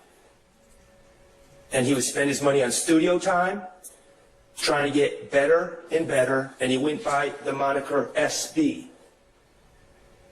The first Glanville time really means see you in 2 hours. That's a fact. I played a clip at the beginning of this video. He said, let's take a comfort break, 15 minutes, didn't come back for an hour. Then he was only there for 15 minutes, and then they went to lunch.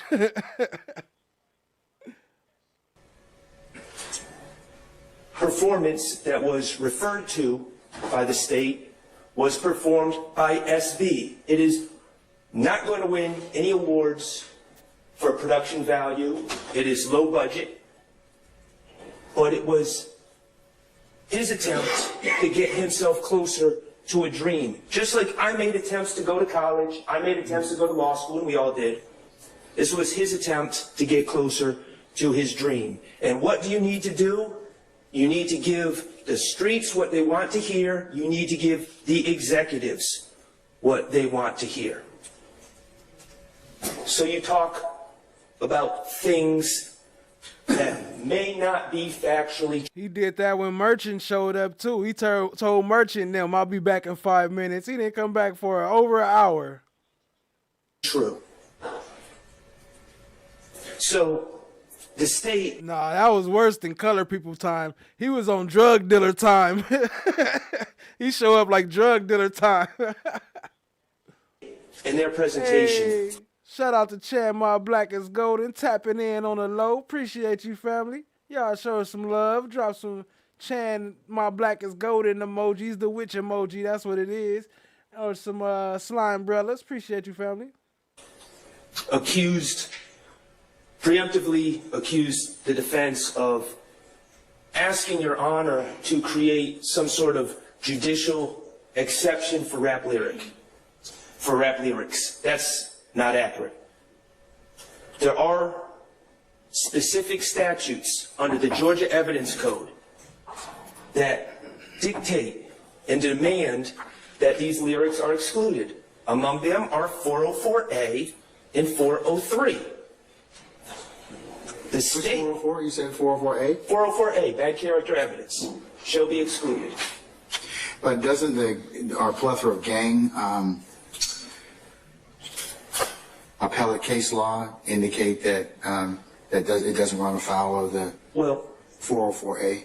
And that is the ultimate irony of the state's argument, is that they simultaneously accuse us of asking the judge to create laws and then cite judicial opinions and ignore the legislative rules of evidence that are in place. Now, yes, under certain circumstances, the state has cited to cases which allow admission of rap lyrics under certain circumstances, not carte blanche. That's true. And what... Chan, my black is golden member for 4 months, by the way. Appreciate you, family.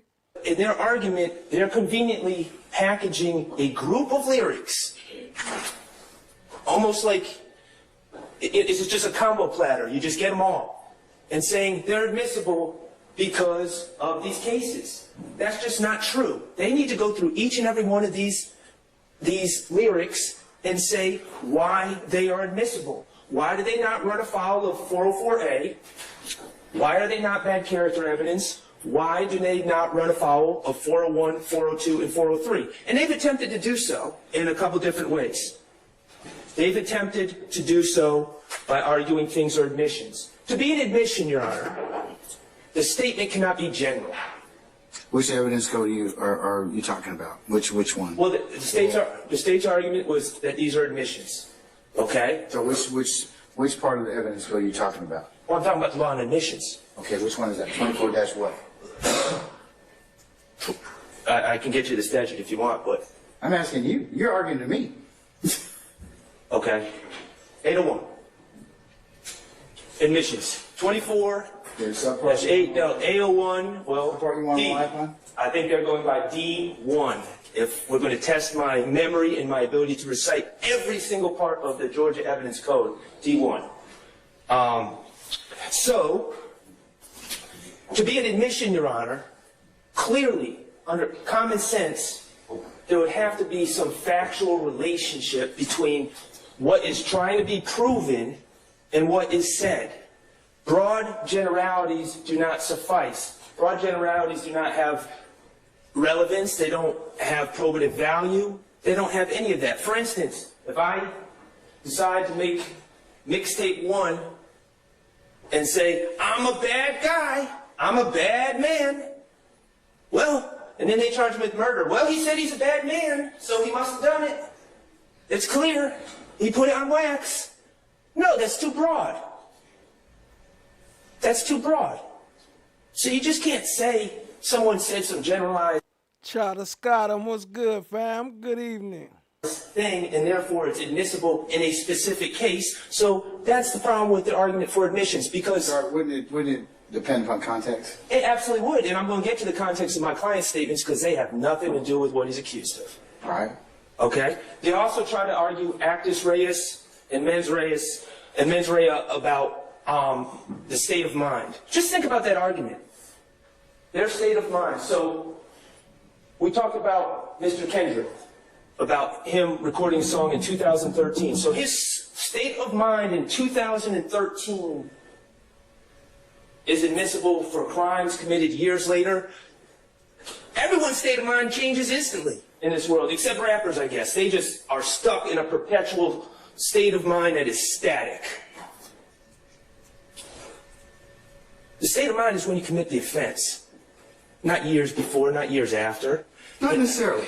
Well, Your Honor, I think that the state has a hill to climb to say that somehow rappers are different than every other individual who changes their state of mind. Well, not necessarily. I mean, to the example of you could listen to a song and it may move you to do other things. So, and that, you might be listening to that song over the course of time and then do other things. So, Right. But anyways.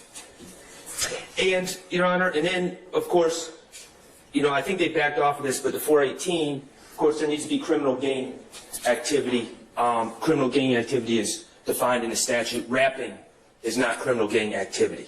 I don't think they're covering that right now. I think they're just covering the lyrical aspect under, and whether or not it covers it's to be considered under the First Amendment. So that's a separate issue. I'm not really dealing with that at this point in time. So I don't know specifically what as it applies to my client who was just trying to make it in the rap world and decided to record some rap lyrics in 2019 is what the state said. But I don't know if this is supposed to be considered admission or mens rea. I'm not sure. That's a little unclear. But what he allegedly said, I just beat a murder rap, paid my lawyer $30 for that. First of all, I was not his lawyer. Secondly, he did not beat a murder rap. He was wrongfully arrested in 2015 for the murder of Donovan Thomas based on the testimony of an individual who lied about his name to the police while giving my client's name. And after all this, he home today. Shout out to SB. Y'all know SB home, so shout out to him for that. He was arrested with 3 other people. The state dismissed charges against 3 other people and now say those 3 other people are wholly innocent. Well, Mr. Farley's still a co-defendant. Mr. Farley's not charged in that murder, and he never was. But they dismissed the charges against the 3 other people that he was arrested with and realized they had no case against Mr. Stillwell either, which was the subject of my motion for speedy trial, constitutional speedy trial. So he was released on bond. He didn't beat the murder rap. He was wrongfully arrested and released on bond. And they admitted that they completely arrested the wrong people. State's saying that particular admission is relevant for the following purposes: actus reus to show enterprise and gang affiliation, and then under the mens rea prong, state of mind, intent, motive, or knowledge. He didn't say I killed someone and got away with it. He said he beat a murder rap. Paid my lawyer $30 for that. They're saying that as it pertains to your client, it's a party admission.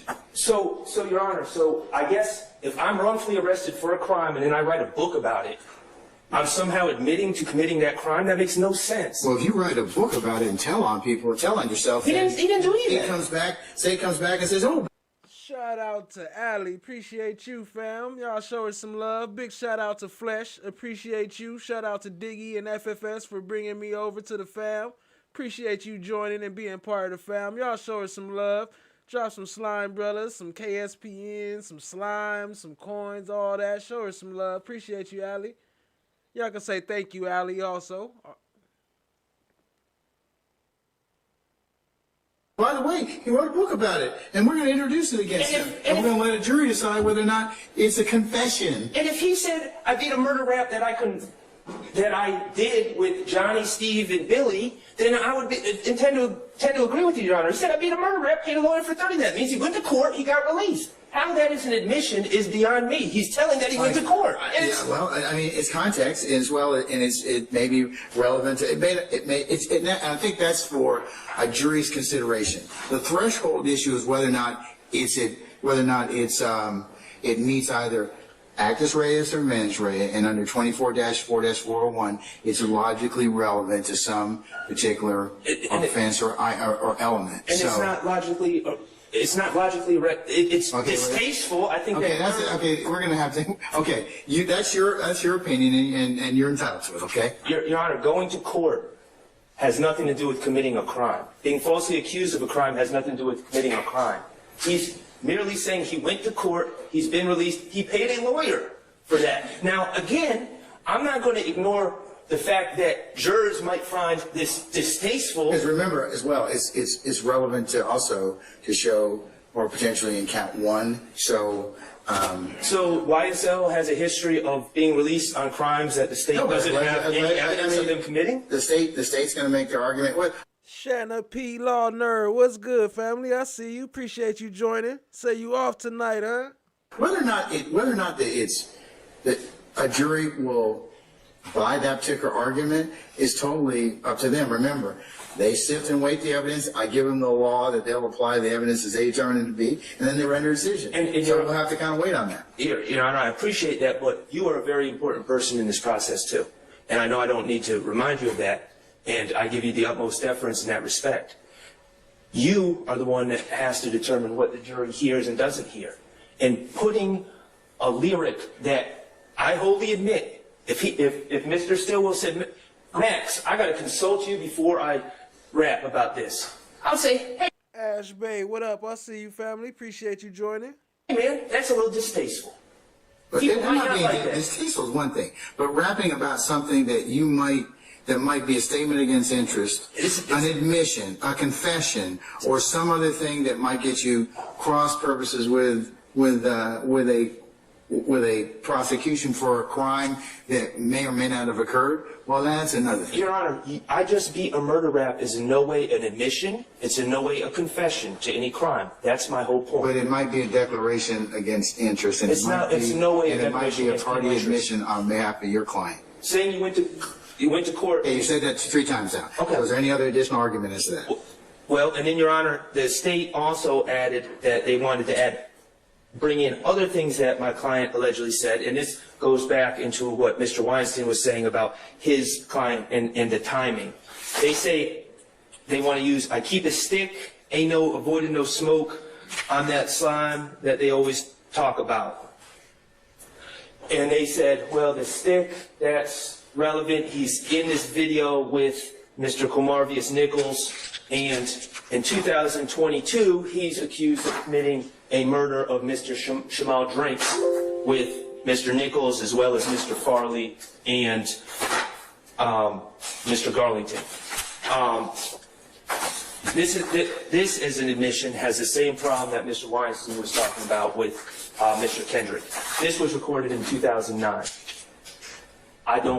My client is constrained by the laws of time like the rest of us. He cannot confess in 2019 for an alleged crime that was committed in 2022.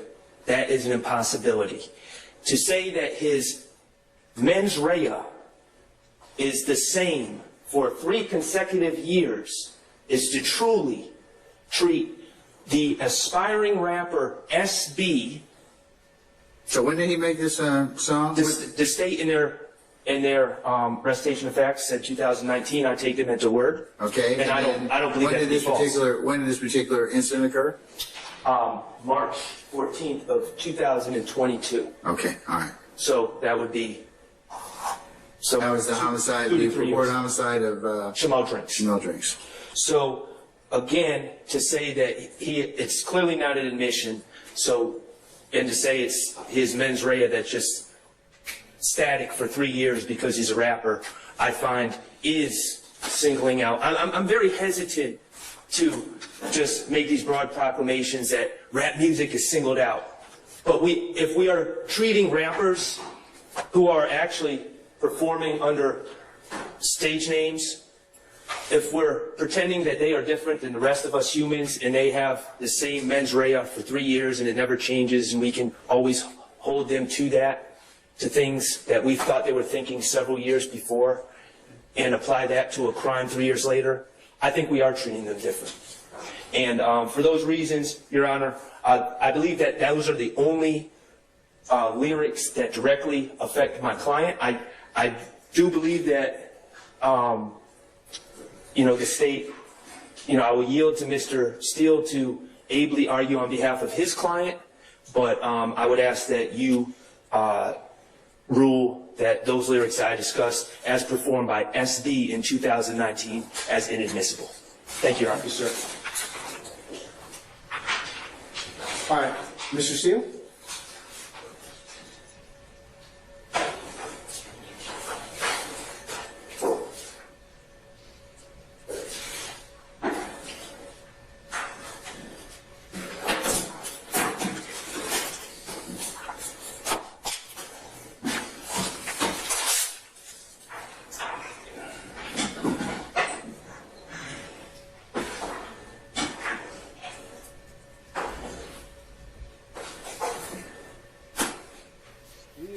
Thank you, sir. Good evening, everybody. Your Honor, I just got today, just like I assume everybody, the case law that is cited in the... Yeah, we live, Shanna P. Appreciate you. I don't know what exhibit it is, but the PowerPoint. That's States 18, sir. Thank you. And I went through it as I sat here. And I'd like to just point out some observations. And I disagree with the way the state gives you, and you liked it, the linear ability to look at the law, because what the state does is ignores the First Amendment totally. Well, They that's, say it's that's not your a time. treaty. I'm looking at States 19. So if you wanna take 19 and disagree with it, show me how I should consider it. I'll be more than happy to listen to it. I will. So, Well, as admitted, we'll use as a party opponent by, I believe, Mr. Floyd and definitely Miss Hilton, I believe. And if I confuse them, I apologize, but I believe both of them. This, you have to analyze it under the First Amendment to the United States Constitution and the corresponding section do I have of to do Georgia that? Constitution. Does it depend upon what is stated, or what the material or is? Yeah, we have to go specifically, lyric by lyric or video by video. And the reason for that is, as you heard either or both Mr. Floyd or Madam Prosecutor Hilton, they were saying these are true threats. They were saying this is YSL, this is not a quote, I'm not quoting, but it's something effective. This is YSL warning others, don't bother us, these are my words, or we will retaliate. Those are true threats, and when you look at words with true threats, you have to ensure that they do not fall under the rubric of protected speech. So we have to analyze it. What the state, though, gave you in States 18, what I went through on page 14 of States 18, they cited Counterman versus Colorado. It's 143 Supreme Court 2106, 2023. I will discuss that case at length. You sure it's on page 14? Well, that's what I have. Yes. What case are you trying to refer to, sir? I'm looking at what I believe you told me is States 18 on page 14 of what I got, and it says it's. Yo, if you're talking about Shard is a chef. He been cooking them up, but I didn't call him a chef up until first. I always called Keith Adams a chef, but I didn't call Shard a chef up until he actually cooked Burrito. He cooked her up. That's why I called him chef.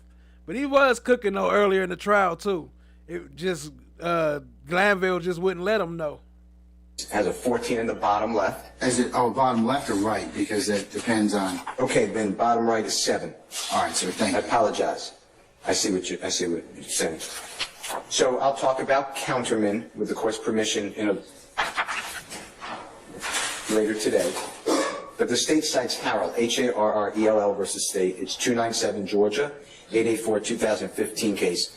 They're targeting Division 1 of that case, and they don't cite it for what it should be. Division 1 challenged, Mr. Harrell challenged OCGA section 16-10-97A, as in Elisa and Alpha 1, as unconstitutional because it violates the right to free speech under the First Amendment. And our Supreme Court wrote, and I quote, in cases raising First Amendment issues, and then there's a ... an appellate court has an obligation to make an independent examination of the whole record in order to make sure that the judgment does not constitute a forbidden intrusion on the field of free expression. And that's what you need to do. That's what I'm going to go through. On page 8 of the state's handout, on states 18, on the top part, they cited the case United States versus Carpenter, and they cite that twice, the name Carpenter. But this is the 2022 U.S.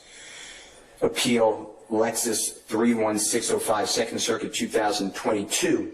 And in that case, the court wrote, the Second Circuit wrote, the First Amendment does not bar the admission of rap lyrics where, as here, the artistic expression, and I quote, is not itself the prescribed conduct, ...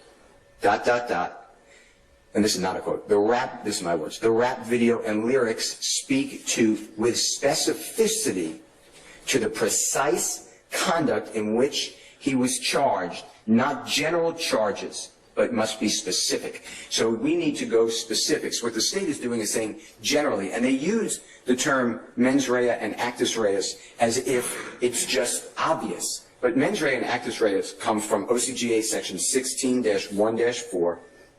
And what that means is every crime charge has to have the mental state, the intent, or criminal negligence in some cases, not this case. And the actus reus is the act. And what the state is doing, though, is they are using it to show propensity. That is barred by OCGA section 24-4-404A. It is just bad character evidence.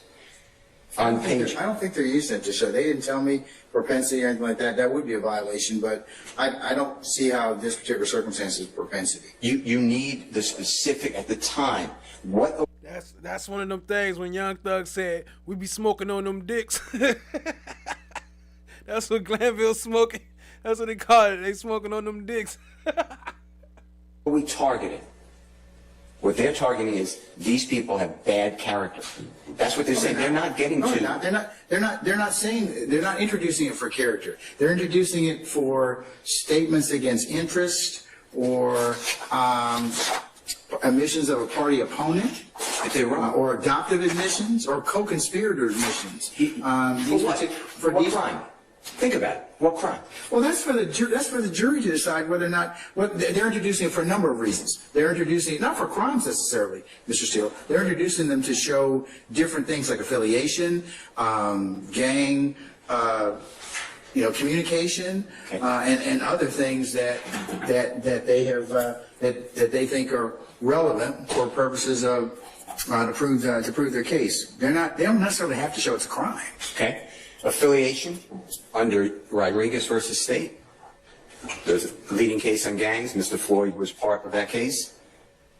I could be affiliated with a known. Mr. Carlson, okay, Mr. Carlson was involved in that case as well. Affiliation with a gang is not a problem. That is our right. I can be a member of the known criminal street gang.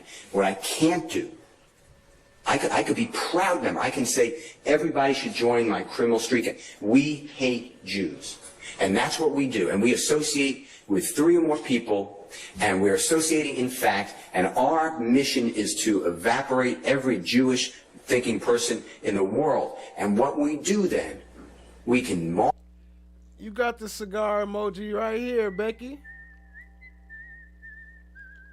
march, we can protest, we can advertise, we can say that as many times as we want, unless it's a true threat, and we're going to get to that, unless somebody does a targeted, enumerated, statutory recognized criminal gang activity. That's the difference. And what we have here is using our Mr. Williams, prolific, accomplished songwriter. And they pull out lines to say it's his character. He is part of YSL. Being part of YSL is not the problem. That's why you need to look at it. That's the protected speech. What the state does not do is what that case of United States versus Carpenter that I just cited, and it makes you do, is we have to get into the specifics. It's not general. They're all general.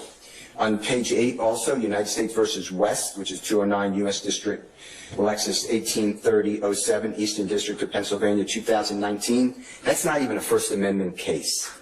The court discussed in that case that lyrics predicated on criminal behavior that do it again was about to occur is admissible, not proof of past events if the past events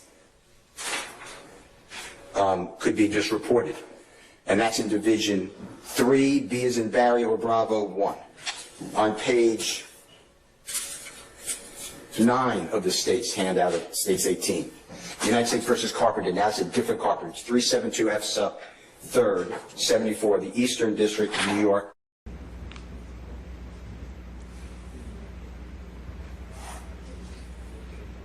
Your Honor, I'd like to proffer the next person then. Okay, who's your proffer? Your Honor, she would like to be identified as Diamond, D-I-A-M-O-N-D. I have a video of her, a news video if you want to see it, but in the sake of time, but we have that if you want to see it.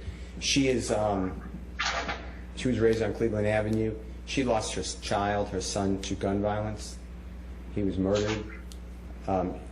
She heads a team to stop gun violence. She is partnered with Travion Martin's mother, Breonna Taylor's mother, and unfortunately countless other persons known and unknown who've lost family members to violence. And Mr. Jeffrey Williams, she would testify, is instrumental with trying to stop gun violence and trying to get people not to think that this is a video game and shooting is okay, and that everybody needs to speak about their controversies and their disputes and put down the guns. And she wanted that to be known, and there is a video if you want to see it, but otherwise that is my proffer.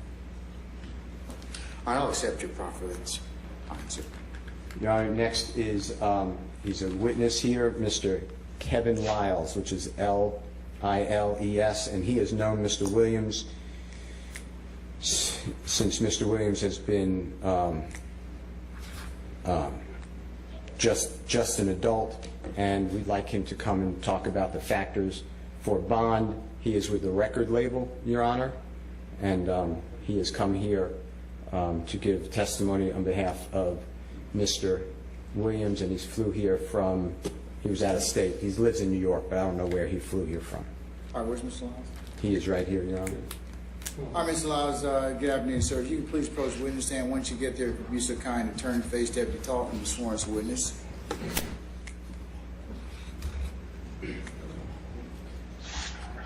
Before you sit down, hold on. Raise your right hand. You swear in front of the testimony in the court, truth, the whole truth, and nothing but the truth, so help you.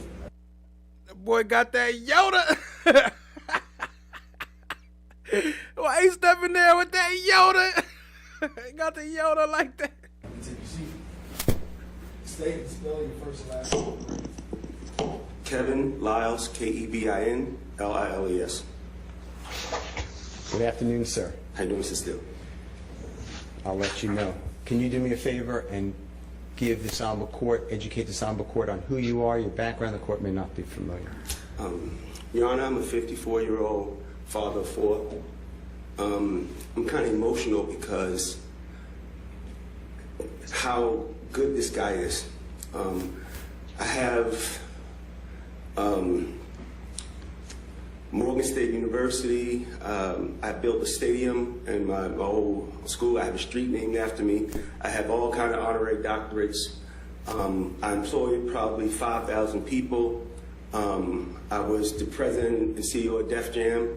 I've been in this music called hip hop for 38 years.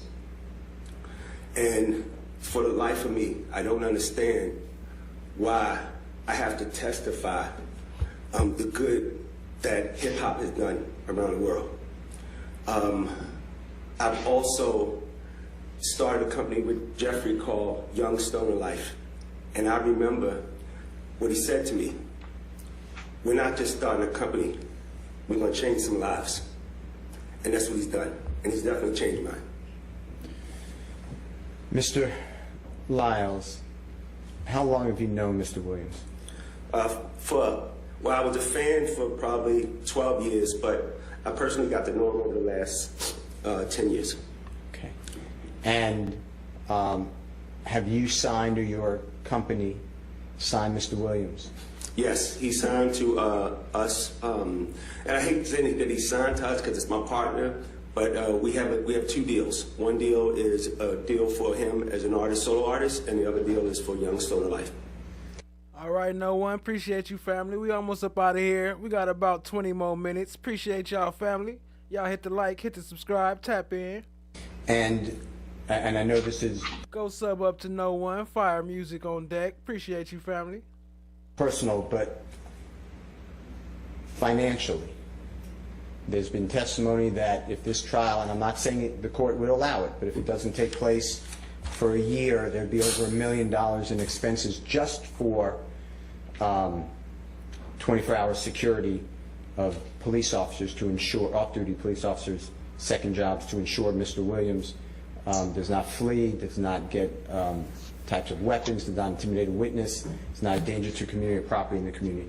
Can he afford, from your personal knowledge and how much money he earns, can he afford that type of undertaking? Jeffrey can afford it, and I can afford it, so it will be paid for. And you are willing to back him as well? I'm willing to back him personally and professionally. Okay. Please explain, if you can, and discuss fully how your life intersected with Mr. Williams' life. My job is to seek out talented people.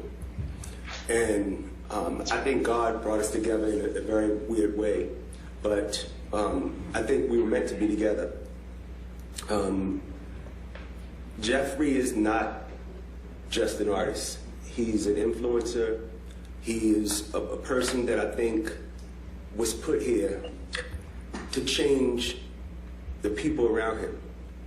And he's so talented. He's creative, he's innovative, and he's fearless. He's a risk taker. And those kind of people, I call them change agents. I'm not signing just artists, I'm raising a young man. He looks at me as a father figure. He's not, like I said, we can't limit it to just his lyrics or his music. He's a young man, and he will be a contributing citizen to this world, and that's what I invest in. And I truly believe this whole thing that people are talking about, it's not him. The Jeffrey I know give me clothes off his back. The Jeffrey I know, I'm giving my kids, he'll give me his kids. That's the Jeffrey I know. You mentioned lyrics. There's been a lot of argument by the prosecution about the lyrics in songs. Can you explain, if you have the insight, what is selling in the rap industry dealing with the lyrics, and why are they being promoted, and why are people wanting it? Your Honor, you've I don't know how old you are, but older than you. So, shout out to No One. Said he gonna stick around. Appreciate you, family. Yeah, it's like 15 more minutes. I've been fighting this battle for over 40 years. It's not new. And it's funny how we're the #1 music in the world now, and they want to bring this back up. Now, we don't argue about any other, whether it's movies or other genres of music that talk about I ran them over in my truck, or I got drunk and I went and shot him. We don't bring those things to court. But quote unquote, our music, we've been on trial. And we constantly on trial about who we are, what we are, and why we're. And nobody gave us nothing. So we sit here on trial, we talk about lyrics. Lyrics, I don't understand the thing, but I'm gonna be here and I'm gonna keep fighting for it because I believe self-expression, and I believe we should protect black art. We should protect black art. And I'm on trial for lyrics. Come on, man. With regards to Mr. Williams, and the court may not be familiar, where does he rank in, if there is such a ranking, in the music industry? Objection, Judge, that's not relevant to anything. Shows his employment status, it's part of the Ayala factors, and whether the record company is going to continue to back. Hey, Shannon P. Law Nerd, this was a long stream, so you can always run it back, you know, catch that replay. We had about we've been going for 4.5 hours, so it's a lot to catch up on. Appreciate you, family. I think you've already established that to the witness, and his right needs to potentially be on alternative release. Okay. You understand that Mr. Williams was charged in 2018 in DeKalb County with a offense of involving, he was riding in a car with 2 other people, and there was a gun and a small amount of drugs in the car. Are you familiar with what I'm talking about? Yes. Okay, and you know that case, it's still pending, believe it or not, but it went up to the appellate court. I don't know, are you familiar with all that? Yes. Everything was suppressed by the Honorable Superior Court judge in another county, and then the state appeal got reversed, and it's pending. You're aware of that? Yes. Okay. So Mr. Williams is actually on bond for that case. Okay. The allegation also entails the fact that when Mr. Williams was arrested at the home here in Atlanta, a search warrant was then executed at that home, and there were multiple firearms. One firearm is allegedly illegal. It turned into like a machine gun, and there was supposedly about 2 pounds of marijuana. And Ani H, what up, family? Appreciate you stopping by to say good morning. Got your name still up there up top from your help, your donation this morning, so appreciate you. That's like 24 hours in a row, huh? Appreciate you though, fam. Some items in, looks like an energy drink, but it supposedly contains either Schedule 2, 3, or 4 drugs in it, codeine, supposedly. You familiar with that? I read it. Okay.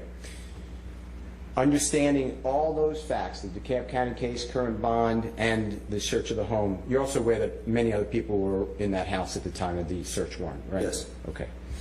I'd like to ask you the following questions in addition to the fact that we are charging 2 counts in this current indictment. You're familiar with the RICO conspiracy and the gang count? Okay. On your oath, would you be willing to back with your own personal property and wealth, or as well as your own company's personal property and wealth, the bond for Mr. Williams if the Honorable Court wanted a high bond?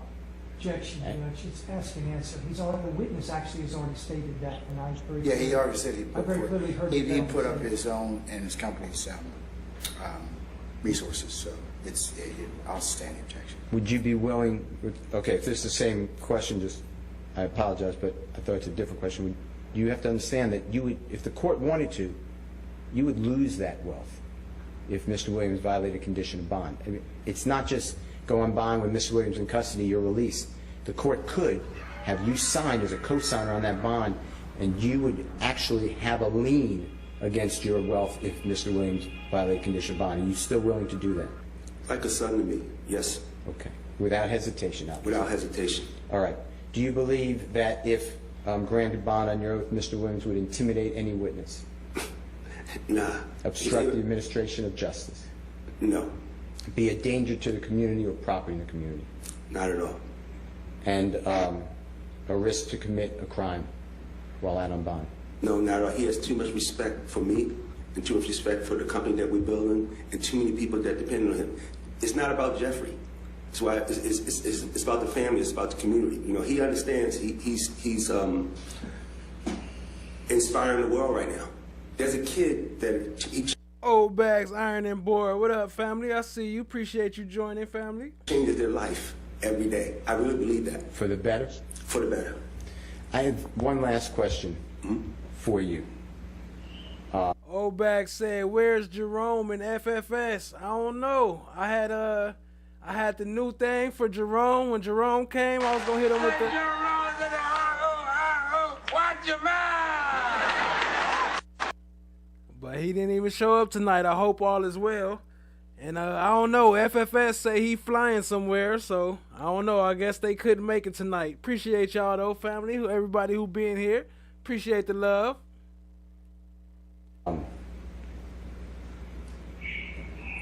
If this honorable court granted bond, but it was very, very restricted. Mr. Williams is not coming out to studios. He's not doing videos. Speaking with him may be curtailed. Is your record label still willing to keep him as a vibrant member? And we had the Jerome emoji too. I guess we got to show him later. That's my partner. And just for the court's edification, I think you just said, but Mr. Williams not only an artist, he's an owner of the company, right? He's a businessman. I told him hip-hop has given him a way to be an entrepreneur, a way to empower people, a way to educate people, and he has a responsibility. He knows that with this success comes responsibility. And we made a commitment to each other that we're going to do this for the rest of our life. I want to thank you so much. Thank you, Your Honor. Hold on 1 second. Say any questions? No Okay, all right. Then I'll. One more time? We're playing the City League, yeah. So. Congratulations and thank you. Okay. Next, Miss Edwards. Do you recognize? Can you blow it up, Miss Edwards? Do you recognize what this is? That's our trunk or treat the year we had. And that's what you explained? Yes, sir. And that's Mr. Williams. I know he's not named on there, but that was his. That was him doing that. Yes, sir. Okay. And that was all for the children. Yes, sir. So they could have Halloween. Is that true? Yes, sir. Okay. Next, please.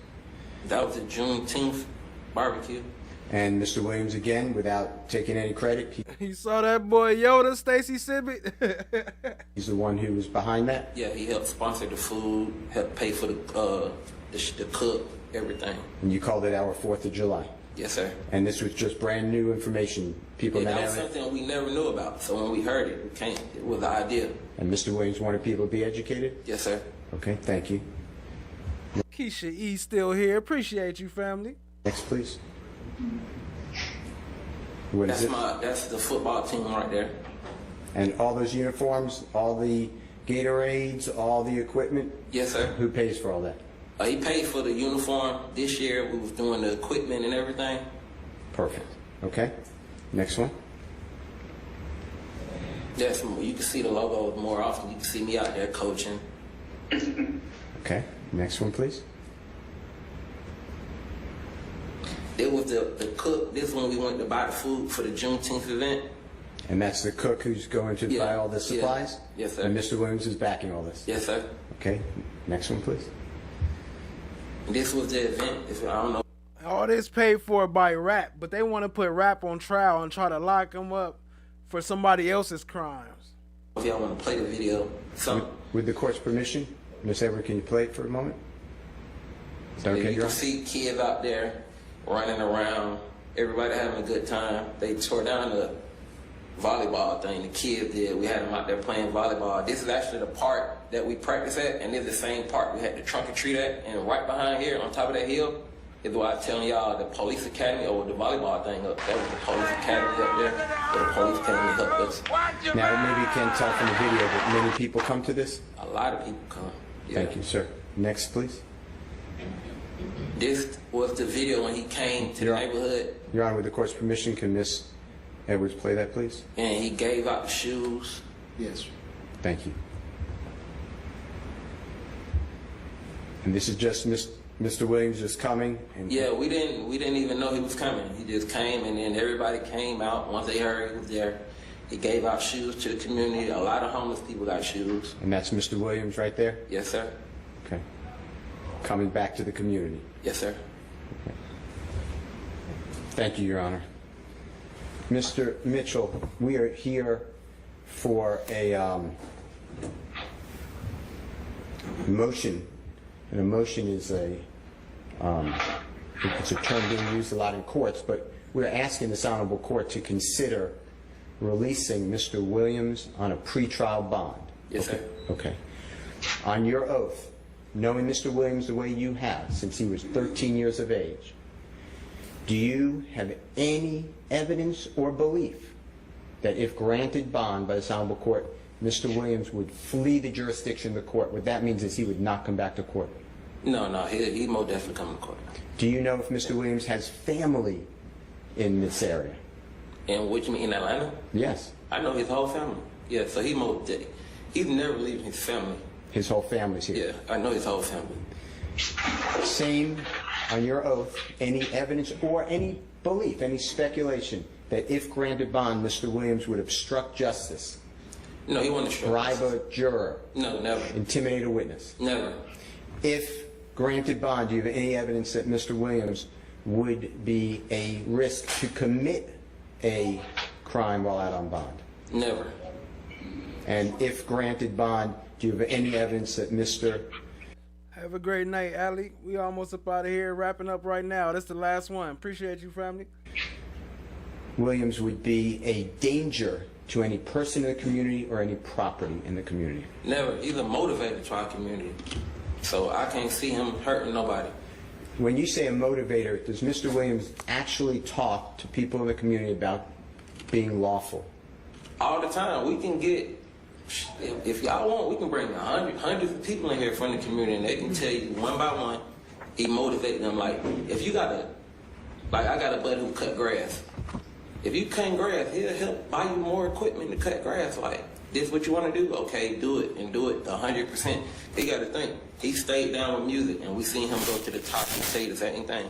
Stay down. You can have 3-4 lawnmowers. You can be hiring people. Like, that's how I look at him. I know, and a lot of people look at him like that, as a motivator. If they didn't, we wouldn't be in here supporting him. I want to thank.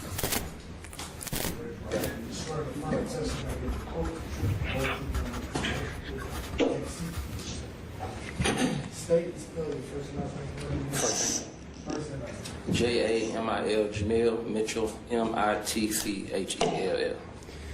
Good afternoon, Mr. Mitchell. How you doing, sir? I'm okay. How are you, sir? All right.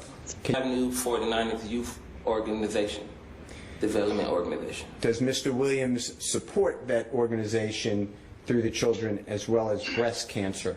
Yes, he actually, I told him my grandmother passed away from breast cancer right when COVID hit. And he sponsored my football team with breast cancer uniforms, and on the uniform you'll see his record label logo, because whoever sponsored, we put the logo on there to try to show support. And what's that logo? His label, Young Stoner Life Records. Okay. YSL? Yes, sir. How about tell this honorable court what Mr. Williams did with trunk or treat? This is around COVID time, so the kids couldn't really go trick-or-treating. And they not used to that, like, especially like my daughters. They used to going trick-or-treating and stuff like that. So instead, I sponsored I teamed up with another program, another nonprofit, and we did something called Trunk or Treat, where we had people decorate their trunks. It was like going to a house, and we gave out candy, and then we gave the best trunk award. And I sponsored I teamed up with another program, another nonprofit, and we did something called Trunk or Treat, where we had people decorate their trunks. It was like going to a house, and we gave out candy, and then we gave the best trunk award. And did you team up with law enforcement officials on that as well? Yes, actually we did, because right where we practice at, I guess there's like a training academy back there, like back there by the post office, and we had police out there. We gave them food, barbecued, everything. They was there, police was there. And Mr. Williams is integral in all these events? Yes, sir.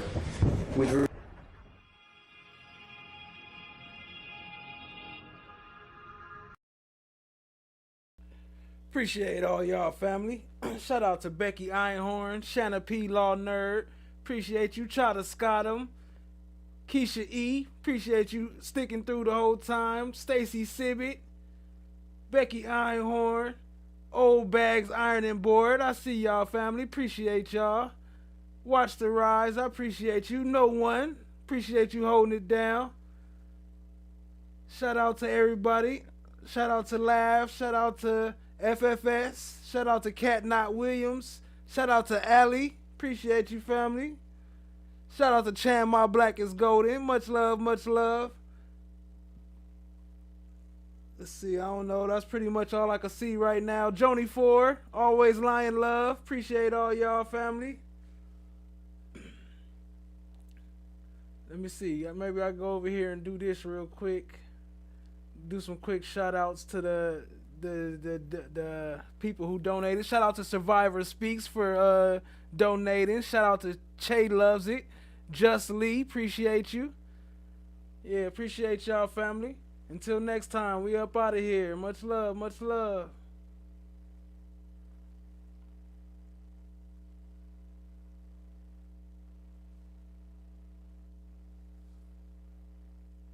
No. Why didn't you, as an officer of this court, tell me? And that's not what the point is. The point is, you as an advocate, is you should have told me. Cha Diggy, shout out Cha Diggy. Shout out to No One. Y'all go sub up to No One. Steph JK. I got a problem with you now. I got a problem with you now. I would suggest you don't say anymore. Now you want to have it both ways. You can't do it. Both sides have an equal responsibility under the rules of professional responsibility. All right, have a seat, sir. Thank you. How fast things have changed. How fast things have changed. How fast things have changed. Now I see you running, coming for my come up. Broke out all your shackles, turned it to some arm. Go sub up to Reggie Righteous, Fire Music. Used to be the judge, but now you have no honor. To die with your pride is to live with all your karma. Now you understand. Now you understand. Another night of crime. There's a lot of women talking about it. All right. Anybody else have any other issues as to... Uh-oh. Fulton County has no problem coming in here and cuffing all of us, okay? Don't be an idiot. Are you trying to tell me about New track out now by No One. Y'all go check it out. Hit the link. myself? You homeless, and you don't even have a mirror to look at yourself. Here. So I know you all about your principles. But can we just please just listen to Earl so we can get out of here? It's 4 cops on the other side of that door. You know if they come in here, they're gonna get your ass on a whole lot of other shit. You lying ass bitch. I knew it. Mama, I hate you. Don't you never come back to my house, And no. I hope they blow your motherfucking ass to smithereens. You better hope they do, bitch. You better hope they do. This nigga kidnapped me. I think I'm entitled. You want answers? I want the truth! You can't handle the truth! What are you, fucking nuts? You thought? You just... Oh.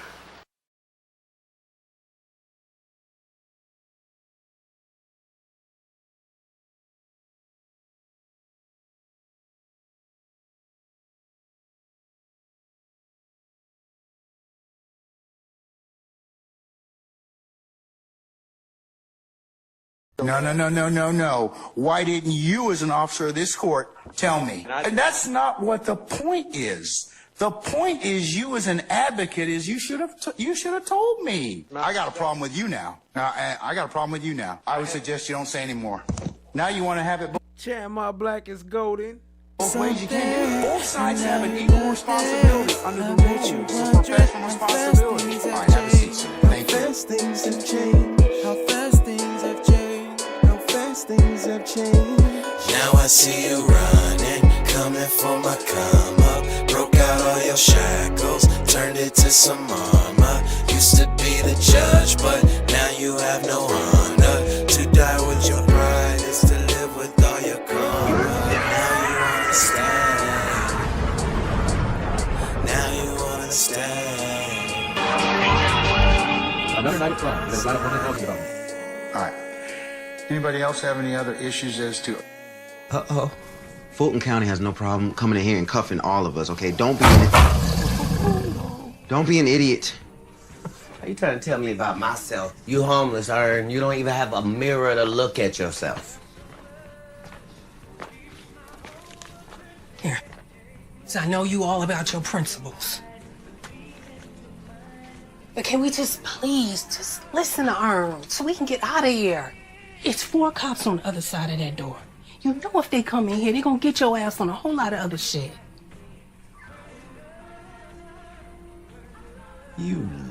Yep. Next live should be Thursday and then Saturday. Appreciate y'all, family. Lying ass bitch. I knew it. Mama, I hate you, Will. Don't you never come back to my house, And no. I hope they blow your motherfucking ass to smithereens. You better hope they do, bitch. You better hope they do. This nigga kidnapped me. I think I'm entitled. You want answers? I want the truth! You can't handle the truth! What are you, fucking nuts? You thought?